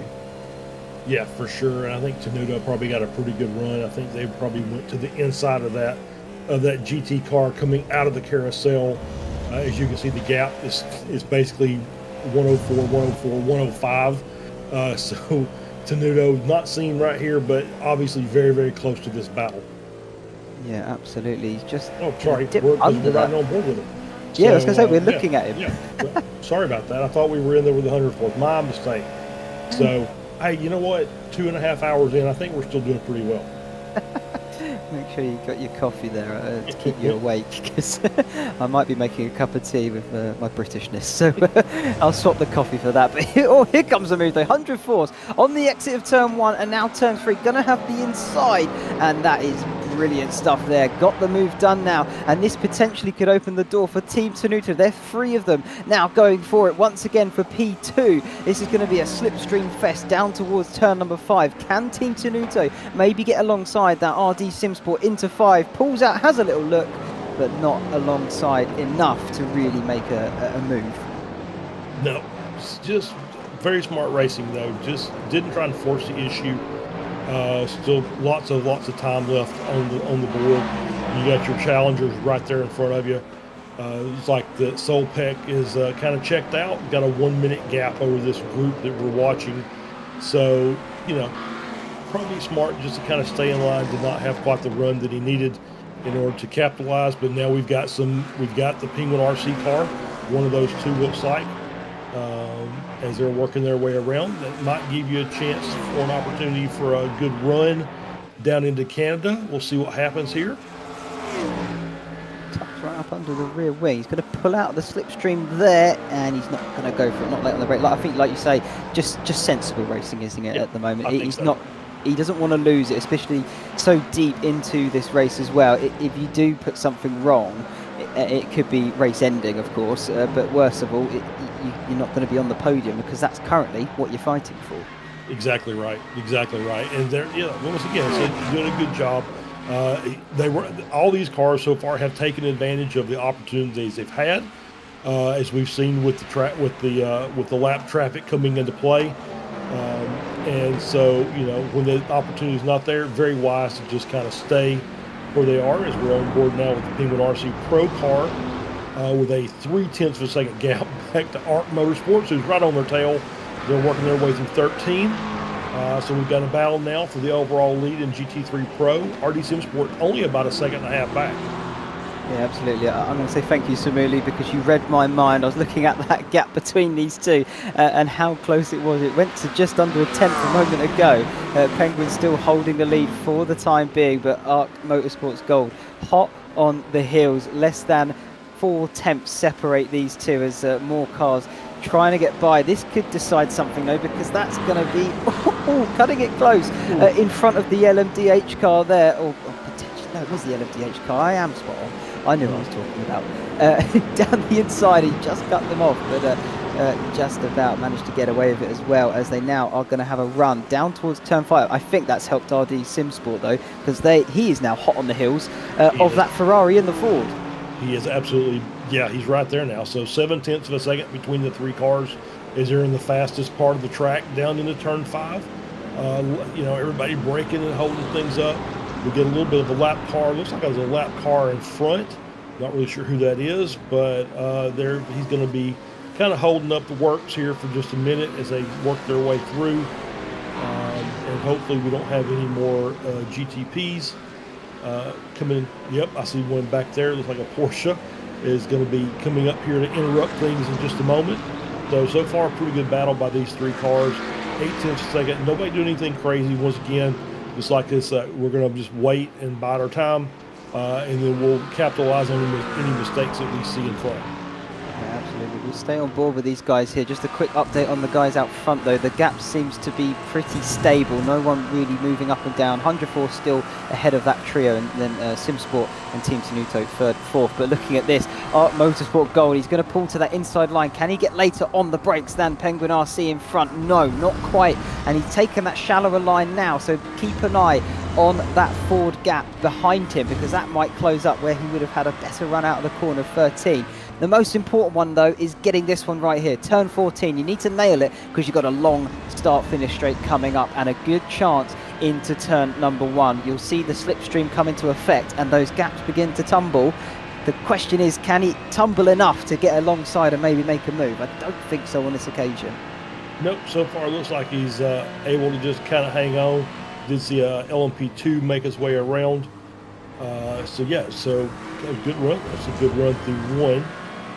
Little squirrely there for the Penguin car, coming out of turn 1, deep into turn 3. Ooh, little bit of a correction there in 3, and it's like the already SimSport car. Oh no, I'm sorry, that's another prototype working his way through. Thought I was going to see a pass there as Art got a little loose coming out of turn 3. Was able to hang on to it, and we did see Artie SimSport 3. He's kind of checked his step back just a little bit. Oh, car in the wall. Car in the wall indeed. Who is that? That is Chip Witt, Wild Deuce Racecraft, currently P14 in the LMDH class. Might have just overcooked it on the exit there. That's what it looked like. He went veering off to the left side of the circuit into the wall. Here we go. Replay of what just happened there. Luckily, no further incidents after. Turn number 5. Nice and simple so far. Out wide, yeah, just too much power. I think that's getting too easy. Right. Yep, absolutely right. I think it's exactly what's happened. Wanted to get on the power as quickly as he could, but unfortunately couldn't. Who is that off as well now? That's Danny. That's SimSport 3. SimSport 3. The Ford Mustang has had an off and now has lost the gap back to P1 and 2. He was right there just a moment ago. I wonder if we can get a replay of what just occurred, because yeah, he's dropped off massively. He was on the grass and everything. Here we go, replay time then. What happens here? Is it potentially lap traffic trying to go round him into the carousel? 9 and 10. Oh, he's lost the rear, hasn't he? I think he's trying to ask too much of the tyres. It may have asked too much of the tires, and it might have been a little bit of an effect of the prototype car on the outside, maybe pull a little air off his rear wing as they were going through the corner, but yeah, just not enough downforce to make that at that speed. You just see him here. Oh, was contact. I almost a lot of contact, didn't it? Was there more contact there? We had to get a view from that. Yeah, get a view from that that LMDH that was going through, and we got Moose Motorsports there on screen. I think it was the loose. I think that's the reason why we're there. It was them. I think just made contact. Let's have a look. Around the outside he's going to go because he's got the downforce. It's hard to see, but you just see in the ring mirror tops at the top there. I think just about a slight amount of contact, but enough to upset that Ford Mustang and send it into a half spin. Yeah, absolutely. Unfortunate for the iRTES SimSport 3 car as well. You know, they were in that battle there for the podium positions in the GT3 Pro class, and so they're only about 7 seconds back. So it's not, not necessarily out of the woods yet, but they're going to have to be very, very clean for the remainder of the race in order to finish this thing off on the podium.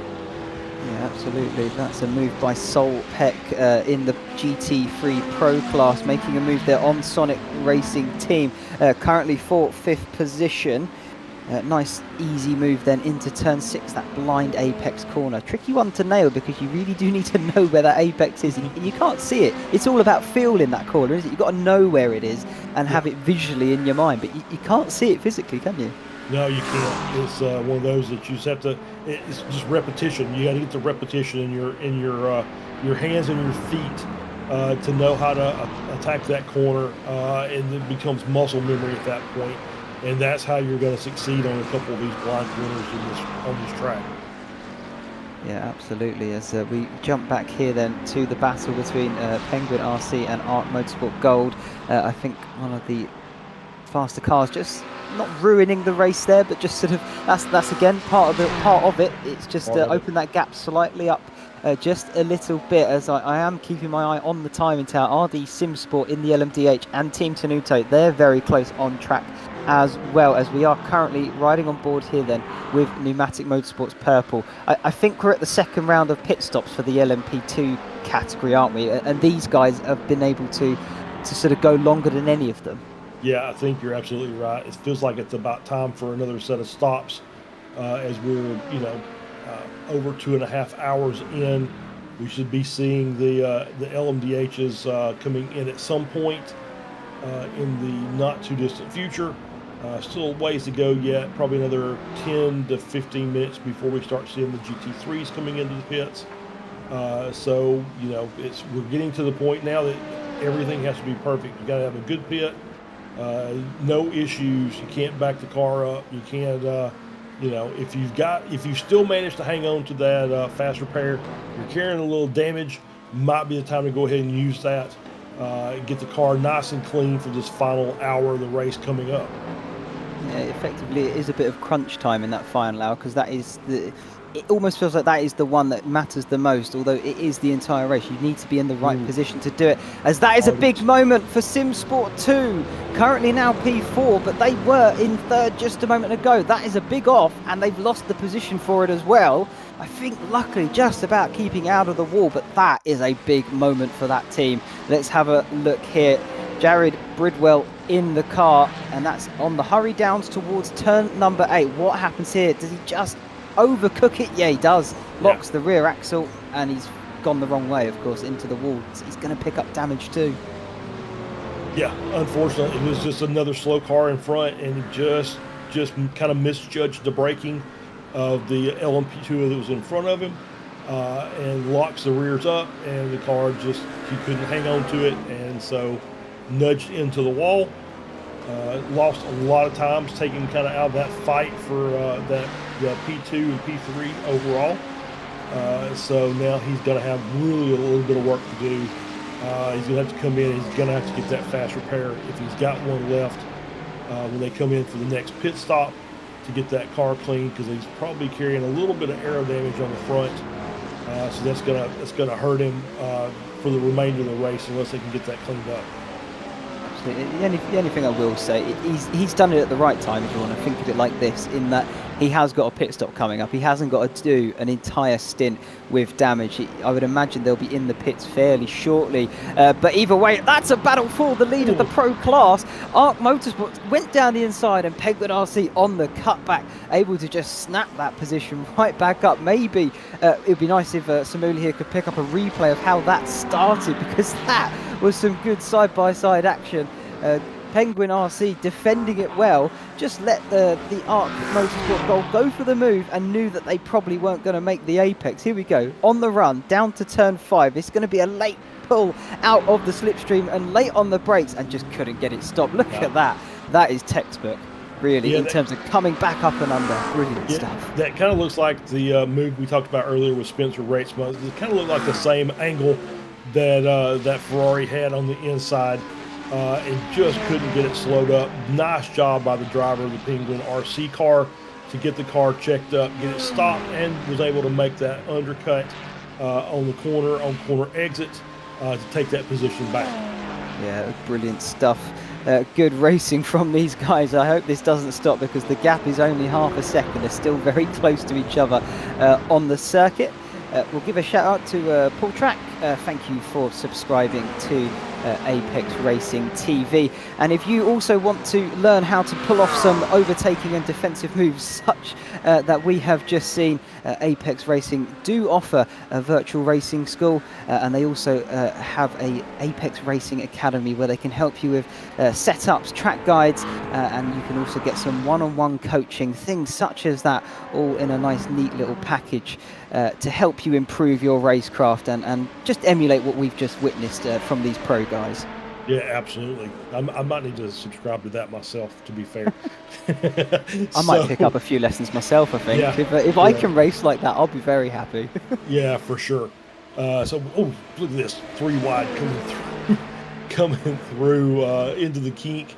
I'm surprised they all made it through. To be fair, we see that Porsche LMDH car finally get clear to those LMP2s, and they could continue on. That was the LMP2. One of them was the West Coast Racing Endurance Blue 121, as well as the is that the Team FFSR in front of him.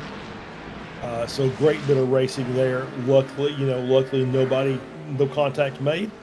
As we're going to get a replay here of Fendi Racing 383 coming down into turn one.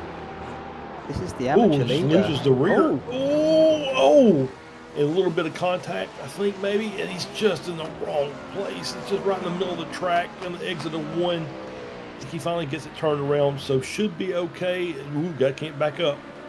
There we go. All right, so nicely done. That could have been catastrophic for Indy Racing, but now the gap is 2.2 seconds back to go in with Bear Pope now 18 seconds back, and Bear Pope kind of holding the advantage of their pits. So now they're going to be well and truly in a good spot for that final pit stop. They're going to come out in the lead of these cars. I don't think there's anybody going to be able to track them down from that point. They're going to have a pretty sizable gap once pit stops are done. yeah, I think it's going to be crucial now from about here onwards to see which of these GT3 cars pit and which of them are able to make it to that 3-hour mark. Because that's going to be the crucial difference here for this final stint. And I think we've seen Bear Pope 0, they're running third. They've been there, I think, the majority of this race in that amateur class. But I would think on strategy, actually, they're the best of the bunch from my experience of looking at it. But this is a battle, again, for the lead of the GT3 class. ARC Motorsport Gold finally going to try and make a move on Penguin RC. They're going to be side by side through 5, and he's just going to have enough straight line speed to go round the outside. A fast car approaching as well, trying to get by, just to add insult to injury and make things difficult for these guys. But ARC Motorsport Gold got the move done when he needed to. That was a strong move on the outside of turn 5. You don't normally see that, but the Ferrari obviously really good on those exit curbs. Was able to get the power down and get the car moving around of Penguin RC. Was able to make that pass stick. Great bit of driving there from Nick Langman. Yeah, brilliant stuff to watch and behold. And couldn't go for the inside line. He tried that a few laps ago, so he thought, you know what, I'll go around the outside, and he made it work. Good overtake from Nick Langer there. Take notes, people at home, because that is how you go racing. Once again, good stuff. It's brilliant stuff to watch and behold. He now leads the pro category of the GT3s and the GT3s as a whole as well. So he'll try and build a gap back up now to Penguin RC and see what he can manage. I will also note though, RD Simsport currently P3. That gap's come back down again. It's about half of what it was after they had that moment. Yeah, really doing a great job. He's clicking off the laps as they go, and he's able to close that gap down a little bit. He's now only 3.5 seconds back of the leader. So we may be seeing, as we see Bear Pope Workers Union coming into the pits for their third stop of the race, I'm going to guess, coming in running P6 as they're sitting now. I think they were running around P5 prior to this. So they're in the pits. So they'll have this plus another splash that's going to need about 15 minutes of fuel. So that's going to be, let's say, a quarter of an hour. So you're talking about a 10 to 15 second stop to get to the end. So that's going to put them at about 40 to 45 seconds total on track. So now it's going to be getting in there, getting in cleanly, getting out cleanly, and seeing what you can do versus the rest of the field. Yeah, absolutely. And that is when this strategy is now going to all unfold, and we're going to see who managed to get it right throughout this long race and who potentially didn't get it quite as good as others. But it's still got the last hour to go. And you know, in racing, as they always say, anything can happen, and it normally does. So it's so hard to tell. You never can really tell. But at the moment, as it stands, Solpec have been doing the business and currently lead the race as a whole, and of course the class that they are a part of as well, the LMDH, and they've got a nice minute gap, well, over a minute gap, back to second place 100 Force. And that's a nice buffer to have, isn't it? Especially going into the last hour. Of course, it gives you that buffer if anything does crop up and go awry. Absolutely, yeah. If they've managed to hang on to their fast repair for the race, then that means they can have an incident on track and can get the car limped back around and probably maintain the lead of the race to limp it back around and get their fast repair taken care of. As we now have a RD SimSport 4 with a combined penalty of 5 seconds for blocking and a drive-through for avoidable contact during some portion of this race we may or may not have seen. So they got the double whammy. So they're going to come in and take their drive-through, and then I'm not sure how they're going to play out the 5 second. That may be a post-race add-on. But either way, they're going to have to come in for an additional drive-through in the pits. I read that they will serve a 5 second stop-go whilst they're driving through. That's how I read it. I could be wrong. That would be okay too. Yeah, I can buy that. So yeah. We'll see what does happen to them maybe. But at the moment, looking on board here, we are currently seeing Bear Point Workers Union. That was, I believe, not Fendi Racing. Yeah, it was Fendi Racing 396 having a little bit of a battle as faster cars trying to come through. That's a very late dive into pit road, but I think he had to do it like that because he had faster cars approaching. I think so. I think that was the only option available for him was to let those cars go and then make a late run into the pits, as we're going to get on board with Andrew Guma trying to watch the cars behind. You can see that GTP car just maybe a little contact there as well. But he's got 3 coming by, and he just had to slow down and said, okay, I got to come into the pits. That might be a penalty through iRacing for unsafe pit entry. So we'll have to see what his stop timing is going to look like coming out. But I did see in the timing and scoring, the gap between Fendi Racing 383 and Going Racing is a half second. So there's a big battle going on there as we're looking at RD SimSport 3 in the pits. Yeah. If you're keeping an eye on board with that camera shot, there's a little inboard camera when we watch that replay. You could just see them all lining up trying to pass him. He's just trying to find that gap and let them all go. I'd be disappointed if he picks up a penalty for that, because I don't really see how else you could have done it. And he did it safely in that sort of sense. So I don't think any problems will occur there. But we'll wait and see how that one unfolds. Currently looking here at the Fendi Racing 396. They've just come back out onto the racing circuit, and RD SimSport 3 followed behind as well, just being passed there by an LMP2 car, is it? Is that, they look so alike, it's sometimes really hard to tell which one it is until you sort of either go on board with it and you sort of go, okay, yeah, I can see what that is now, or I find it's a bit easier to tell from the rear. You have the bigger sort of aero, don't you? Well, for me, it's all about the tail lights. So each of the tail lights are a little bit different in those cars. They have the little round ones at the bottom for the LMP2s. Those long lines that you saw was probably a Cadillac, if I'm correct.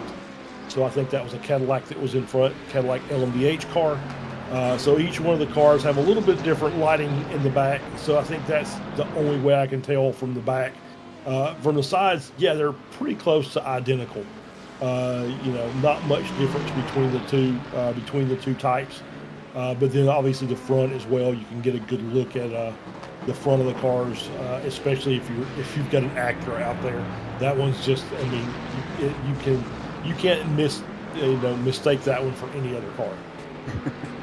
Absolutely. We did just witness as well in that Going Racing Ruby took the lead of the amateur class for the GT3s, past Fendi Racing, who's been basically dominating that amateur category right up until this point, where they have finally lost the lead of it. And now the Mercedes is currently the leader of that category and will try and build a gap back, because they have got, I would imagine, Bear Pope Zero going to be breathing down their neck by the time we do see all the pit stops being made and everything there, as iRTES Motorsports Golf comes into the pit. So this is the pro class then, a bit further around, finally making their final pit stop, and they haven't reached the 3-hour mark. So are we going to see some splash and dashes at the end?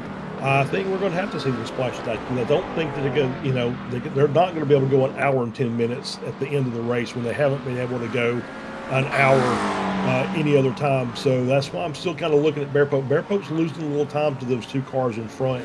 They've lost about 3 seconds since we had that battle with Fendi and Go went earlier.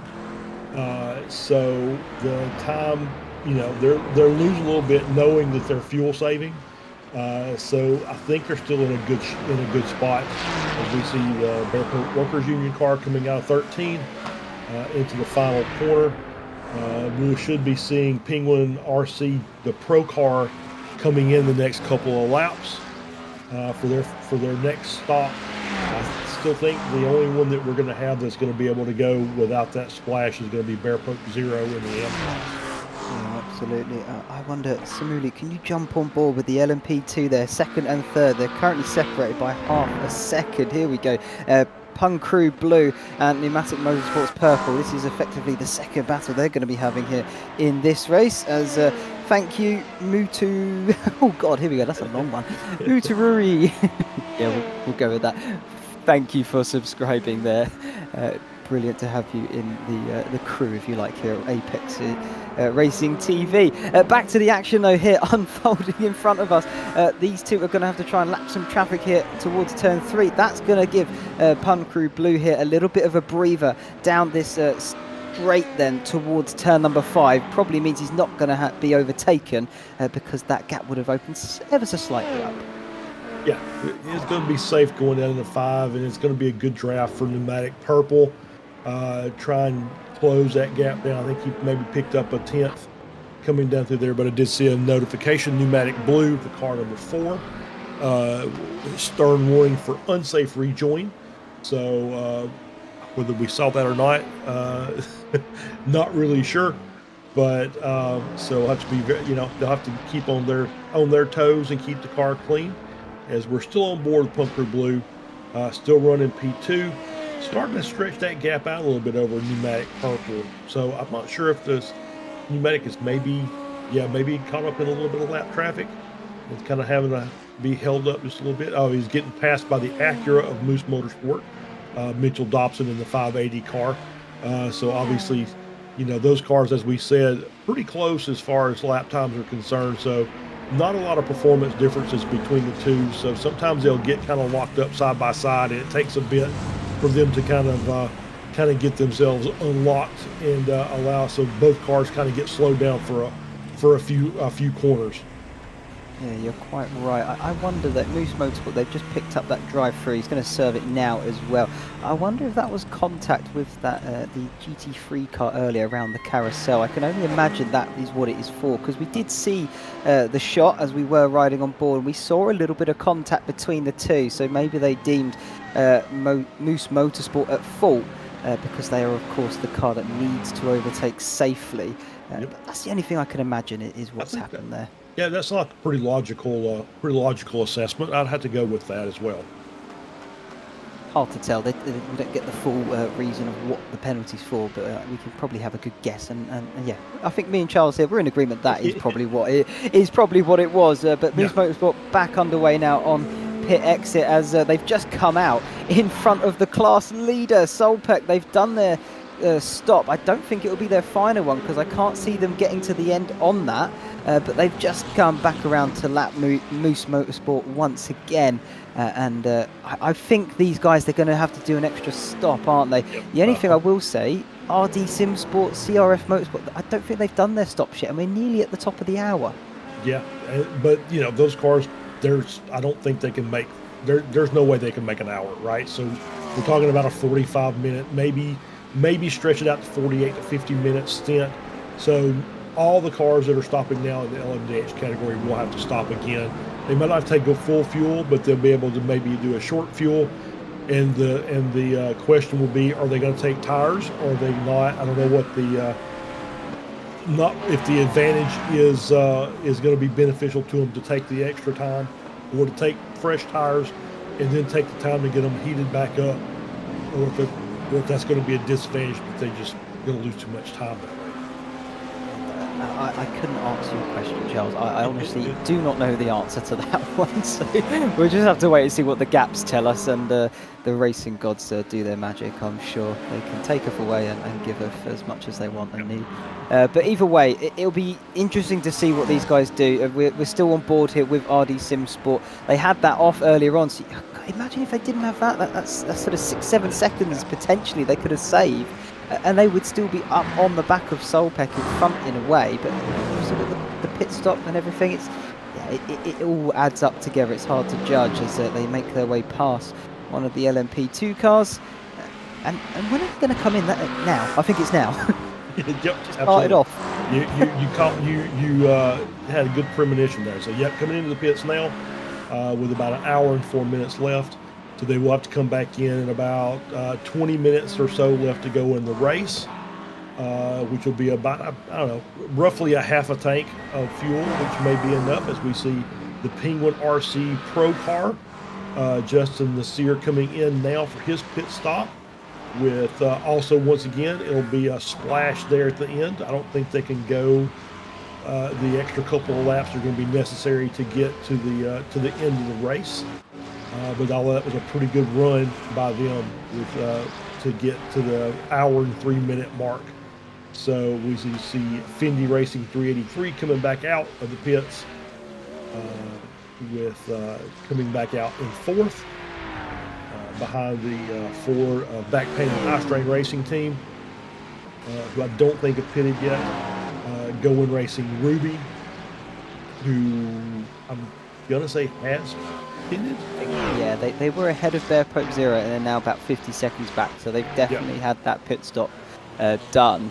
And I still can't get over the name of that team. What an amazing team name. Whoever came up with that, you deserve a pat on the back because it's very clever. And it rolls off the tongue as well, doesn't it? So, it does, doesn't it? And I'll even add, I quite like their car livery too. The orange, again, it transitions. Maybe it's not your favourite, Charles, but is that like a city skyline on the side of the car? I just saw an outline. Let's see if it goes by. Yeah.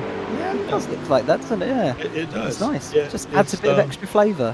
Yeah, I'm not sure about the color combination, but you know, but I do like the skyline. That is kind of cool. I do like that. That's a nice look. Got like a starry night effect in there as well, spotted with white. You can just about see it. It's good stuff. Yep. And they're doing quite well. They're back on that podium spot at the moment, aren't they? They're P3, that Ford Mustang. Good so stuff. Zachary living good. I don't know this team. This is the first time I've seen them, but I'm wondering if they're in the battle for the Monster Gold Cup trophy.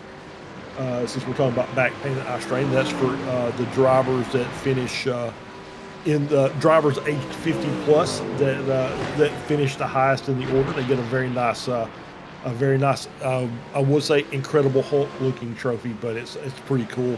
If you get a chance to go up to simrace247.com and look at the write up on the series and check out the trophy, it's a pretty cool looking trophy, I have to admit. I think you hit the nail. If you're going to give it, a description, the Incredible Hulk springs to mind. But just imagine him golden.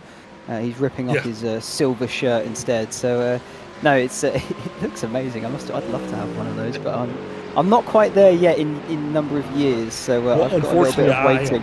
So. Oh, okay. You can join in next time and take part. You might bring home one of these. I may have to do this next season. I may have to find a teammate and just come out here and run. But as we're on board here with Fendi Racing 396, Andrew Guma still outrunning the first car lap down in the GT3 Pro class. So just ahead of Echelon Sim Sport in Carter James in 227. These guys are still out battling. Every position is going to matter because these are points races. So you want to try and get as high up in a position as you can. So you're going to try and run it out to the end, especially when you have prizes out there for clean driving, but you have to have fair share. So it's you have to get your fair share in, which means you got to be out there running laps. Yeah, I'm glad you brought prizes back up, because I just want to point out as well that Champion Motorsports, they are also in partnership with Xbox Game Pass, and they currently have on offer free 13-month subscriptions for the Ultimate Edition of that Game Pass. I know, I was very impressed by that too. I was, might have to see if I can get into this series. I want some of these prizes myself, so no, fair play. Yeah, but they are in collaboration with Xbox Game Pass, and they have provided the... it's not very well written in the sense of I'm not sure who can win these prizes, but I think it might be in relation to that Monster Plus trophy you mentioned a moment ago. So I think those guys might be able to win something such as that. But they are prizes all up for grabs as well. And of course, you did mention the positions, of course, are 4 points, because this is a series. This is the round one. I forgot to mention it earlier, but this is round one. Normally they go to Daytona, but they have changed it this year. And we are, of course, here at Road America. We've started the final hour of this exciting race and still got an hour to go, of course. Plenty of racing action still up for grabs. And next time they will be heading to Le Mans in December, but I'll bring us all back to that later on. For the moment, let's just enjoy what we have in front of us. Yeah, absolutely. Yeah, I was already kind of looking at the schedule. That next race is going to be pretty spicy, completely different than what we're seeing here. But yeah, so we'd have a message from race control. The Solpec 112 car got a warning for an unsafe rejoin. So they're going to keep an eye out as we see Bear Pope coming around. Are they going to stop this time? It feels like this might be the lap where they're going to pit. And they are absolutely going to do that. So 3:02, which means they should be well and truly good to get to the end of this race without having to really do a lot of fuel saving. I think they should be able to run pretty close to max pace for the remaining race, the remainder of the race. Oh, had to back up a little bit, missed his box, but he's going to take tires and fuel and come back out, and we'll see what the gap is in relation to the to Goin and Fendi. Penguin also, the AM car for them was only 55 seconds back. So we'll see where Bear Pope comes out after they take their pit stop, and we'll see what they're going to have to do, because obviously they should be able to make it to the end, and the rest of the cars are going to have to make that one more splash. Yeah, I was just going to bring it back to that, but you've done it for me. I think they will rejoin probably about third, as getting very close to comfort, some of these guys out there. Even at this late stage, they are almost trading paint as they file their way through. They did trade paint right there. Look at that, a little bit of contact. RD Sim Sport, just slight touch on the way through, trying to make his way past one of the GT3 cars. That is Fendi Racing 396, and there's damage. Yeah. Oh, look at that, yeah. Wheel lock, left hand down. That's quite a margin. That's quite a big margin of wheel lock. It is. I'm surprised he's able to keep this car on the track. Just kind of see him, because I was looking at it as well. It's like, is that car crabbing? And it's like, yes it is. And he said, you know what? I'm going to tow this. He said, yeah, that's actually a really smart move by that Fendi car. It was going to be very difficult to finish that lap with all the traffic around and not potentially cause more contact and more damage with other cars. So very smart, a very good sportsman-like move to just tow the car, get it off the track, get it back into the pits, let them work on it, and then come back out and complete his race. I think he did very well to actually get it to where he got it. He got it to turn 3. So the contact was made at the end of 14. He got it all the way up the straight, round the first corner, and still didn't lose control of it. So fair play to him. Did very well. But yeah, like you say, I think sensibly towed the car back, because I think it would have been a big tall order to get it the full way round. As we have a look here at Bear Pope Racing, came back out of the pits in P2. Wow. He's going to have Fendi Racing quite close behind him, but I think those guys around him, they're going to have to get that extra stop, aren't they, Charles? I think so. These guys have nailed the strategy, making sure they get to the top of the hour. Yeah, it's we you know, I've seen it a lot of times where you just the fuel strategy just plays in perfectly, you know, to that, and they've done a great job of making that car very, very fuel efficient. You know, Jimmy Barton there in the Bear Pope Zero car, so they're going to have 55 minutes left of racing. Once again, I think there's, like I said, I think they'll have to fuel save a little bit just to get it to the end, but I don't think he's going to be that far off the pace. Should be, you know, even if Fendi gets by him, which is probably going to happen before then, Fendi will still have to stop again as well as the rest of the field. Yeah, you're spot on there, and I think that is what is going to ultimately come down to how this the amateur category at least plays out. But you know, it'll be interesting to see overall where he finishes in this GT3 class, because we've seen some of the pro drivers out there. They're going to have to do that splash and dash as well. I haven't. Oh no! No! It's all gone wrong. They've had a coming together. We're going to need a replay of that. I was sort of looking at the tower at the same time, but that is Bear Pope Zero, who was at that moment. He's crabbing as well down the straight now. That's big damage, and that is race, I think, destroyed, isn't it? Yeah. Well, yes, I think that's really ruined their strategy. They're going to have to come in and get that car repaired.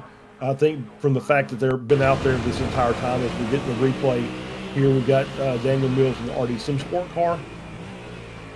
And Ford Mustang, and looks like it's just the car just maybe got in the back of the car. So I'm trying to see who that was. It was directly in front of him, or directly behind the Bear Pope car, but it looked like there might have been a little contact on corner exit. Yeah, that car is just trash. Yeah, it definitely looked like Carter James with the Echelon Sim Sport GT3 car. There was contact definitely made. You know, the LMD. I think what he's tried to maybe do is follow that LMDH in a way, but realised it wasn't happening. It's just carried so much more speed, because again, the Bear Pope team, that they're having to account for that faster car coming through, and so that corner speed is a bit slower than what they might have liked and expected, and it's ultimately ended in contact, and that's disastrous for them, because they were having such a great race. It's such a shame to see it end in that way. It is, and yeah, it's just they had the strategy dead on. Perfect strategy, and it might have been they were fuel saving a little bit as well, so they weren't really trying to really just power the car out of the corners, so maybe that kind of caught the Echelon car out as well, but just a tough break. Bear Pope had everything just perfect, and just everything going wrong with, you know, 53 minutes left in the race. Yeah, absolutely.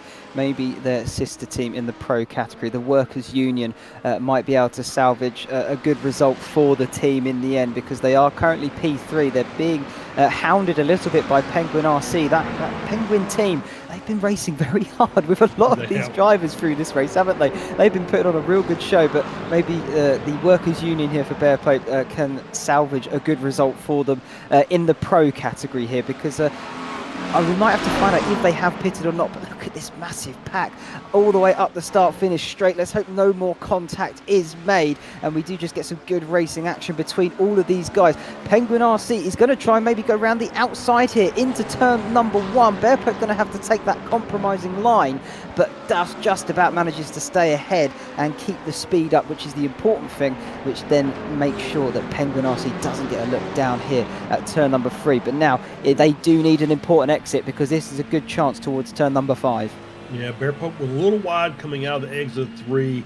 Kind of see him have to adjust the car, but I don't think it was enough to hurt him. Looks like Penguin's going to have to stay behind going down into 5 as they work their way through. Yep, so Bear Pope hangs on to the spot. They work their way around, and it's going to be a matter of just trying to get the car set back up again for maybe a run into Canada, or they'll reset back to the front straight again. So Gonzalez doing a really good job keeping the car, keeping Bear Pope Workers Union honest, not letting them make any mistakes, and we'll see what happens over the next couple of laps here as just still the fight continues between these two.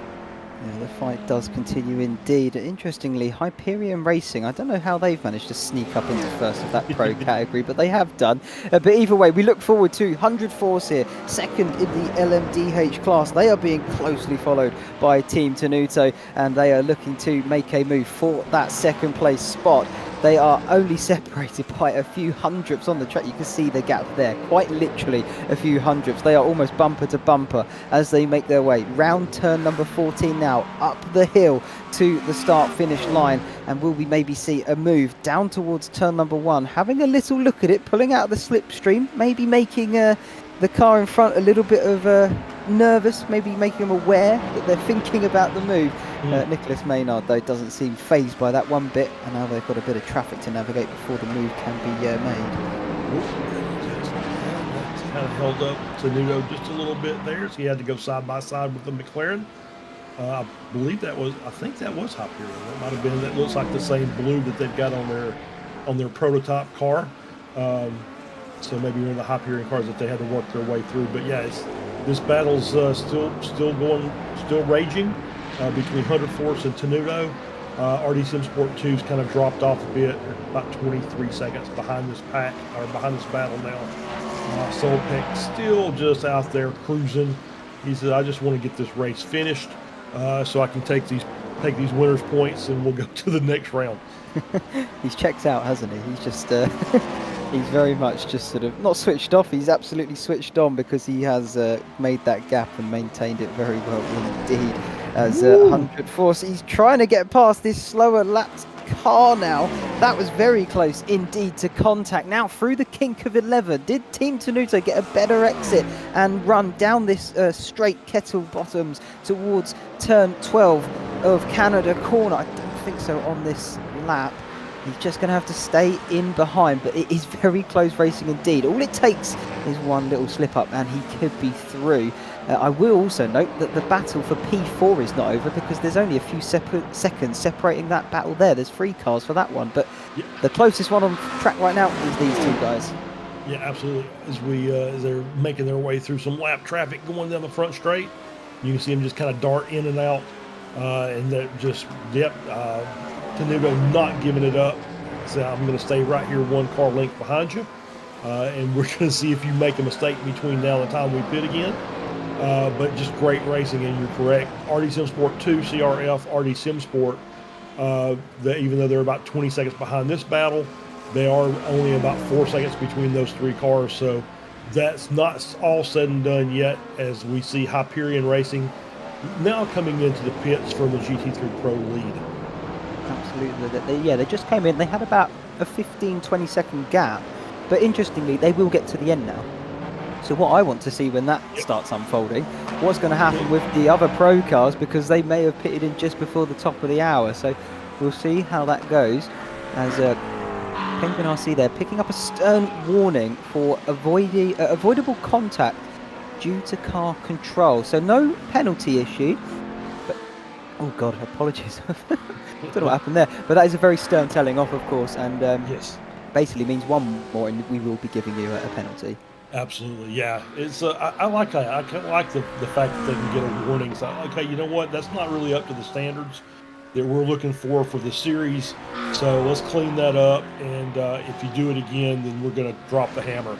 So I think that's a good. It's a Tenuto off. That was P3. That's P3 just off there at Canada corner. Let's get a replay of what just unfolded. It might have been a potential look at making a move down the kettle bottom straight towards Canada corner, late on the brakes. Yeah, he's overcooked it into the gravel. But no contact, he just lost some time. So, hasn't damaged the car. He's just going to have to get those tires scrubbed off. The gap's only 3 seconds, so he didn't lose a ton of time. So we'll see if they can work their way back up, maybe get a little traffic assistance from the traffic as 100 Force is working their way through. That battle doesn't feel like it's quite over yet, but we're getting close to the time where these battles will be resolved. Yeah, absolutely. It does all come down to this final hour. In theory, of course, you do need to lay the groundwork to get to this point, as I'm not too sure what's happened here. Charles, have you still got a visual on the race itself? I do, but not through our what we're watching to call the race. That- That's Oh, okay, no worries. no, Charles, keep we've informed what's going on then here. yeah, no problem. Let me see if I can get over to one of the other teams that we were looking at here. We'll pull up 100 Force. I will say then, apologies for the technical Yep. difficulties that we're currently experiencing. Charles can give us the best radio commentary. There we go. Because that what this Yeah. is now. This is what it's devolved into. Yes, we are now Radio Le Mans. So we're so on board with 100 Force, who was still running P2 in the overall as well as the LMDH field. He's got himself a nice gap back to the car that was in P2. That was Tenuto in P3 as they're working their way through. And I see that we're starting to get our graphics and our images back up. So we'll continue on as I'm kind of working my way through the field. Yeah, no worries at all. Why don't we then take a moment to mention our sponsors once again? Absolutely. Penguin RC, of course, back again for another year, being one of the top sponsors then of this series, the iRacing Team Endurance. So yeah, Penguin RC bringing that to you. Alongside them, this time is Masterworks. So if you want to good agency that can get you some brilliant creative visionary work going for you, and cutting edge technology in that sort of media presence, then get in touch with those. Or Penguin RC, of course, bringing you some fantastic sim accessories such as wheelbases, button boxes and kill switches, all made to a very high quality at affordable prices as well. And we'll mention, of course, Apex Racing TV, bringing you this broadcast and live stream. Apologies for the technical difficulties. We will have it back up as soon as possible. We have got the live timing still, and Charles does still have visual as to what's going on. I still do, and I'm watching the battle in the GT3 Pro class. ARC Motorsports Gold still leading. Bear Pope Workers Union only about 4 seconds back in running in P2, and the Penguin RC GT3 Pro car is starting to close that gap up. The gap looks to be about a second and a half or so between second and third. So Penguin doing a good job of trying to tighten that gap back up. We'll skip up to the leaders in the LMP2 fields. Pneumatic Purple is in the lead, but has now just came into the pits for their pit stop. It's going to be really close to them being able to go all the way to the end with about 37 minutes left to go in the race. Somewhere around 36. That should be plenty. So they're in for their final stop of the race. Echelon in P2 has just worked their way around, so they're coming through turn 3.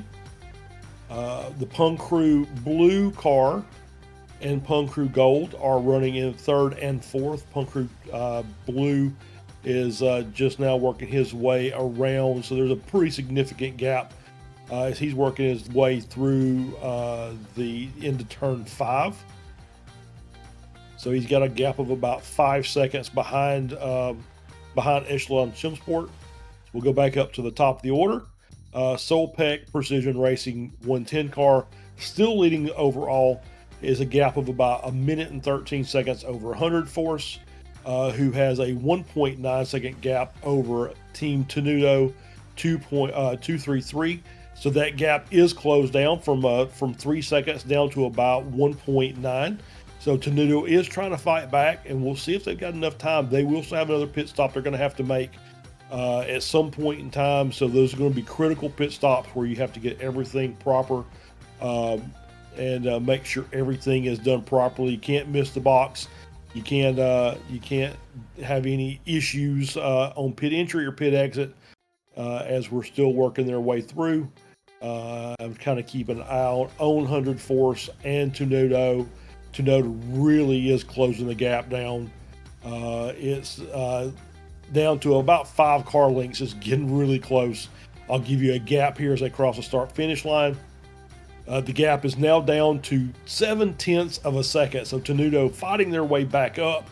So they're going to be challenging 100 Force here again very, very shortly for that second place overall and second place in the LMDH class. We did have an issue. The West Coast Racing Endurance Blue has received a black flag. So there was a penalty for them. That is the 121 car. I believe that is their that is in the LMP2 class. They were running P6, so they're going to have to serve that drive-through penalty. I'm not really sure. Did not have any indication of why that occurred. But we'll continue on as we're still continuing on watching that battle between 100 Force and Tenuto, getting into some lap traffic coming through out of turn 8. 100 Force able to clear, Tenuto able to come around behind through the carousel. They've got that Mercedes GT3 cleared. The gap's kind of opened up just a little bit, probably up to about 7 car lengths. Good run down. They're going to have a little more GT traffic coming into Canada corner as we're coming back there from, as we see a spin there from, as we get back on the screen there from one of the GT cars. Could not tell who that was. All right, and so we'll continue the radio broadcast as Samuli gets everything loaded back up. He's got, I'm sure, 17 things going on at one time, so we'll continue on, and we'll give you the gap here as they're back around for another lap. The gap is now 0.4 of a second. So Tenuto getting a good run down the start-finish straight, still contending with some lap traffic, but they're catching some LMP2s in a really good position. They're getting them basically coming up. They're having to slow down for the corners coming through turn 3, able to get a good run out of 3. Looks like Tenuto's trying to get a little bit of a toe off the LMP2 before they pull out behind 100 Force as they're working their way down into turn 5. Gap is really close now. It's down to 2 car lengths as they're getting turned in for turn 5. Great bit of driving by both drivers as we continue on, and we're back online, so we have visuals now to go along with the audio. So we will get all the updates as the SDK graphics come back online. As people cross the start-finish line, we'll start getting those gaps updated. So we'll have our live timing and scoring back just as quickly as we can. You can see some of the gaps otherwise with Art Motorsports with 2.4 second gap over Bear Pope Workers Union. Penguin RC back there in third, only 3.3 back of the leader. As we start to get everything filled in, and we'll see if we can get back onto this 100 Force versus Tenuto battle here in LMDH. Yeah, absolutely. Well, thank you for that, Charles. The best radio, I think, live stream we've ever had. Probably the only one we've ever had. But either way, definitely the best. By a long shot, of course. So, no, thank you so much for filling John us in Hindhoff there. has nothing to worry about. Oh dear, you're coming for his job, I'm sure of it. No, we are back though. We have got some visuals coming into your eyeballs, and we've got the timing screen up to match. Team Tenuto Racing here, we're riding on board with their Delta livery. Cadillac, sorry, at a moment. And they have managed to close that gap back up to 100 Force in second. This is the battle for the final 2 podium spots, because Solpec have still very much checked out of this race, over a minute out in front from those guys. As we have a little look back here then, Pung Crew Gold in P4, very much sitting on the gearbox of Pneumatic Motorsports Purple. Are we going to maybe see a move? He's going to try the inside line. Look how close he is to the pit wall. He's going to have to be late on the brakes if he wants to get this done into turn 1, and he has. What a move. What a great move by the Punk Crew Gold. Amir Mohammadi. I will get that right one of these days. It may be the last race of the season when I get that right, but we'll get it right. So great move to get past the pneumatic purple car coming through turn 1. Just really aggressive, took the inside line, just completely took it away from the pneumatic car. So great bit of driving, and great job by James Stacey to hang it on that outside and be able to hold the car on the track and be able to at least challenge him back before this is all said and done. It's only gap only about 0.6 of a second. Yeah, well, Punk Crew Gold there making the move for P3 and trying to get a gap pretty quickly. Amir's teammate though, Eli Singh, just having a look whilst you were doing the brilliant radio podcast that we had going on, he's actually got an unhealthy obsession with Rocket League. I wonder if that comes into any skills that he's picked up. It certainly seems to be doing enough. But he's also used to be an amateur amateur stage rally as well in Arizona and California. So that's quite an impressive resume to have, real life cool. racing as well, and now jumping into a virtual world, and you and your teammate are in third in a pretty prestigious series, I would say. Absolutely, yeah. As we see, the Bear Pope Workers Union coming into the pits for their final stop of the race. It's going to be the first ones in. Won't be the last ones in, so they're going to come in, get their final stop done. Everybody else still to go. I think we're pretty much going to see how much time they're going to be able to make up by taking this early stop. Yeah, I think that's going to be the interesting thing now, because this is the point where we've got just over half an hour left of this race. Now the strategies are all going to come back together, and you can really see the gaps between these guys and who has really been nailing the strategy and who has been putting in the consistent lap times. That is probably one of the most important things, is consistency, because it does add up at the end of this race, and we'll find out who has been nailing that and been right on top of it throughout the entire series. But look at this, Team Tenudo having an attack at 100 force. This is going to be down towards Canada corner. He's going to have to try and do it the long way round the outside. 100 force not having anything of it, but that's going to compromise his line a little bit now, as he's going to have to struggle to get on the power just through here. 13 and then 14, and I think he's luckily got a back marker to help him slightly there, because that will compromise the line of Team Tenuto on the exit of 14, or sort of on the entry, but he's pitting in anyway. Yep, coming into the pits for their final stop of the race as well. So yeah, the 100 force got kind of hurt a little bit by a back marker or a GT3 car coming through the kink. Kind of had to hold up a little bit, gave Tenuto a chance to get a good run, and now they got a little payback as Tenuto got kind of held up with a different car coming through 14. 100 force, or Tenuto said, you know what, it's time to go pit. Let's get this done, and then we'll have our last run, and we'll leave this battle for the last little 30 minutes of this race. Yeah, absolutely. We say it's his time to pit. It could have been a strategy call, in the sense of he doesn't want to be held up. He feels he may have the pace over 100 force. It's so difficult to get behind a car, but then make the move, it is even harder. So he may have felt he's got the pace, but just couldn't quite get the move done. 100 force doing a good job at defending. So pitting might have been the strategy to get the move done. So we may see this second position actually play out under pit strategy, because it does also depend on how you navigate this traffic and whether you come out in clean air. So keep an eye on this one, because it's not done and dusted yet between these two. Yeah, absolutely. Just a little undercut to say, I'm going to go ahead. But he came out in a group of GTs, so if that was his goal, then I'm not sure that was the exact place he wanted to come out. But he's going to get those cleared in pretty rapid succession there before they get through turn 3. So let's see if he's got some clear traffic ahead. Kind of taking a look down the track there. Looks like it's pretty good. Looks like he's got a little bit of room. As you can see, Samuli pulling up the track map for us. There's basically cars everywhere. So, so there's not really a good gap to just jump out into, that you're not going to have to deal with some kind of traffic of one version or another.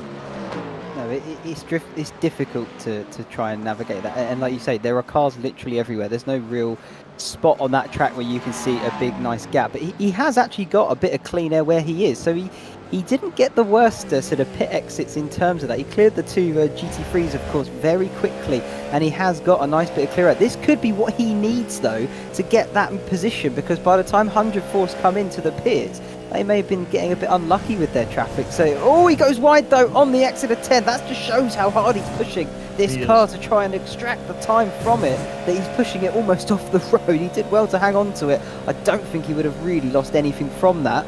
And he is going to start coming up to traffic. I think he would have had this lap pretty much clean and clear after that first two GT cars he passed. Yeah, I think you're absolutely right. I think that was if there was the strategy they were going for, definitely worked out for him. So yeah, he's got all this traffic now on the front straight.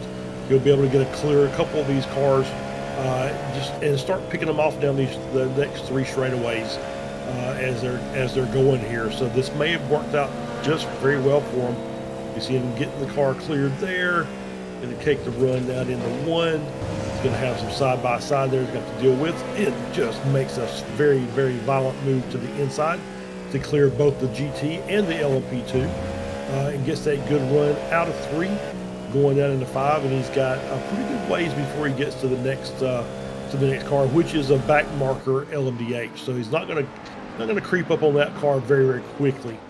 So he'll have a couple other cars he'll have to contend with as they go through around, probably around the carousel area, going down into that run from the carousel into Canada Corner. Yeah, absolutely. I think he did get very lucky with where he's pitted out. I'd say that's probably ideal how that has unfolded for Pat here at Team Tenuto. It very much is a clean run at this circuit. Of course, he'll have that LMDH that's going to clear the GT3 car there nice and easy. He'll follow that through very easily as well. As we take a look here forward towards 100 force, whereabouts on the circuit? He's on the run down towards turn number 5, still yet to make that pit stop, probably trying to shorten the pit stop as much as possible so that it really is a splash and dash as he also gets through a bit of lapped traffic as well. This is going to be interesting to see how it plays out when 100 force do finally decide to pit, and where they're going to come out in relation to Team Tenuto, as Fendi Racing 283 pick up a drive-through for car control and avoidable contact. The stewards clearly felt that they were the ones at fault, and of course will serve that penalty in relation to that. This is I feel like it's a bit of the calm, a quiet before the storm, Charles. I don't know about you. I think you're right. I think if these cars end up within a couple of seconds of each other, after 100 force comes into pit, it's going to be lots and lots of very close racing between the two cars. Looking at down the list here, pretty good battle shaping up here for LMP2 for the win between Echelon LMP2 and Punk Crew Gold. They're only 1.2 seconds between, so there might be a battle there as well. ARC Motorsport Penguin RC in the GT3 Pro is 4 seconds, so I'm not sure that that's going to be able for Penguin to make up that time, but you never can tell with a pit stop to go, even if it's a splash and dash. And then the gap between Go-Win and Fendi in the M class is about 10 seconds, so it feels like Go-Win has got a good opportunity to take that class victory. Absolutely. We have a look back here then at Hyperion Racing in that baby blue Porsche. They're going to try and make a move here on Team FFSR in that red, blue and white Cadillac into turn number 14. Now this is where you want that all-important exit for the run-up to the first corner, but never mind, we're not going to get it, as they do jump into the pits. Team FFSR. They clearly felt it's time to make that final pit stop then on the run to the checkered flag. Just under half an hour left then in this race, not long to go at all. And we look here then at Echelon Simsport, currently leading LMP2 still, after they did take that lead, but I think Punk Crew Gold, or Blue, sorry, weren't that far behind, and I think they may have just made a pit stop, or was it, sorry, Motorsport Purple, I think actually weren't that far behind either, so this could get spicy in the closing stages. Yeah, it very well could. I think Punk Crew Gold still has to pit again, but Punk Crew Blue, just came out of the pits. They're only about 5 seconds ahead of Pneumatic Purple, and Echelon, I think, still is yet to pit, so they're going to come out really close together. So this may be a battle down to the final corner before this is all, before we get it all resolved. So it's just going to be have to sit back and keep an eye out and see what happens. Yeah, the other one we will of course keep an eye on is the GT3 categories, because we know those guys, a few of them are still going to need to make pit stops as well, and some of them I don't think are. So that will be interesting to see how those play out. We can see here the current leader of the pro category for ARC Motorsport Gold, that's Zane Khan. He took that lead a few laps ago now, wasn't it, from Penguin RC, and we saw those two teams duking it out and putting on a good performance for us, and eventually they came out on top and haven't really looked back. They've just been able to get that gap and then somewhat maintain it, haven't they? But 4 seconds is a nice little buffer. I personally would like a bit more. Yeah, I think so too. And the leader is in for their final stop. Solpeck pretty much dominating the overall as well as LDH class is coming in for their final stop of the race. I will say that as we were looking at the GT3s, and we'll go back to that in a minute as we're watching Soltech come in. Pat Pelchat having a great run, just going to come in leisurely, trundle down pit road, get his last pit stop done. We'll go back to Bear Pope Workers Union has already taken their final pit stop. So those cars in front of them will start coming back toward them a little bit. And I think they were really close up there in front as well. So it's going to be interesting as the longer these other pro cars go, how much time they're going to be able to cut off. We know it's going to be 30 seconds just at the drive-through. So the more time, the longer they can stay out and run, the less time they'll be stopped. And that may be the difference in who wins this race. Yeah, absolutely. I think that also could be the difference between 100 Force and Team Tenuto as well. The longer 100 Force can go, the less time they will be stationary when they do finally get to their stop. But yeah, still looking on board here at the Bear Pope Workers Unit, as that is Punkru Grey off the track once again. They really have had a torrid afternoon. They've been struggling with that car. Maybe it's the circuit that they're not as familiar with. Who knows at this moment? But they're still going. They're in 14th. They're only 3 laps down, which is not awful in the grand scheme of things. And it is good to see that they are keeping their heads up and finishing this race. Because, again, I can talk from experience. It's very easy to get your head down and just give up. Exactly right. Yeah, it is. It's the easiest thing in the world to okay. I'm going to end up losing time a couple of seconds a lap because I'm just not quick enough here. That I'm going to make a mistake, maybe lose another 10 seconds or something. Next thing I know, we're a lap down. It's very easy to just say, you know what, we're just going to park the car, we'll come back again and do it again next race. But they haven't. They've stayed out there. They've still made a couple of mistakes here and there, but they haven't really caused any damage to anybody as far as I've seen. So they're still out and they're running. And we got a penalty up for iRTES Motorsport 4 for avoidable contact. And that, I think, is going to be the contact they had with the with Bear Pope 0, maybe. Or no, because that wasn't them. They just happened to be near that, so that was not them. I apologize. But they did have some contact somewhere with another car. So they get the penalty for it. Yeah, absolutely spot on there, Charles. Yeah. I would love to know maybe how many penalties some of these drivers and teams have picked up. It'd be interesting, unless you have that. I do not have that. Okay, no worries. Yeah. Not a problem at all. We just saw Team Tenuto working their way through this part of the GT grid of this race, as we are still looking on board with Punkru White, currently 6th in the amateur class. Haven't seen too much of these guys in the amateur class, but they have been keeping their head down, and they're not a lap down either on their respected class. So they're doing pretty well, about 2 minutes, so the leader might just be about coming around to get them. Let's see if they do manage to finish on the lead lap, but they're doing well. They're not far behind Back Pain and Ice Train Racing Team. Still will not get over that one because it is such a good name. And they're sticking with it, aren't they? They're doing very well. Kept the car in one piece, and I think, for a lot of these guys, some of it is just sort of making sure you finish the race. As 100 Force have just done their final pit stop, and they're way ahead of Team Tenuto, I believe. They really are. Yeah, it was like 13 seconds. So obviously, taking those few extra laps has paid off. It's given them a much quicker pit stop. So they've got a nice 13-second gap now, and a car of Punkru Pink in between those two cars. So yeah, that looks like that might be race done for those two. It's just going to be a matter of where they finish once everybody gets in the pits. Yeah, absolutely.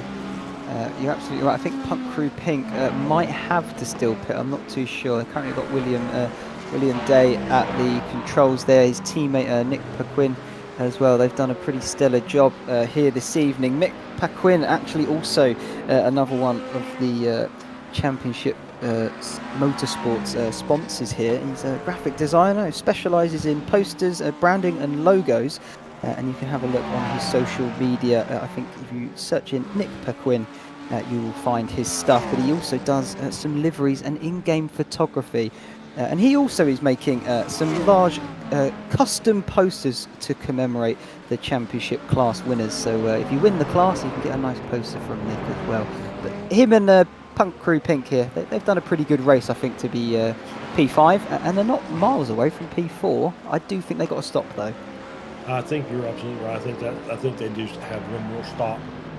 But there's a nice battle kind of brewing between iRTES Sport 2 and CRF. Only about 2 seconds of the gap, actually a second and a half between those two cars. Currently running in second and third. You can see CRF working away on the inside of turn 5 around our GT leader, our Motorsport Gold. So not sure, haven't seen those two cars if they pitted or not. So we'll have to keep an eye on that. So we have about 20 minutes left to go on the race. And so we'll see if the CRF can whittle that gap down just a little bit more, and make this a little bit of an interesting battle here for the last little bit of the race. Yeah, I'm with you on that one. I'm not too sure if they have pitted in it just yet, but yeah, hopefully they can close the gap up between these two and we may get a good battle for the end of this race. And like you say, just under 20 minutes left now. So maybe you can help me with this one, Charles, and correct me if I'm wrong. Is it we get to the 4-hour mark and then you finish the current lap, or you have the 4-hour mark and then you have an extra lap? That's a good question, and I think it can be set up either way. My guess is normally they will run, and if you're within one lap time in between, as we see both cars come in the same lap, we'll get back to that. Yeah, we'll figure that out maybe towards the end of it. But yeah, pit lane shenanigans going on here. Who's going to get potentially the quicker pit stop and then get ahead of their rival? You can see RD Simsport right in front of CRF Motorsport here. They're probably going to pull in quite synchronized here, I'd imagine. Gently nudging their way in is CRF now. He's angled. Look at that. He's even angled it towards the exit. Actually, both of them have that. That's very impressive that they've got the capacity to still race so late on in this. It's been such a long time and still think about the small things like that. I guess that's why they're professionals, though, and I'm not. There you go. That's exactly right. Yeah, it's nice to see they're angled the car out, just what you'd expect to see. So that way they just get the straight run out of the pit box. And then down the start-finish straight. Out of pit exit. So we can see that car just nose to tail coming out of there between RD Simsport and I think the RF he jumped him on the has jumped him in the pits. Yeah, he got him in the pit, so he got the quicker of the two pit stops and managed to get the move done in pit lane. You don't see that all too often late on in these sort of races. You normally do see overtakes on the road, but no, in the pit lane itself. And CRF Motorsports managed to jump RD Simsport for 5th position as they now try and fight their way through the traffic as well.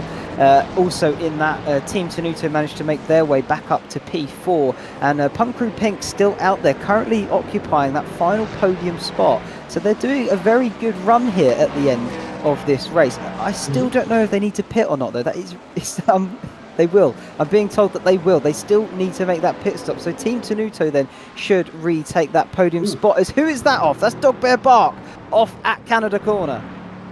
Yeah, he's backing it up, back it right into the tire barrier.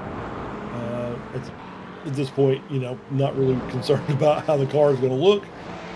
Maybe they should be concerned about how it's going to drive, but managed to get out. Nice rejoin, nice and safe. Came back out pretty close to parallel to the track. So as we see him coming down, and the LP2 coming down into Canada Corner, just overcooked it. Lost the rear, then kind of high-sided it as he overcorrected, trying to get the car straightened back up. But nice job to give that away. And I was going to say, I think maybe it's probably going to be that if we're within the time it takes to run that final lap, it'll be white flag before the 40-minute, 4-hour mark. I think that's how they're normally set up, but it wouldn't surprise me either way. Yeah, either Ooh, way, indeed. speaking RTES of, Simsport there. That's P7 now for the LMDH class. Just getting it a little bit wrong through 13 of Thunder Alley, finding the grass, but has found the tarmac once again, as that's Pneumatic Motorsports blew completely off and in the barrier.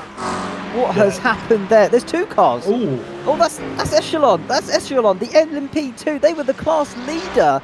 And what's happening at West Coast Racing as well? Also getting caught up in something. But that was the LMP2 class leader. Then has gotten caught up in an incident, and that has just worse thrown that race on its head for them. it really has. Did it start raining on track? Let's look at here. The pneumatic blue. We're coming into the final corner. Oh, there was already an incident in front. We couldn't tell who that was. That white and blue car there of Troy Baskerville, the West Coast Racing Endurance Blue 121 car was already sideways and just at the worst possible location. Just comes in and gets caught up behind a Corvette and then gets hit, and then all chaos breaks loose. Yeah, it's a Constantino effect as well, because you've lost the car, you're going into a spin, and the next car behind you is already immediately on top of you as you're halfway through, and that's what we saw when they collided, and that's why we sort of got that dramatic effect, if you like. But look at this, they must have had a fast repair, because they're already in and out Echelon Simsport. They're still in 4th position, and they've got what looks to be a functioning car. It does look that way, doesn't it? Yeah, it's just fortunate they were right on the final corner, so able to just bring the car into the pits, get the pass repair done, get back out on the track, and maybe salvage some points out of this. You know, it's not outside the realm of possibility that we could have other issues in the multi-class. We see some side-by-side racing, maybe a little contact there between Solpec and Hyperion, both running in. Let's see, the Corvette for Solpec. Is that the Hyperion McLaren? It was indeed. Yeah, absolutely was. We just caught the back end of what just happened there. But Hyperion currently 4th then in this pro category, and Solpec in 5th, trying to chase down and maybe make a move on this McLaren team, or potentially that they've just gotten past Solpec. Maybe we'll find out in just a moment's time. But either way, as it stands, Hyperion 4th, Solpec 5th, and that gap, I think, is slightly increasing between the two of them, so potentially Hyperion just made the move. So Josiah Farrow, the Canadian there in the 104 car, will carry on racing. And who is that? That's West Coast Racing again, the blue car. Troy Baskerville facing the wrong direction. Let's get an action replay of what just occurred. That's on the back straight down towards Canada corner. Is he just a wheel on the grass? No, yeah, I think it may have been, but then it looks like he's locked the rear axle. I think you're right. I think he maybe was trying to get the car slowed down and maybe just kind of locked the brakes up a little bit, as we see another car off, Mike Gallant in the Echelon Simsport LMP2. This last 15 minutes of this race has just kind of went bananas there. Yeah, everyone's trying to keep your calm hat on, aren't you? But I think sometimes it gets blown off in the wind. Let's have a little look at what just happened there for Mike Gallant through turn number 1 and making his way towards turn number 3 now. Tries a move. Oh, Ooh. I think that is just the wash of the car. I think you've carried so much speed in, and it's understeering out towards the exit, but there is a GT3 car there, and they've just collided. It's a shame, but yeah. I think you're absolutely right. I think that's exactly what happened. He had enough of a run to get into the corner side by side with the GT3, and it just kind of washed out on him, kind of lost the front, and contact made, unfortunately. As they're back around running, as we're looking down now at ARC Racing, running in Q3, trying to track down the Sonic Racing team that's about 1 second ahead, is with about 11 minutes left in this race. And so, as you see, that's the biggest, I just lost P2 I'm getting from Samuli to Sonic. So maybe a mistake made by ARC Motorsports Gold. We'll see if we can get a replay of that. We see Federico Feria and Zane Khan. I know Federico. I don't say know him. I've know his reputation. Very very good GT driver. So it's not surprising that he's out here making moves at the later stages of the race. I think actually the Sonic Racing team, I think they pitted over the top of the hour. So I think that is just them on pure pace. And maybe Arc Motorsports Gold have had to come out from pits and maybe cold tyres. And they, yeah, look, here it is. Look, they're coming out of pit road. Okay. And Sonic Racing, they have already made their stop for the final time. And so There it that is an actual track position game for them, because I don't think they have to come in again. I'm pretty sure that they've already made their final stop. And it's nice and easy for them. I think, you know what? I think you may be right. I don't think it's easy for them. There's still a battle left. The move was easy. But the overtake was very easy. Yes, it's easy when they're coming out of the pits.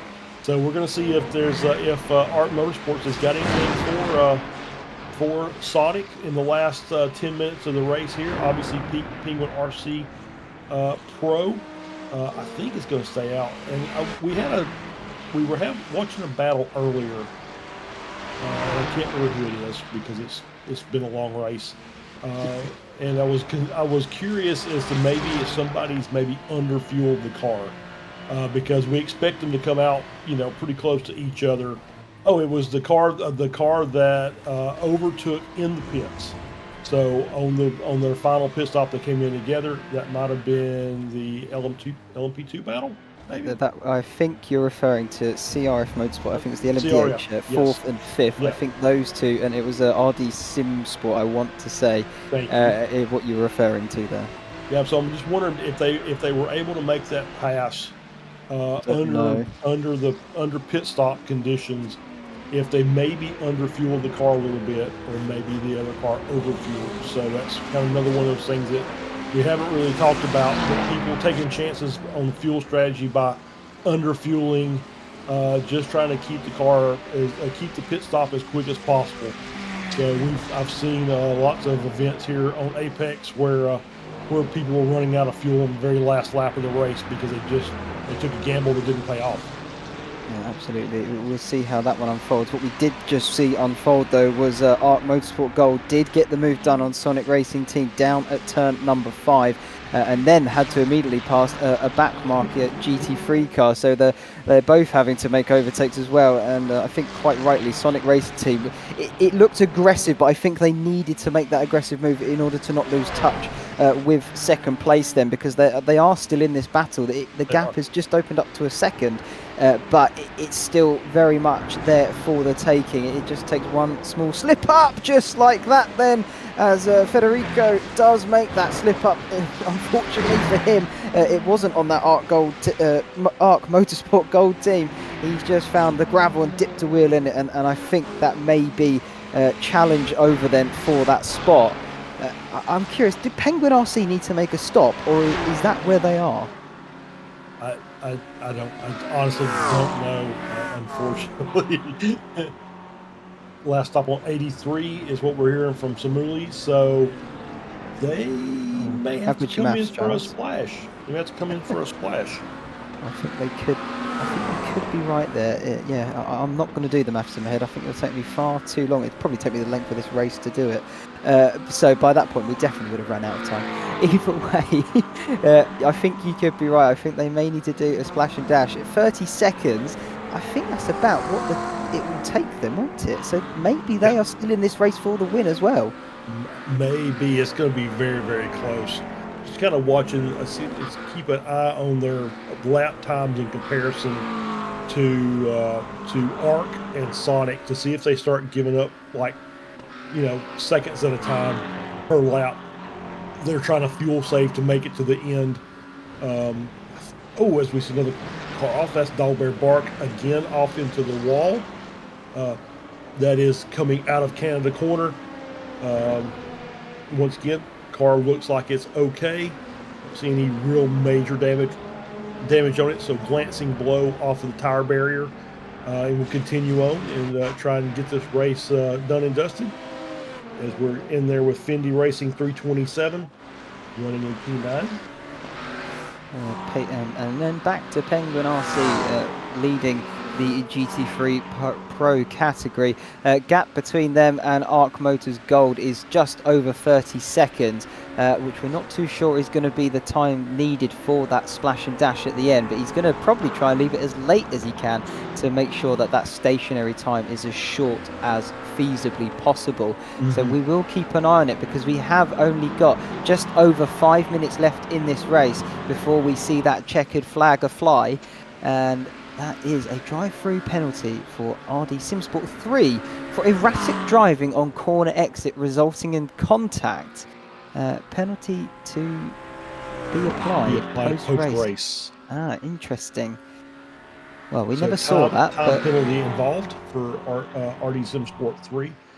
That'll get applied at the end. And we're here with Josiah Farrow of Hyperion Racing, running in 7th in the GT3 Pro category. Not really in a battle with anybody, just trying to get the race finished up. He's in a bit of no man's land, isn't he, in the terms of racing? So he's sort of on his own in that category, but he's still, you know, in for, I would say, a good points haul. 7th position is still a good finishing position for your category. You know, of course, all of these positions will get you points. So finishing the race, I think, is, you know, one of the most important things, because even if you finish in a slightly lower position, you're still picking up points. Yeah, absolutely. And so we've got James Stacy with pneumatic purple coming into the pits from the lead of the LMP2 class, with Punker Gold and Punker Blue 20 and 28 seconds back at the time they came in. So that looks like they're going to lose the lead. They may end up in 3rd, so still on the podium. Assuming, of course, that nothing strange happens here, as Punker Gold now passes to take the lead. We'll see Blue come by here in just a moment.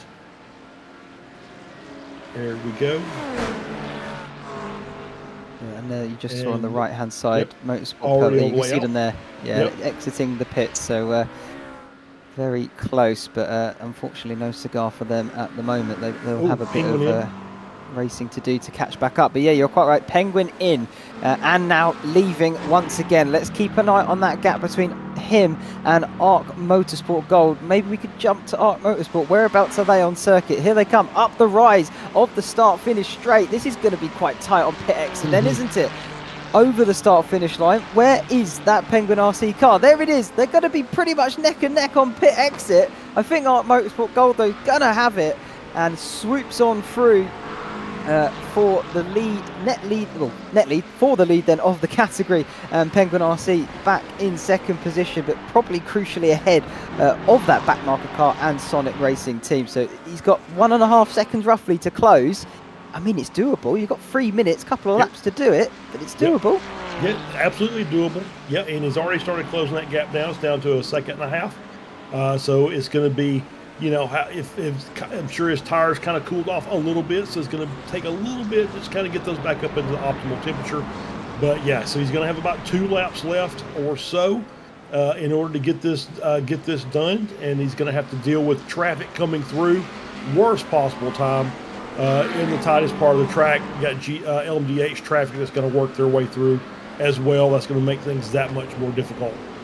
Yeah, I think that's very much a hindrance for him there, because, like you say, tightest part of the circuit, you need to try and accommodate the other cars, and now they're going to catch up to Arc Motorsports here at one of the fastest parts of the circuit, so they should pass him with absolute ease and not really cause any hindrance. So that gap, you can now see, just over 2 seconds. It has opened up slightly, purely just through traffic lapping them. So it's a shame how that works, but it could come back to them again when traffic catches up once again on them. So you never know, it might drop back down sooner rather than later. But that gap opening up for Arc Motorsport, that's going to breathe a bit of sigh of relief for them. Yeah, absolutely. I think that you're absolutely right there, thinking, all right, maybe we got this in the bag. But you know, you still got another, you know, lap plus to try and get all the corners hit properly. The gap's about 2 seconds, and you got to hope that there's no traffic going to kind of steam their way through to make your life difficult in this last couple of last lap or so. Yeah, absolutely. We look here then at Bear Pope 0 P7. I think they are right up behind the car of Moradnis, the M Squad.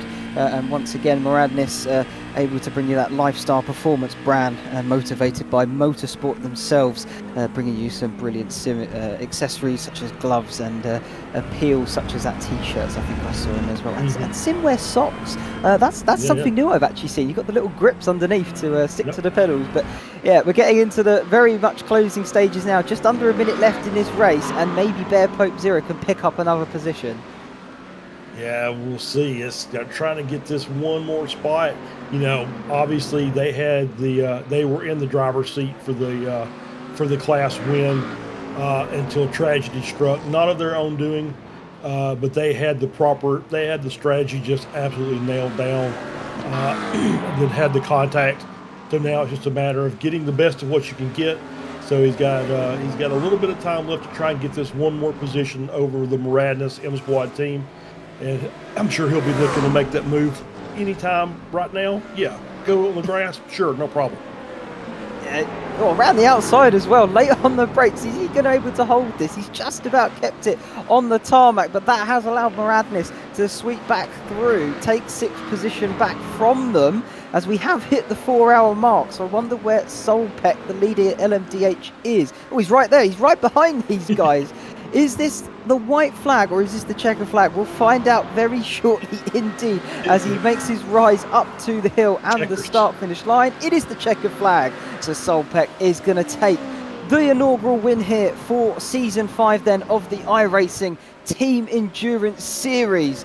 And he absolutely checked out from that, didn't he? Because my word, over a minute gap. What a race that was indeed, as now we've got more cars finishing. Art Motorsport will pick up the GT3 Pro Class. Penguin RC couldn't close that gap back up, unfortunately. And then we have got the GT3 Amateurs. 2 and 3 have finished, so that means Going Racing Ruby will take the win of the amateur class. And I think LMP2-wise, looking at it, that is going to be sewn up by Punk Crew Gold and then Blue. So both cars on that podium, as what has happened here. Hyperion Racing 3 has had a really late minute incident there, crabbing their way around there, aren't they? What has gone on? Maybe we can get a replay. Here we go. What happened then in this closing stages? Ooh, that was I think the gray car. That wasn't it. That was it. Oh, there he is. Yeah, I think it just was traffic, and Punker Gray did a good job the first time of checking the car up, but not the second time. It still was just battles going on through the corners. Everybody trying to fight to get as many positions as they could, and just unfortunate for Hyperion to get the massive damage there on the last lap of the race. Yeah, it is such a shame. You've put all that time in. You know, you made the 4-hour mark, you made the end of the race, and literally final racing lap, and it all comes undone as Racing Ruby cross the start-finish line in that bright red Mercedes to take the amateur win then for the GT3 class. They did have a good race. They were in it. They did. They had to be in it to win it, of course. It was just a shame Bear Pope Zero had the unfortunate luck they did. Otherwise, I felt like they definitely would have been challenging this team for that amateur win. But either way, the glory still goes to this team, and fair play. They did what they needed to do. Yeah, absolutely. Great job by them. And I would say Bear Pope Zero did finish in 7th. Moradness apparently passed Longhorn Racing at the end of the race there to jump up to P5. So Longhorn Racing was 6. So great drive, great race. I mean, lots of intrigue, lots of drama. And, there was a couple of times there where it was a little sketchy, but I think overall, I think it was a pretty clean race. We had a couple of incidents, but nothing out of the realm of what you would expect for a multi-class race, especially when you're talking about 4 hours. Yeah, absolutely. He is not giving this up. He is going to finish this race. Fair play to him. He's doing his absolute best to make sure he does come around to reach that checkered flag. Wow. I can't say I blame him. A car crap that bad. Yeah, that is quite something, isn't it? Look at it go. Teammate's going to follow him over. Yeah, I think they've all finished there. They're just following him up to the line, aren't they? But he is going to finish this race. Fair play, Josiah. Well done for making sure you brought that car home. And look there, teammates side by side for the finish. Brilliant stuff. Albeit half, in a half spin. But he did it. He's done it. Well done. Fair play to you, Josiah. That's brilliant stuff. Well done. Well, there we go. 4 hours wrapped up. It flew by in some stages. I think a bit slower in others, but I think that is also part and parcel with endurance racing. I don't know how you feel about that one, Charles, but I think that was 4 hours of good, solid racing. No, I absolutely agree with that. It was a really good race. Like I said, you're going to have issues when you're doing multi-class races, and that's just part and parcel of it. Even the pros will have incidents amongst themselves and amongst other classes during the course of the race. So I think well done by all drivers involved. I didn't see anything that was particularly, just horrible. So it was, and then the stewards got involved when necessary. So yeah, great racing. Yeah, I think stewards did well, but there we go. The final race results then. The first class there, LMDH. Your winner is Solpec Precision Racing in the 110 car, and absolutely checked out and won by over a minute. 100 Force then did manage to bring it home in second, followed pretty closely by Team Tenuto, and then we have, and that rounds out your podium as well. CRF Motorsport bring it home fourth, and you get 2 RD Sim Sports, number 2 and then number 1, 5th and 6th. Pump Crew Pink is 7th. Solpec, the sister car, is 8th, and Moose Motorsport brings it home in 9th, with Team FFSR rounding out that top 10 there. Hyperion Racing number 2 in 11th, and the sister Team FFSR in 12th. Pneumatic Motorsports Blue 13th, Punk Crew Grey 14th, and Wild Deuce Racecraft rounds out the LMDH class. Moving on to the LMP2s then.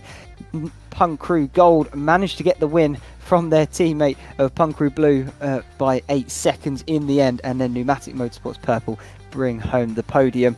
Echelon, unfortunately, will have to settle for 4th in the end there, but they did have a good race nonetheless, and Dog Bear Bark will come home in 5th. Team FFSR, the Mason Currie Dubai edition, they come home in 6th, with the Mutineers Racing Blue in 7th. West Coast Racing Endurance will finish 8th, with Bear Pope Prototipo in 9th, and Sim HQ Motorsport White in 10th. Initial Free Racing 11th, and Team Ryan Paulbert Reyes in 12th. Yeah, absolutely. Bring home the GT3s, Charles. Yeah, for sure. So in the pro category, Art Motorsports Gold takes the win. Penguin RC Pro in P2, only 2 seconds back. They tried to close the gap, could not get it done.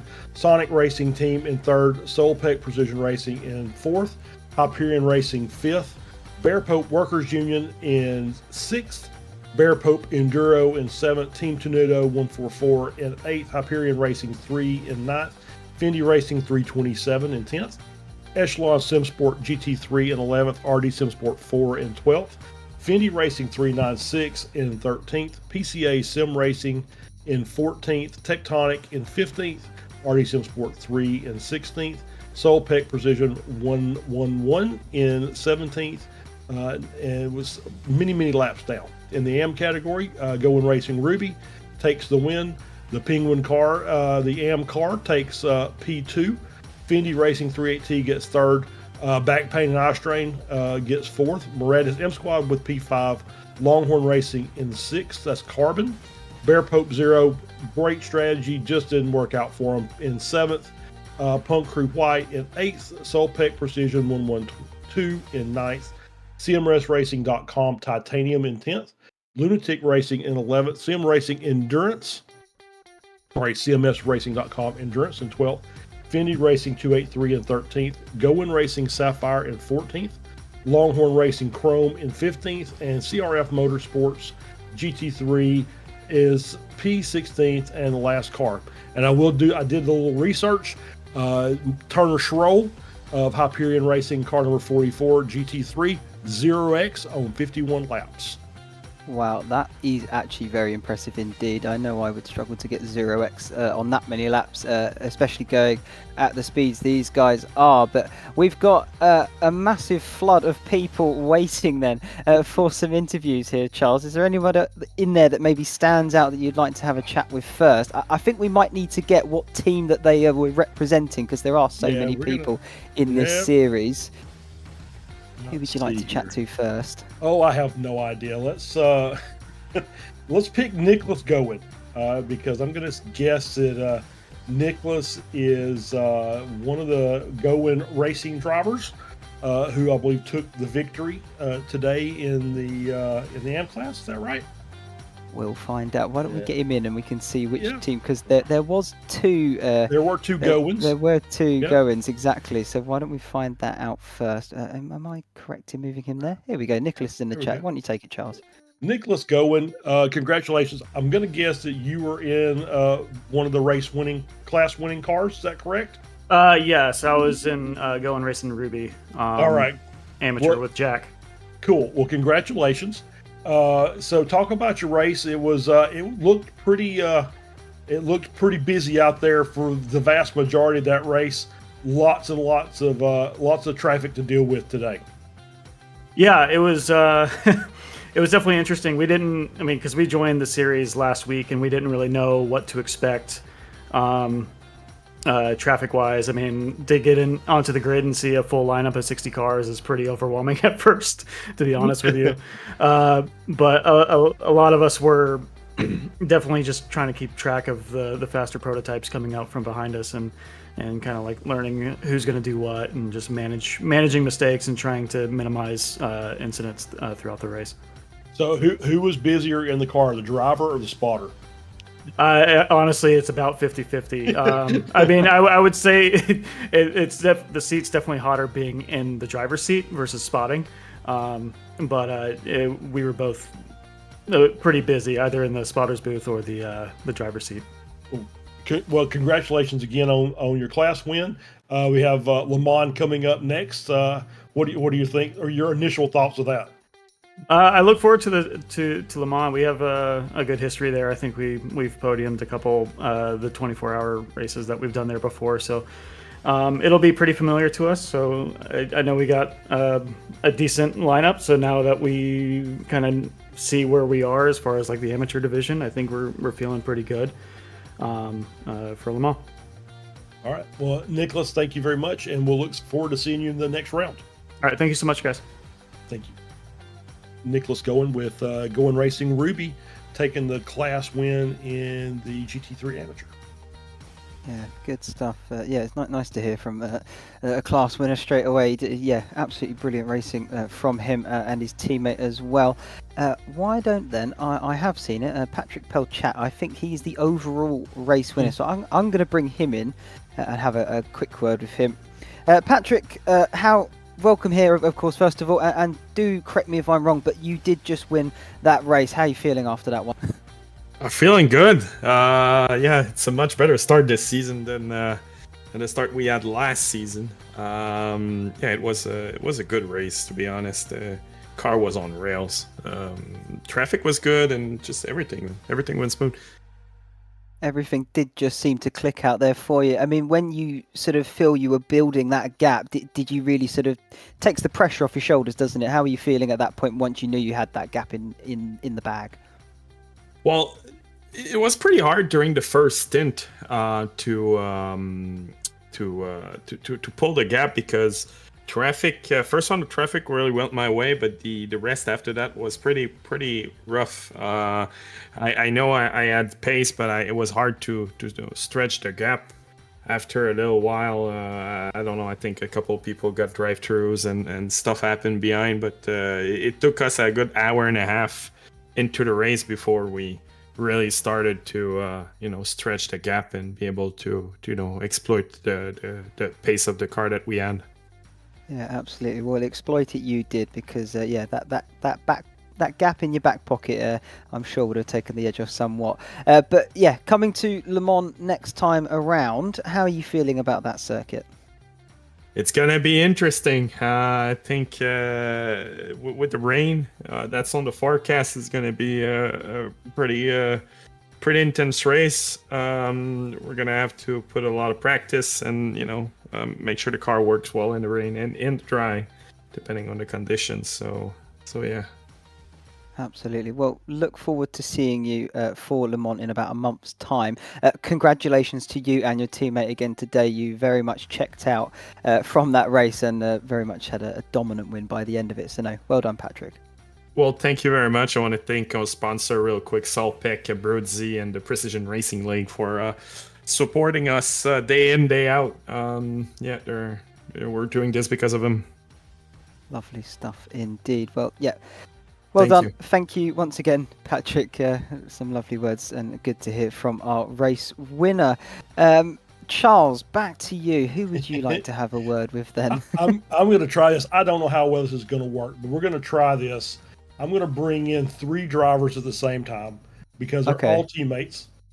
So I'm going to bring in James Stacy, and I'm going to bring in JT Tammy, and I'm going to bring in Davis Braun, who were all in the Pneumatic Motorsports purple car that finished P3 in the LMP2 category. So guys, welcome in. We'll see if we can keep it, if we can interview everybody at the same time, but nobody talking at the same time. So we'll see how that goes. So anybody who wants to start, let's talk about your race and how you guys did. Yeah, it was, we had a pretty good race, I thought. Just doing our best to try to save fuel and stretch it to the end. Didn't quite make that, as you guys probably saw. But overall, I think we did a good job. I'll take some of the blame for all the incidents I racked up, but no drive-throughs, no penalties, no hits with other cars, so we'll take it. Yeah, absolutely. So I was looking at that because obviously there's an award at the end of this for the safest driver in each class. And so James, yeah, you took the brunt of it today, unfortunately. But between JT and Davis, JT 1 incident point over 43 laps, and Davis 2 incident points over 40 laps. So JT, great drive, obviously by you. I think you were in the car at the start of the race. So how did the start take off for you guys? It was good. I just basically went easy, tried to save fuel, tried to save tires just in case we needed a double stint of tires. Came back a little bit towards the end of the stints. The 1X I got was from the Acura running into the back of me. So other than that, we were clean. But yeah, it was a lot of fun. We were just our goal was to stay out of trouble, stay out of the pits, and hopefully that would get us within the top 5. So it worked for us. Yeah, it sure did. So Davis, I'll give you the last questions. We've got Le Mans coming up with rain probable.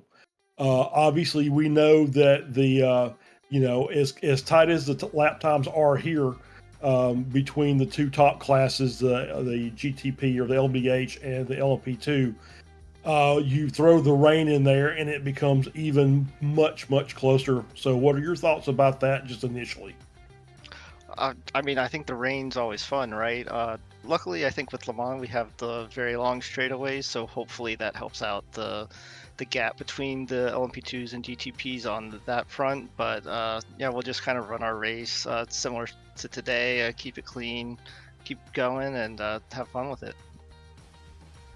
All right, guys. Well, congratulations, and we'll look forward to seeing some more fine driving for you guys next round. Thank you. Yep, thank you. Thank you. Thank you.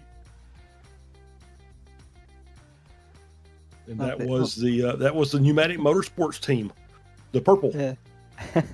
That's a new way of doing an interview process, isn't it, Charles? Inventing it as we go. It's good stuff. Yeah, there. It was, worked very smoothly, actually. That was good. I like it. I'm going to bring in Michael Gonzalez here into the comms lounge now. Michael, you finished P2 in the GT3 Pro category for Penguin RC. Obviously very close to the actual win itself. I mean, how are you feeling after that one, first of all? Feeling actually really good. We came into this race through the practices and all the tests that we did, not even thinking we were in a top 10 position. Car just wasn't really kind of gripped up how we wanted it. One adjustment would make it terrible, the next adjustment would make it even worse in a completely different part of each corner. So we had really subpar expectations. So to come out here and actually run top 3 the entire race, queue up there in 4th and hold that, is actually a good thing for us. So we're very, very, very happy with a P2 there. Yeah, absolutely. I mean, great result. I mean, you were not far off of the win. Was there a point of that race where maybe you thought it could have been on? When they got the drive-through, we were pretty good on incidents. So there were a few things that could have went wrong and would have still maintained on that drive-through penalty. We were going 2 laps longer each stint, so we were definitely trying to play it on if we could make it to the end on the stops that were needed, or if we could just get the least amount of fuel in it. As we came in to pit on the last stop, the little splash, the lap count went down that 1 extra lap, so we actually overfueled by like 1.2 gallons. I think if that had happened just before we came in, it probably would have been pretty game on for that finish. It's about 2 seconds or so we would have had extra. And then the incident that we had like earlier in the race kind of slowed us down too. There were a few things just at the end of it that played in that I think we could have been in more of a contention than we were at the very end. But yeah, I mean, 2 seconds behind going into the race, we didn't think we'd even be there is pretty nice to have. Yeah, absolutely. And of course, you'll carry those good point score, that great point scoring position there into the next round at Le Mans. How are you feeling about that one in a month's time? No idea. We've been driving this little Maca in 2 different series. Haven't quite really hit on a setup or anything in terms of what feels good and what's fast. So I think we made some pretty good gains here. There's quite a few corners that are very flat, similar to the ones that we have here, that we might be able to take what we've learned and put it into a setup there and really kind of get the car rolling. But I know that we're expecting rain.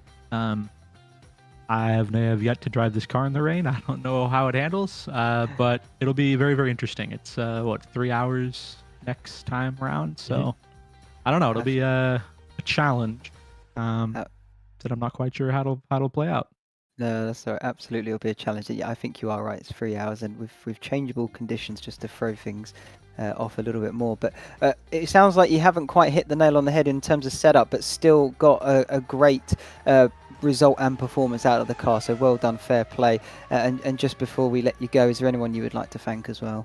Yeah, I want to thank Lance, teammate that I had on this race. He's kind of a fill-in for Paul, who will be in for the remainder of the races. But yeah, Lance did a great job. He did what he needed to do, keep the times down, keep the incidents in count, got us to the number that we needed to at least be in contention for the fuel mileage at the very end. But yeah, he did great. And then everybody over at Penguin RC, Brian, was putting in hours on this setup to just get it all tuned in. He did a really good job, and I think that we got some things planned for the next few races. I think we can, tone in on that set and really be ripping. Yeah, absolutely. Perfect. Well, great stuff. Well done on your P2, and maybe next time you can improve it just one better, but still a fantastic result nonetheless. Thank you very much, Michael Gonzalez, and good luck next time out as well. Lovely. Well, that was Michael Gonzalez, and Charles, who would you like to have a word with next? Well, let's just go ahead and do what we did last time, and let's bring in the Team Tenuto, the Pat Labrossa and Peter Lowe, and we'll get them up here. So Pat and Peter, congratulations on the P3. Had a really good race, so I'll let one of you guys start and just talk about it. But you guys were up front pretty much all day. Yeah, thank you very much. It was a good race. We had some really good battles with a couple of the other drivers, especially the RD guys. Yeah, it was a good start to the season. So we'll go to the next question for Peter. So what was the biggest challenge out here today? Was it just traffic? Were you guys doing any kind of special fuel strategy trying to maximize your fuel usage, or was it just as hard as you could go for the entire 4 hours? We decided beforehand we weren't going to do anything too fancy. So yeah, we were just going as fast as we could. We knew the biggest factor would be surviving with the traffic. I mean, multi-class is always a bit of an art, and unfortunately we got real unlucky down at Canada Corner. There was a GT3 that was doing like literally like half the expected speed at the apex and still slowing afterwards. And yeah, we got sandwiched. So for me, probably the biggest challenge was the lap I accidentally did without a rear wing. I didn't know at the time. And as luck would have it, I think Pat was just away taking a break after his stints. So I was desperately trying to raise him on the radio, and I just didn't know that I was circulating without a rear wing, just struggling with a really loose car. Oh, yeah, I can imagine. So next race up is Le Mans, as we talked about with some of the other drivers. Changeable weather, so it's going to be a little bit of wet stuff for that 3-hour race. And we know the GTPs have not necessarily done the best in the wet. So how are you guys feeling about that? A little nervous, if I'm honest, but practice makes better, hopefully. So we'll put some time in and see if we can show up and be competitive in the wet stuff. There you go. So if you have anybody that you want to thank, we'll let you do that before we let you go for the day. Love to give a shout out to the Delta SimTech team.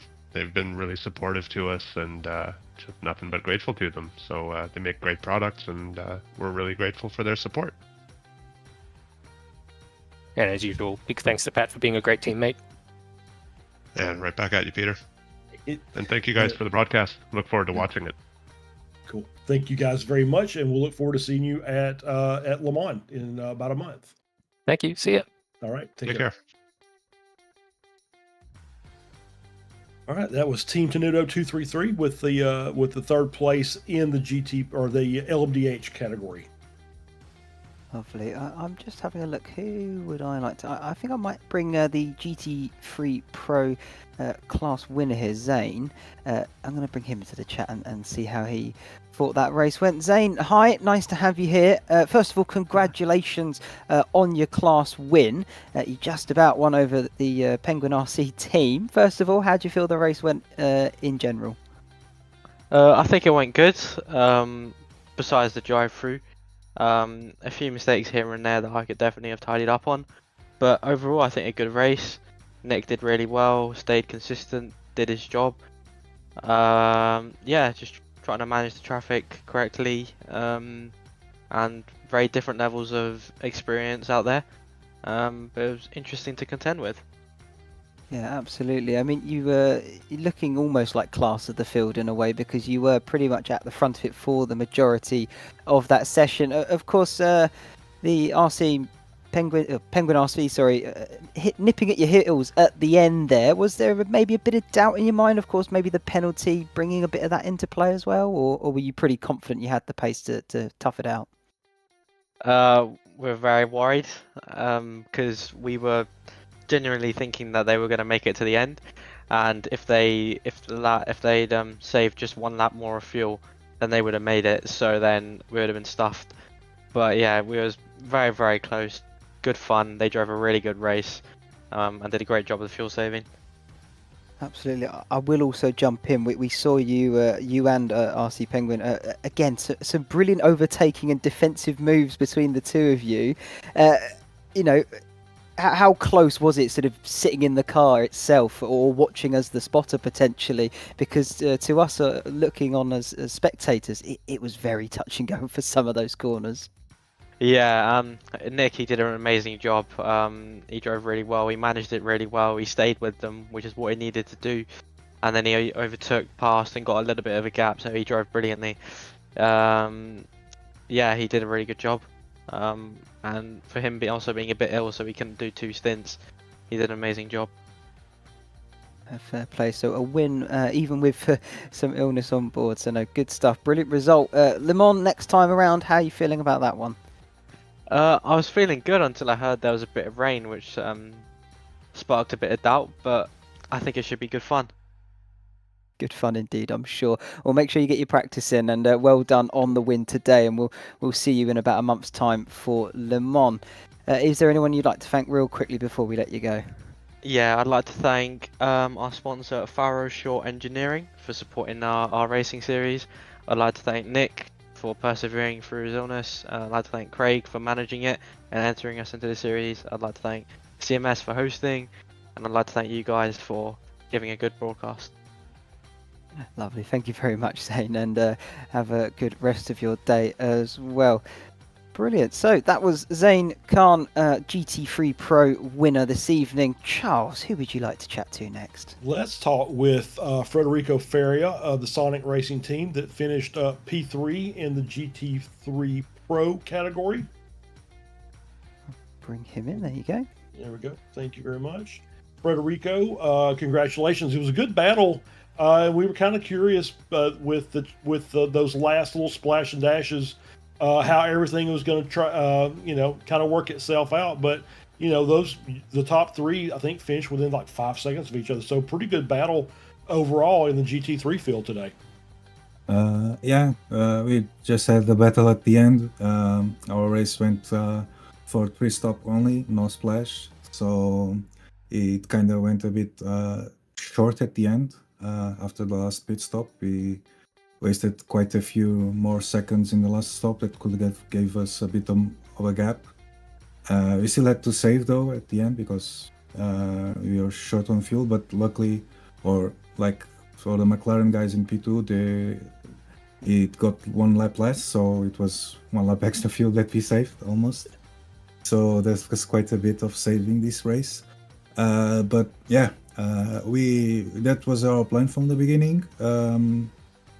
Then the starting position on the grid was not that great. It was P9. We kind of went safe and tried to avoid as much as possible incidents within the class or prototypes. And yeah, unfortunately at the end we still had to save, so there was not much to do against Zane in the Ferrari that won. Congrats to them. And also we were had a neck to neck with the McLaren with the fuel strat, but they underfueled, or they didn't manage to save on the previous stint, so it was very, very close at the end. But unfortunately it came out short for us this time. But at least podium was still very good result for sure. Yeah, absolutely. So next race up is Le Mans with changeable weather conditions. So we're going to get a little bit of rain. So how do you think your Ferrari is going to handle that? If it was a plain dry track, I think McLaren will be better. But it seems like the majority of the cars that we are fighting today were also Ferraris. So we will be in the same boat, let's say. Yep. So let's hope it doesn't rain that much, let's say, because it can be tricky. Even though the track is pretty wide, but there's some tricky corners and some chicanes going side by side on wet patches with LMPs passing by. It will not be easy. Yeah, that's for sure. But let's hope for the best. There you go. That's all you can do sometimes. So would you give any thanks that you want to give, and then we'll let you go? So thanks to the team, especially Isaac, with 2 great stints, saved a lot of fuel, kept a really good pace and stayed out of trouble and off track, so we managed to avoid a drive-through. It was pretty close in the end. So thanks to him and the team, and see you guys in Le Mans. Thank you. All right. Thank you very much, Federico. Thank you. Good night. Federico Feria of Sonic Racing with the P3 and the GT3 Pro class. Absolutely. I am going to bring in Tony Flores into here. Hello, Tony. Welcome along. First of all, can I just clarify what team it was you were racing for this evening? Penguin RC GTM. Brilliant stuff. And we finished in second, correct me if I'm not, for the GT3 AMs. Is that correct? Yes, you are correct. Absolutely. I'm looking at it now. And Anthony, yeah, it makes absolute sense. Well, congratulations on second place in class. Bit of a tough race out there today. I think it went a bit back and forth with sort of the positionings. You had Fendi racing in there as well, potentially looking for that win and maybe knocking off a position or 2, as well as I think it was Bear Pope as well. How did your race feel in general, though, as a whole? It was really tough out there. Trying to decide also between if we wanted to push, do a 4-stop strategy, or try to fuel save. I think we kind of missed the mark on there.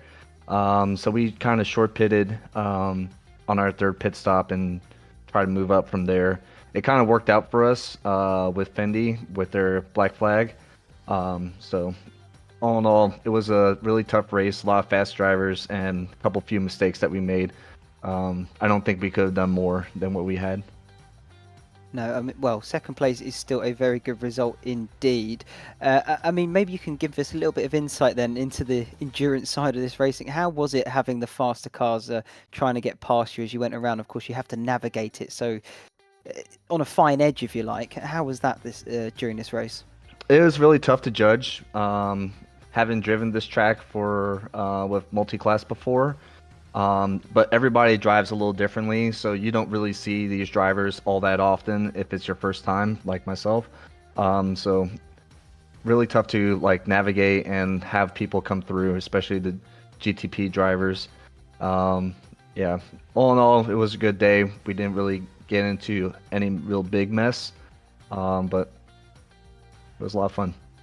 Yeah, good. It certainly looked like a lot of fun. Of course, it's quite narrow around here, but next time at Le Mans, circuit should be a bit wider and easier for that overtaking and sort of the lap traffic situation. But Le Mans, how are you feeling about that one next time? My team feels really good about going out to Le Mans next time. I understand it'll probably be a little wet when we get there, but as far as myself, I think I'm pretty confident we'll have a good result as well. Good stuff. Always good to hear the vote of confidence as well. It's always nice. Is there anybody you would like to thank before we let you go, Tony? Yeah, I'd like to thank you guys and Brian Som for Penguin RC. He did a whole lot of work with the setup.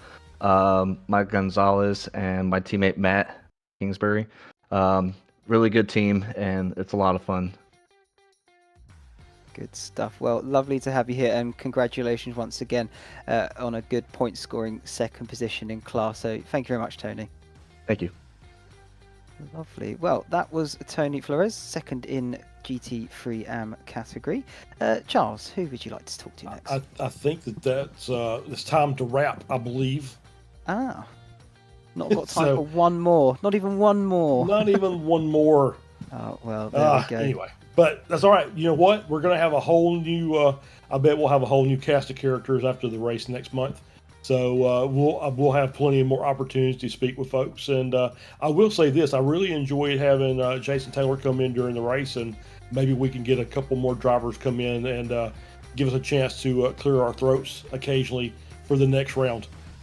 Yeah, I loved that. I thought it was nice to have that sort of insider knowledge almost during a Grand Prix. During this sort of endurance style racing, gives you a bit of a deeper driver insight into this sort of stuff, because you know, you and me, we can get around a circuit, but not to the sort of pinnacle level that these guys can. So it's always good to get that little bit of extra info and knowledge. But okay, fair enough. I've actually taken a picture of the people we couldn't quite get to this time. So if we maybe if you're in the interviews for the next round, we'll try and prioritise you guys and have a word with you first of all. But that is then going to wrap us up then, Charles. Is there any final thoughts you'd like to bring us to the stream, to the broadcast? No, I thought it was a great opening round and some really good battles on track.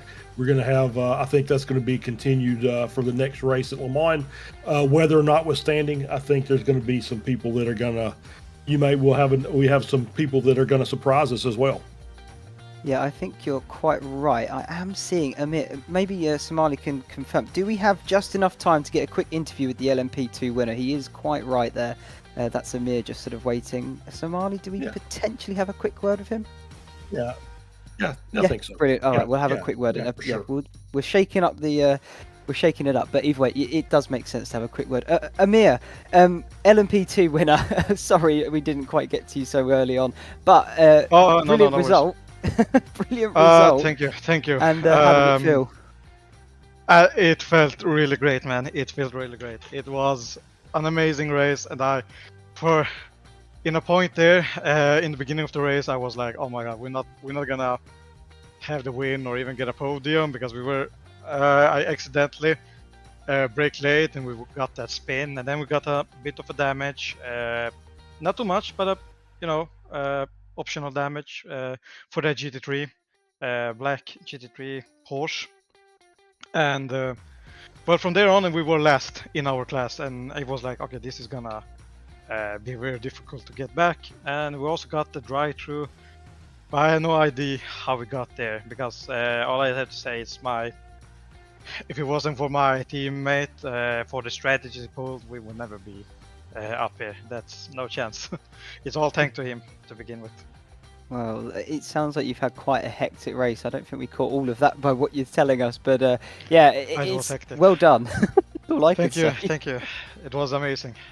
Oh, good. Well, then a quick word then about Le Mans next time. How are you feeling about that one? I've been pretty good. It's a track I know well. I've driven very much on that track, not with the LMP2 car. I recently started to get in this class since I'm always driving GT3. And well, Fangio here asked me about, do you want to drive iRTES League with me in the LMP2? I said, "Oh, okay, why not?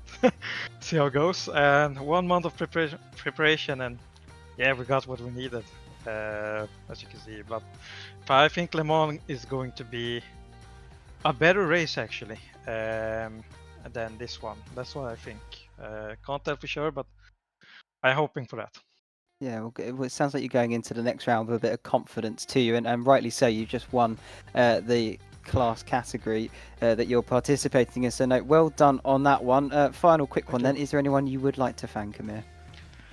Oh, I would want to thank Fangio to begin with, you guys for setting all this up, and everyone, friends and family that believes in me and support me throughout this racing career that we have in iRacing. I'm just happy to have someone that's cheering for me. Good. Well, thank you very much for joining us, Amir, and Thank you. good Thank luck at Le Mans in about a month's time as well. Thank you, guys. Thank you. Lovely. Well, we got a quick word from all the winners then as well, so Yeah, fair absolutely. play to them. As we should have. Yeah, you're quite right. Well, then that does wrap things up then for this evening, Charles. It's brilliant to have you alongside me here for this first round, the inaugural round of the iRacing Team Endurance Series, of course presented by Champion Motorsports there as well, and all of the various sponsors that we have mentioned throughout the stream. It's been a pleasure. I don't really know how else to finish it off because it really has been such a good event. Absolutely, yes. I've really enjoyed it, and it was great to work with you. It's great to work with Samuli again. So we haven't crossed paths in a while, but always does a great job. Yeah, lovely. I will, thank you as well, Samuli, because you have put on a brilliant broadcast, even with the technical hiccups going into radio mode as well. But for all of that, we managed to make it through to the other side and put on a spectacle, which is great stuff. Well, that does wrap it all up then from us here. My name's been Ashley Denman. Alongside me has been Charles Bushell and Samuli behind the scenes in the production booth. Join us then in about a month's time, December 8th, for the next round of this series. That's going to be held at Le Mans that we've mentioned a few times now, and potentially some unpredictable weather conditions. So that should challenge the drivers in a whole new way around a very different characteristic circuit as well. But that is all from us this evening. Thank you very much. Hope you have enjoyed, and we'll see you all in the next one. Bye bye.